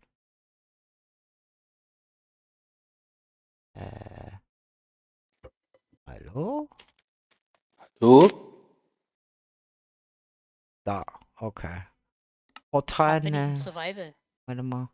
Ja, das ist, warum ich sage, das ist, okay, ich bin wieder hier. Jetzt porte ich euch nochmal hin und wir müssen nämlich was machen. Solange du nicht fliegst. So, Teleport. At all. Wer hat mich wieder ins Survival gesetzt? Nee, geht nicht. Kann ich nicht. Ja, ihr müsst euch selber nochmal, ihr müsst euch alle zu mir porten. Warte, ich mach das. So. Jetzt müssen wir alle ins Survival gehen, weil sonst klappt das nicht. Das ist nämlich das, was ich versucht habe zu erklären mit der Besonderheit. Also ihr müsst ins Survival gehen. Ja? Dann müssten wir da ankommen, wo ich hin will. Das Kännchen. Ups. Nicht das doch. war ich. Oh, das Kännchen. Hi, Kännchen. Wo sind wir denn hier gelandet? Weil wir müssen ins Survival gehen, damit wir in deiner, weißt du, in den normalen Weg reinkommen, nicht in das Dorf. Ich habe außerdem ihn mitgeportet. Ja, alles weil ich gut. A gemacht hatte. Ja, alles gut. So, jetzt muss ich erstmal kurz was, Ja, und da so eine Da kommt man aber wieder ins Ding rein. bist du im Survival gewesen? Ja, und jetzt bin ich wieder in meinem Dings, der Mine drinnen. Okay. Ja, das stimmt. Okay. Kenshin hat geschrieben, dass Von das der so gemacht wird. aktuellen. Er sagt Von der ja, von aktuellen der Epoche. aktuellen Epoche. Okay, okay. Und Gut, wieder dann, zurück. ja, weil wie gesagt, ich wollte ja eigentlich an den Ort gehen. Okay, ich mach das mal kurz anders. Ich hole euch gleich mal zu dem Punkt. Warte mal, wir kriegen das auch anders hin, weil ich habe doch den Eintritt, den Eingangsort. Netherkännchen, Lager. Wir sind jetzt in der Höhle. Ja, ich muss nur Na? dieses Nether-Portal Hallo. finden, also das Schön andere. kuschelig. Ach, wir sind Muss ja ja eigentlich, nee, wir sind ja eigentlich richtig, nur dass wir den Weg laufen müssen, ne? Wir haben die schon wieder verloren. Ja, ja, alles gut, ich schiebe mich ja schon. So, jetzt könnt ihr wieder ins Miss Survival Circle. gehen. Oh. Ins Kreativ. Also wenn ihr hier im Nether seid, dann könnt ihr hier, dann laufen wir den Weg nämlich mal lang. Genau so war das. Wir sind nicht im Nether. Du musst nochmal durchs Tor Ihr durch. müsst nochmal durchs Tor gehen, Noch wenn ihr mal im Lager durch. seid. Einmal Aber durch. im Survival. Genau. Und wenn ihr durch seid, dann euch wieder ins Kreativ setzen. Damit wir den Weg hier gefahrlos laufen können. Es ist an sich egal, ihr könnt auch im Kreativ durch, ihr müsst nur einmal nochmal zurückgehen, weil ich habe das auch gemacht und hat trotzdem funktioniert. Ja, und wie gesagt. Okay, wir laufen jetzt einfach mal den Weg, den wir damals laufen mussten. Weil diese kleine Hütte, die ich euch ja gezeigt habe, das ist eine Abkürzung halt, ne? Ich sehe den End, das ist mal das erste Mal ein Kenshin, den habe ich noch nie gesehen. Ja, das ist unser Kännchen. Den habe ich noch nie gesehen gehabt. Weil ihr seht, es ist ein bisschen haariger Weg hier mit vielen netten Herrschaften. Ja. Tiefen, Hier in heißen Bädern. Glitzer. Ja, hier Ja. viel Glitzer, definitiv. Hier Definitiv. fehlt Glitzer, genau. Und ihr seht, wir haben immer so wie kleine Wegpunkte halt. Mit einer leeren Hand rechtsklicken, guten Tod halt. Also, wie gesagt, das sind halt diese Wegsteine fürs Nether halt, ne? Also damit, weil es war abzusehen, dass wir hier öfters sterben. Und man kann ja keine Betten hinpacken. Sicher? Lass mich mal ausprobieren, bitte. Nein, sonst probier's macht's es nicht kaboom. Sonst macht's kaboom. Mhm. Das will ich sehen. Und hier solltet ihr euch auch mal umgucken. Hier sitzen nämlich Wächter der Zeit. Sinus Entführer ist hier gefangen genommen. Hier sitzt ein Kenshin. Dann Fluch der Steinzeit. Dann haben wir hier Momentum und Scharfschütze. Leotera, warum ist hier Leotera hier drinnen? Leotera. Weil er böse war. Als ein Ja. Kuschelfreund ist. Guck mal, das ist ein ganz besonderer Kuschelfreund. Ja, ja. Ja. Wer ist denn das Oh, da oben? Momentum ist auch hier. Oh, das ist die Bubu. Ja. Ein Scharfschütze. Ein Scharfschütze, nein. Boah, das ist eine Verwirrung mit dem dunklen Blöcken hier. Mhm. Oh mein Gott. Ich mag's hier nicht. Ich auch Das nicht. gefällt mir gar Hier fehlt nicht. Wasser. Hier fehlt Wasser, genau. Hier hier hüpfen also raus. komische Teile mal durch die Gegend. Mal gucken, vielleicht habt ihr das ja hier Und mit. ihr wart hier alle Survival? Mhm. Will Wo ja seid ihr denn hin? raus. Nach oben. Wo nach Den oben? Weg lang. Die Dort, wo Leiter du nach nicht oben. Bist, wir sind dort, wo du nicht bist. Ich mag's hier nicht. Ein Hier ist auch so gruseliger staubig. Ort, Hat mal ne? jemand eine Staubwedel dabei? Warm Mhm. hier. Schön warm. Mein ist Gott, es hör doch hier. mal auf mit diesen blöden Getränken-Dinger da.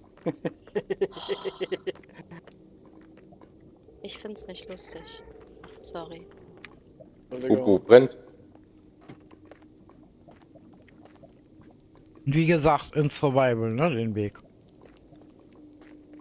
Ich will nach Hause. Ich verstehe Gucci. Da. Geh nicht weiter. Dreh um und komm nie wieder Lupi, ich zurück. bin nicht mehr alleine. Geh nicht Nein. weiter, dreh um und komm nie wieder zurück. Gefahr. Spiel hier nicht den Helden. Naja, wenn ihr Bubu Wer kennt. weitergeht, stirbt hier. Du stirbst noch vor der Schlacht und um die Hölle. Kleiner Inquisitor, die Hölle wird dich verschlingen. Wichtig waren die Flieh, blauen solange du Schilder. es noch kannst. Nonstop. Blaue? Die wichtigen Schilder waren die blauen hier, die ich hier gefunden habe. Oh, geh weiter und rette ihn, Bubu. Dieser Krieg ist meine Schuld. Tut mir leid, dass ich euch damit reinziehe. F, Die- weißt, F. Auf Befehl von Kenshin her. Oh. Jetzt weißt du, warum ich den Befehl, diese Schilder hier alle ignoriert habe. Eieieiei. Bu, du machst Sachen. Ja. Überlege ich nur, wie sind wir denn hier runtergekommen? Ja, hier. Flieh, solange du noch kannst. So. Dann mussten wir hier genau wieder hoch. Oh, das war Gibt's so. tote Köpfe? Ja. Und hier war ein Schlachtfeld ohnegleichen, ey. Das war so richtig ätzend. Was für ein Schlachtfeld. Was Ja, war ja, denn hier? also pass auf. Wir sind erst hier unten gegangen, haben natürlich unseren Waystone hier wieder angeklickt. Ja, Hm? und unsere Betten aufgestellt. Nein, wir haben keine Betten aufgestellt. Und ich muss ganz ehrlich sagen, das war richtig haarig, weil wir haben hier, warte mal, ich muss mal kurz gucken, wo ist der Eingang von dem Ding hier? War das hier? Wir haben doch hier. Ja. So, kommen Sie mal mit, kleiner Fuchs. Wo ist denn Herr Kenshin? Ich weiß nicht, wo er ist. Auf Da jeden hinten. Fall, auf jeden Beim Fall, Einhorn. Hier Ja. ist er. also auf jeden Fall ist hier unser Unterschlupf gewesen. Ah, ein Besprechungsraum. Oh, Ja. hier sind noch Freunde. Schaut mal. Und wer noch Pipi machen muss, hier ist noch ein Klo. Weil manche haben sich hier schon vor Angst in die Hose gemacht. So, okay. Gut. Dann folgen wir jetzt mal Kenshin, weil ich hab Lust, noch mal die Achterbahn zu fahren. Die ist so genial. Also wie gesagt, hier auf diesem Feld, das war ein Schlachtfeld und wir waren froh, dass wir Illo noch bei hatten. Weil, ihr müsst euch vorstellen, alles was das Nether zu bieten hatte, griff uns hier an, auf diesem Feld. Deswegen auch die vielen Feuer hier. Das war richtig schlimm. So, jetzt Ja, muss und ich die mal vielen gucken, wo Tote. Kenshin hier ist. Kenshin ist hier Ja, da bei oben. mir. Okay. Bei dem Diamantenblock ist er. Ja. Und viele Tote hat es gegeben. Muss man auf den Diamantenblock gehen? Also wie Nee, da gesagt, also sagte ihr er, dass könnt... er da. Ihr könnt euch gefasst machen, wie gesagt, wenn es nach Abenteuer schreit und eine Epoche halt, so, wo solche Dinge halt passieren, dass das richtig zur Sache geht. Dieser kleine Diamantblock war der Spawnpoint unseres Wizards. Genau, hier tauchte nämlich auch noch, als wir gedacht haben, wir haben jetzt den Gast erledigt und geführte Milliarden von Wizard-Skeletten, tauchte dieser wunderschöne Wizard auch noch auf und der hat's richtig in sich gehabt. Also ich frage mich nicht, wie oft wir je gestorben sind. Ich hab Das Weg war gefunden. richtig krass. Gibt's ein Video davon? Und hier hinten ist die Technik. Warte mal, wo bist du, Kenshin? Hinten. Hinten ist die Technik. Ich glaube hier hinter irgendwie, keine Ahnung. Weiß nicht, wo er ist. Ich sehe ihn nicht. Oh, hier ist ein Weg. Ah ne, das sind Zäune hier. Ja, wie gesagt, auf jeden Fall, wie gesagt, Da. Gefunden. okay. Ach, unten. Genau. Und dann könnt ihr mal sehen, wie Kenshin das aufwendig hier vorbereiten musste halt. Es ist echt, genau, der legendäre Raum hier, genau. Ey, hier kriegt man Augenkrebs. Und ihr seht, schaut mal diese schön ganzen hell. Command-Blöcke, die hier stehen. Oha. Und er stand hier Oh, unten ist und mir hat zu immer grell. fröhlich die Knöpfe gedrückt. Ich hätte ihn so erschlagen Kann können. man die Knöpfe jetzt noch drücken? Oh, das weiß ich nicht. Keine Ahnung. Kenshin. Stimmt. Kann man das noch aktivieren? Ich weiß es nicht, keine Ahnung. Jetzt bin ich aber weg. Porte dich einfach zu mir. Wo bin ich denn hier gelandet? Für Ilu. Für Ja. Ilu. Ilu war Ilu, das, der genau. Freie. Genau, Ilu, der Ilu hat hier Freie. unten gestanden und Kännchen hat oben. Genau, und Kännchen hat uns oben geholfen dann. Ja, kann man. Aber Oh, ob hat denn ja- er was. guckt- Bube, er guckt ja den Stream und bei ihm ist Ja, das verzögert, dass er verzögert, das ja. mitkriegt. Da muss man ihm schon über. Ja, Aber wer drückt, geht in Survival. genau. Also wie gesagt, Genau, Kenji. Das auf jeden Fall. es war auf jeden Fall eine sehr, sehr haarige Angelegenheit hier. Aber ich will Achterbahn fahren. Er hat nämlich hier auch eine Achterbahn eingebaut. Mhm. Ich glaube, ich habe hier Das hinten kann irgendwo einen Weg interessant gefunden. Ja, werden. der gehabt. Weg ist hier hinten weiter. Bei den Zäunen. Da müssen wir hin. Ja, zu den Zäunen. Da, gefunden. Ja. So. Diese Schleichblöcke, ey, wie ich sie hasse. Kommt immer nicht von der Stelle hier. Da braucht man halt huschen. Oder man fliegt einfach. Ja. Oder man fliegt. Ja, aber wie gesagt, wir haben ja in Survival gespielt. Das war gar nicht so einfach. Also ich bin hier zum Beispiel gestorben. Durch diese Wie oft? Langsamkeitsblöcke, weil ich mit einmal so katapultiert wurde beim Springen. Das war Wie oft bist du gestorben, Bubu, hier unten? einmal, glaube ich. Also hier auf dem Einmal? Weg einmal, ja. Ganz nach oben bei der Leiter? Ja, So. Ah, das ist wieder ein Wiederbelebungsstein hier. Ja. Wir mussten mal, genau, und dann mussten wir hier irgendwie. Oh Gott. Hier irgendwie durch. Da lang, da lang, Kann man hier hier vielleicht lang, hier durch. Festplatz sammeln noch ein paar? huschen bringt nichts. Mein Sehnsand, Dann hier hoch. sagt sie, Schärchen. Genau. Huschen Weil- war, wenn du schleichst. Ja. Das ist der. Seelenläufer Speed. brauchst du. So, dann hier irgendwie Genau, das meinte ich. durch. Hier lang. Hier war der Stein, genau. Hier ging's lang. Und jetzt ist die Frage, wo ging's danach lang? Hallo Moni. Moni. Ich glaube Ups. hier. Ancient Debris und Diamanten. Diamanten. Ich glaube, Diamanten! Huch! Wir sind Bauen wir eingesperrt. sie ab. Ich hoffe, Bauen dass sie wir ab. das jetzt Diamanten! finden. Weltmaker, bauen wir sie ab, Diamant. Diamanten. Ich glaube, ich bin schon wieder am falschen Gang. Oh, Diamanten, Diamanten, Diamanten, Diamanten. Ihr seid wieder Oder? perfekt. Bin ich im falschen Gang? Oh, Diamanten. Ah, unten, okay. Dann runter, genau. Einfach nicht überventilieren, Weltmaker, da. Noch einen runter, genau.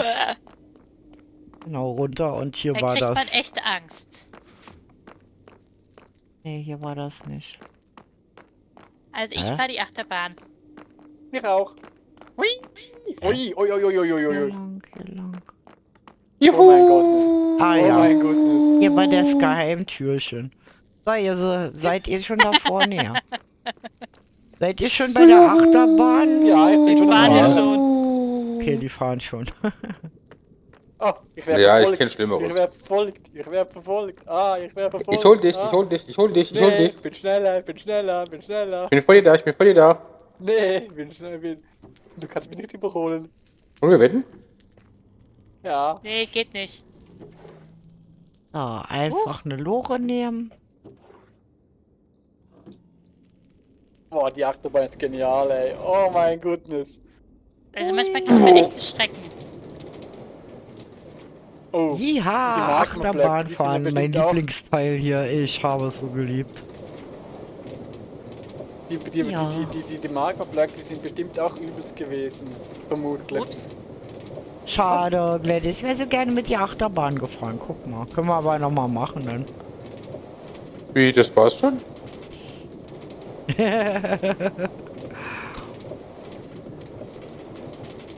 Ah. Oh, nice. Die Störpen hier.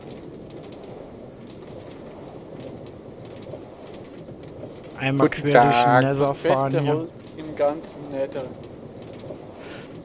Und das Schöne ist ja, dass dieses Data Pack, was wir ja hier mit ins Nether reingenommen haben, halt Kenshin seine ganze Gegend hier nicht verändert hat, weil das alles großflächig halt aufgedeckt war. So. Oh mein Goodness. Hallo. Oh, Was das hier Dorf alles ist ja gebaut richtig wurde, geil. ey. Ja, das haben wir, da haben wir Kenshin bei unterstützt. Das ist riesig Oh, hier. hier ist sogar die Hand wieder. Ja. Die Hand ist da. Und der riesengroße Palast von Kenshin gibt's hier. Ja. Komm mal mit, Moni. Wo- Welcher riesengroße Palast? Es gibt hier einen riesengroßen Palast. Ihr müsst nur ein fliegendes Augenpaar suchen. Da Das sieht ein verbirgt bisschen sich, aus wie Gollum. ja, da verbirgt sich der Palast. 90% Niki gebaut. Oh, Hier fliegendes verbirgt sich Auge. der Palast oben. Ne, ist kein fliegendes Auge. Es sieht halt wirklich aus, Oh, entweder das ist wieder eine wie Hand. Gollum oder wie ein trauriger oder wütender Yoda. Ah, wir stellen uns hier mal.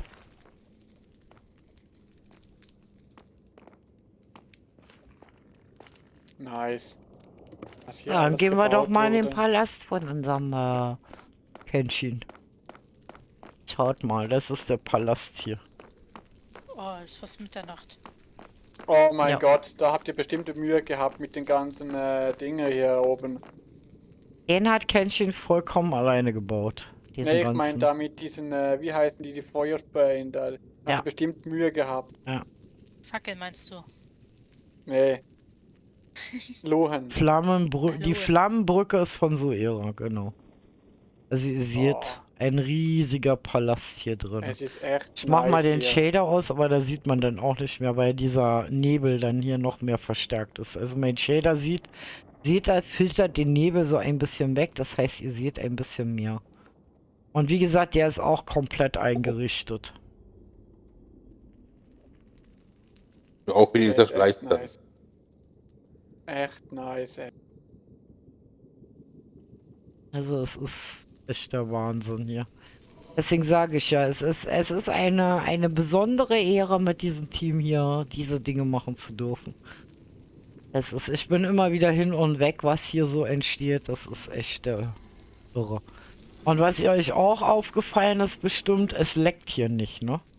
Obwohl hier die ganzen Lohn und weiß ich was alles drin sind. Einer hat sich nach unten verabschiedet.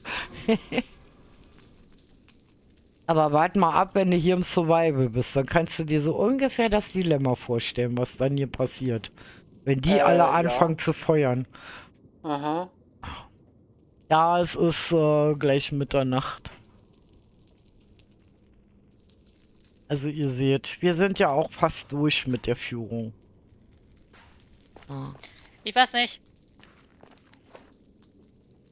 Also ihr seht, es ist Wahnsinn. Und hier ist halt auch dieses legendäre kleine Dörfchen halt, also dieser Markt, dieser Tauschmarkt, den wir dann eingeführt haben. Also wie gesagt, die Aufgabe war hier ist zum Beispiel in der Inquisition dem Netherkönig halt bestimmte Dinge zu bringen und quasi ihm seine Macht wiederzugeben.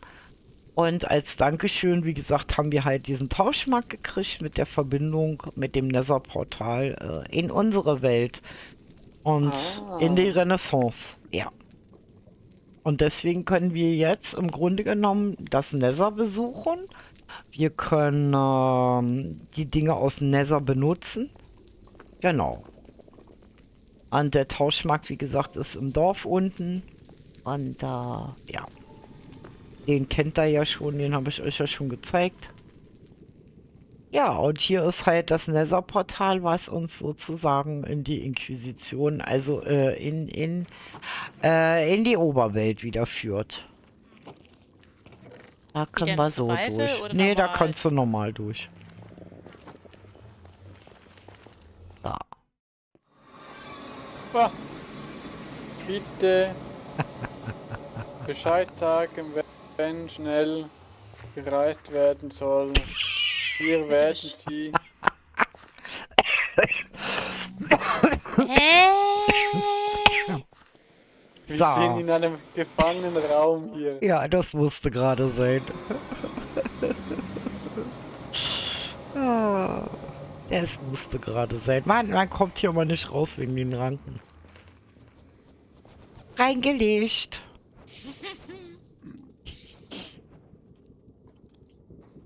Wieder rein? Die Truppen. Nein, ihr müsst hier wieder raus. Kommt raus. Bubu. Wir müssen unten zu dem anderen gehen. Bubu. Warum bin ich jetzt im Survival wieder? Das ist normal. Ihr solltet also ganz schnell wieder ins Kreativ gehen, sonst habt ihr ein Problem hier. Ja, ich hab's gerade gemerkt. Das schießt hier. Okay, dann lasst uns mal zu dem Tauschdorf nach unten fliegen. Hui. Ah, ich muss jetzt wieder Toni suchen. Toni? Toni?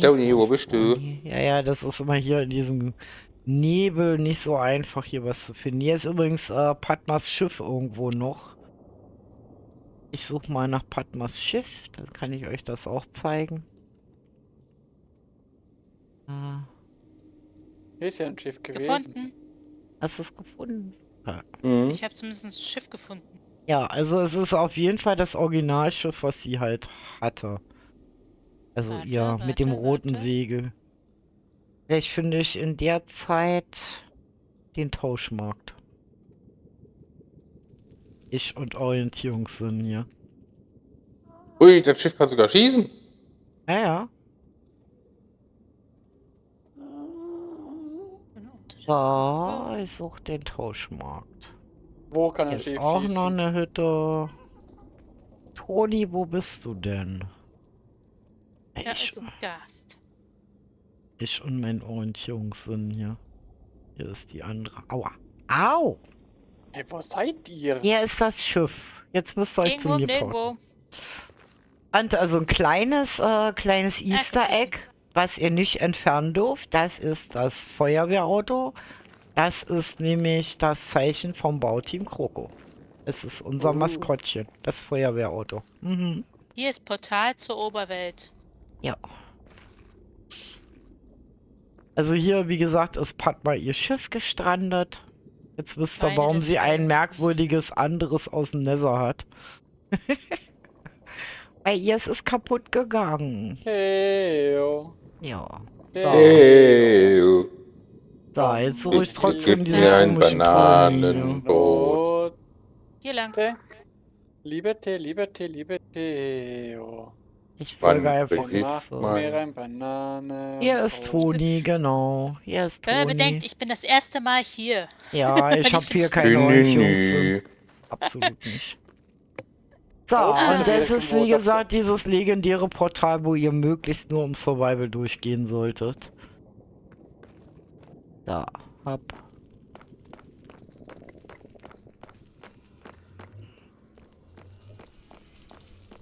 Und dann könnt ihr wieder ins Kreativ wechseln. Einfach Nein, lass das. Ich krieg schon wieder Jukebox im Kopf. mal. Ja, das Au. ist ja richtig Entkommt so. mal, ihr zwei. Hey, oh. Hey, oh. Balambala, Hilf balu, mir balu. in meiner Wieso Not. kommen wir jetzt hier raus? Weil man da immer herauskommt. Das ist, ach so. Und dann musst du wieder zurückgehen. Musst du nochmal raus. Es ist ein Hin und Her hier mit den Portalen. Ich finde das Wir Portal sind jetzt nicht endlich mehr. hier angekommen. Ah. Wieder durch, das Portal? Ja. Hin und her und her und hin und hin und her. Okay, und wir sind hier wieder in der Renaissance. Yay. Jetzt könnt ihr euch vorstellen, wenn das schon so lange dauert durch diese ganzen Epochen, die wir bis jetzt gemacht haben. Bin ich froh, wieder im Schnee Aber zu Bubu, sitzen. eine Frage. Du hast gesagt, es sollte hier ein Museum haben bei uns, bei der Renaissance. Ja, das Wo ist halt das? nicht mitgekommen. Das hat derjenige, der das Dorf vorbereitet hat, vergessen. Ah. Ja, also wie gesagt, wir haben ja ein Museumshaus, aber wir haben gesagt, dieses Mal, ja, haben wir erstmal drauf verzichtet, weil wir genug zu bauen haben. dass ich gesagt habe, wir nehmen es dann in der nächsten Epoche wieder auf und auch die Bibliothek und dann haben wir da auch wieder die Zeit, weil das ist, wie gesagt, eine reine Abenteuer und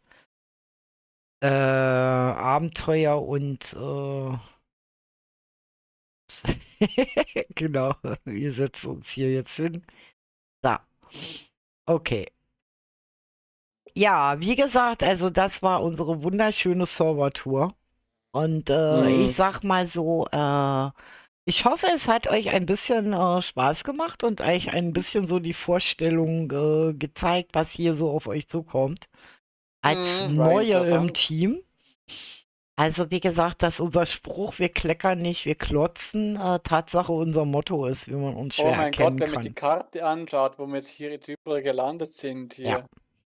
Kreuz und quer. also Sag wie mal, warum gesagt, ist eigentlich Schnee in meinem Haus? weiß ich nicht. Keine Ahnung. Auf jeden Fall, wie gesagt, seht ihr, ja, dass das hier sehr aufwendig ist und ja, wir viel Spaß, viele Abenteuer hier bisher erlebt haben. Aber wie gesagt, wir blicken auf 1,5 Jahre Momentum schon zurück. Im September wären es dann Ich bin in der Lehre. 2 Jahre. Und wenn ich jetzt die Vorbereitungszeit, also ich muss mal Kenshin, die Vorbereitungszeit, die Planungszeit hat Tatsache im Mai angefangen. Oh. Ja. Warum Das ist so heißt, vor Schneemänner? 2 Jahren quasi, wir haben im März quasi die Idee gehabt und angefangen im Mai, das Ups. zu planen, umzusetzen und solche Dinge halt ja zu machen. Wie gesagt, weil auch dieses Video, was ihr gesehen habt, unseren Trailer, unseren Haupttrailer zum Beispiel, das dauerte Tatsache einige Monate, bis der soweit fertig war. Ja, also wie gesagt, also das ist so, ich könnte schon sagen, unser 2-jähriges Jubiläum, weil wie gesagt, das entstand alles mal aus einer, ich sag mal, ich kann nicht schlafen, Nacht mit Kirito. So fing das an. Und ja, deswegen wisst ihr auch, warum Kirito letztendlich hier auch die Serverbetreuung macht, weil wer A sagt, muss auch B sagen. Das hat er sich selber eingebrockt. Aber wie gesagt, ich bin meinem Team wahnsinnig dankbar. Auch allen, die jetzt mittlerweile nicht mehr in dem Projekt halt dabei sind. Einige sind im Hintergrund immer noch aktiv und helfen den anderen bei den Vorbereitungen. Sie wollen halt nur nicht momentan an den Wochenenden spielen halt. Was ich auch verstehen kann, wie gesagt, 2 Jahre sind eine sehr, sehr lange Zeit. Wir haben sehr, sehr viel gebaut und viel gemacht, genau. Und Kenshin und ich, wie gesagt, haben wir da schon mit solchen Langzeitsachen Erfahrung. Sprich, Überraschungsmap für Kroko damals. Also von daher wusste ich, dass auf jeden Fall Kenshin das Sitzfleisch hat, das hier alles durchzuhalten, auch eine Rio. Und wie gesagt, einige andere halt, die so im Hintergrund hier sind, wie eine Soera zum Beispiel, die hat damals auch mitgebaut. Die haben alle extremes Sitzfleisch und eine extreme Geduld. Und ja, ich sag mal, wir werden auch immer besser, habe ich das Gefühl. Also, ich bin gespannt, was die folgende Zeit noch bringt und dass wir noch ganz lange hier bauen und viel Spaß haben und ja, euch unterhalten können. So, und jetzt war der Stream lange genug. Wir haben es 0:02 Uhr. Guten Morgen. Ja, genau. Guten Morgen zusammen. Ja. Montag haben wir frei. Und ihr seht gerade Backup World Saved, ne? Also was ich gesagt habe halt, ne? Also wie gesagt, Kenshin mittlerweile hat sich nach der Epoche eine Weile aus Minecraft mehr oder weniger zurückgezogen. Das ist auch richtig so, weil er hat wirklich verdammt lange und viel an seiner Map gebaut, was ihr gesehen habt. Das macht man natürlich nicht immer halt kürzester Zeit. Also er hat da wirklich ein paar Monate dran gesessen. Ich glaube fast ein halbes Jahr an dieser Epoche, um die genau zu planen, die ganze Story zu entwickeln. Wie gesagt, ihr könnt das alles nachschauen. Ja, und ansonsten möchte ich mich für eure Geduld heute bedanken. Das ist doch ein Ja, etwas gerne langer doch. Stream Danke, dass du geworden. alles uns gezeigt hast. Hat wirklich Und Spaß gemacht, durch die ganzen Epochen zu gehen. War ja, wirklich sehr eindrucksvoll. wie gesagt, und wichtig ist halt, ja, dass ihr wisst halt, dass das alles immer mal wiederkommen kann. Wir können ja kleine Unfälle mal haben. Vielleicht landen wir doch mal in der einen oder anderen Epoche wieder. Und schauen mal, was wir da noch so anstellen können, was uns da erwartet. Wie gesagt, es geht natürlich immer weiter Richtung Moderne und vielleicht auch in die Zukunft. Wir wissen es nicht. Vielleicht landen wir auch mal auf einem anderen Planeten. Ja, genau, Bauern. Die Story selbst hatte eine Woche im Grundgerüst gehabt, genau. Auf jeden Fall, wie gesagt, bin ich froh, dass ich euch alle gefunden habe und dass ihr das alles so mitmacht. Wie gesagt, es Gerne doch. erfordert natürlich viel Zeit, wie ihr gesehen habt. Das baut sich natürlich nicht nur an den Wochenenden, sondern viele Sachen werden unter der Woche halt gemacht. Und auf jeden Fall, ja, das können wir nach dem Stream machen.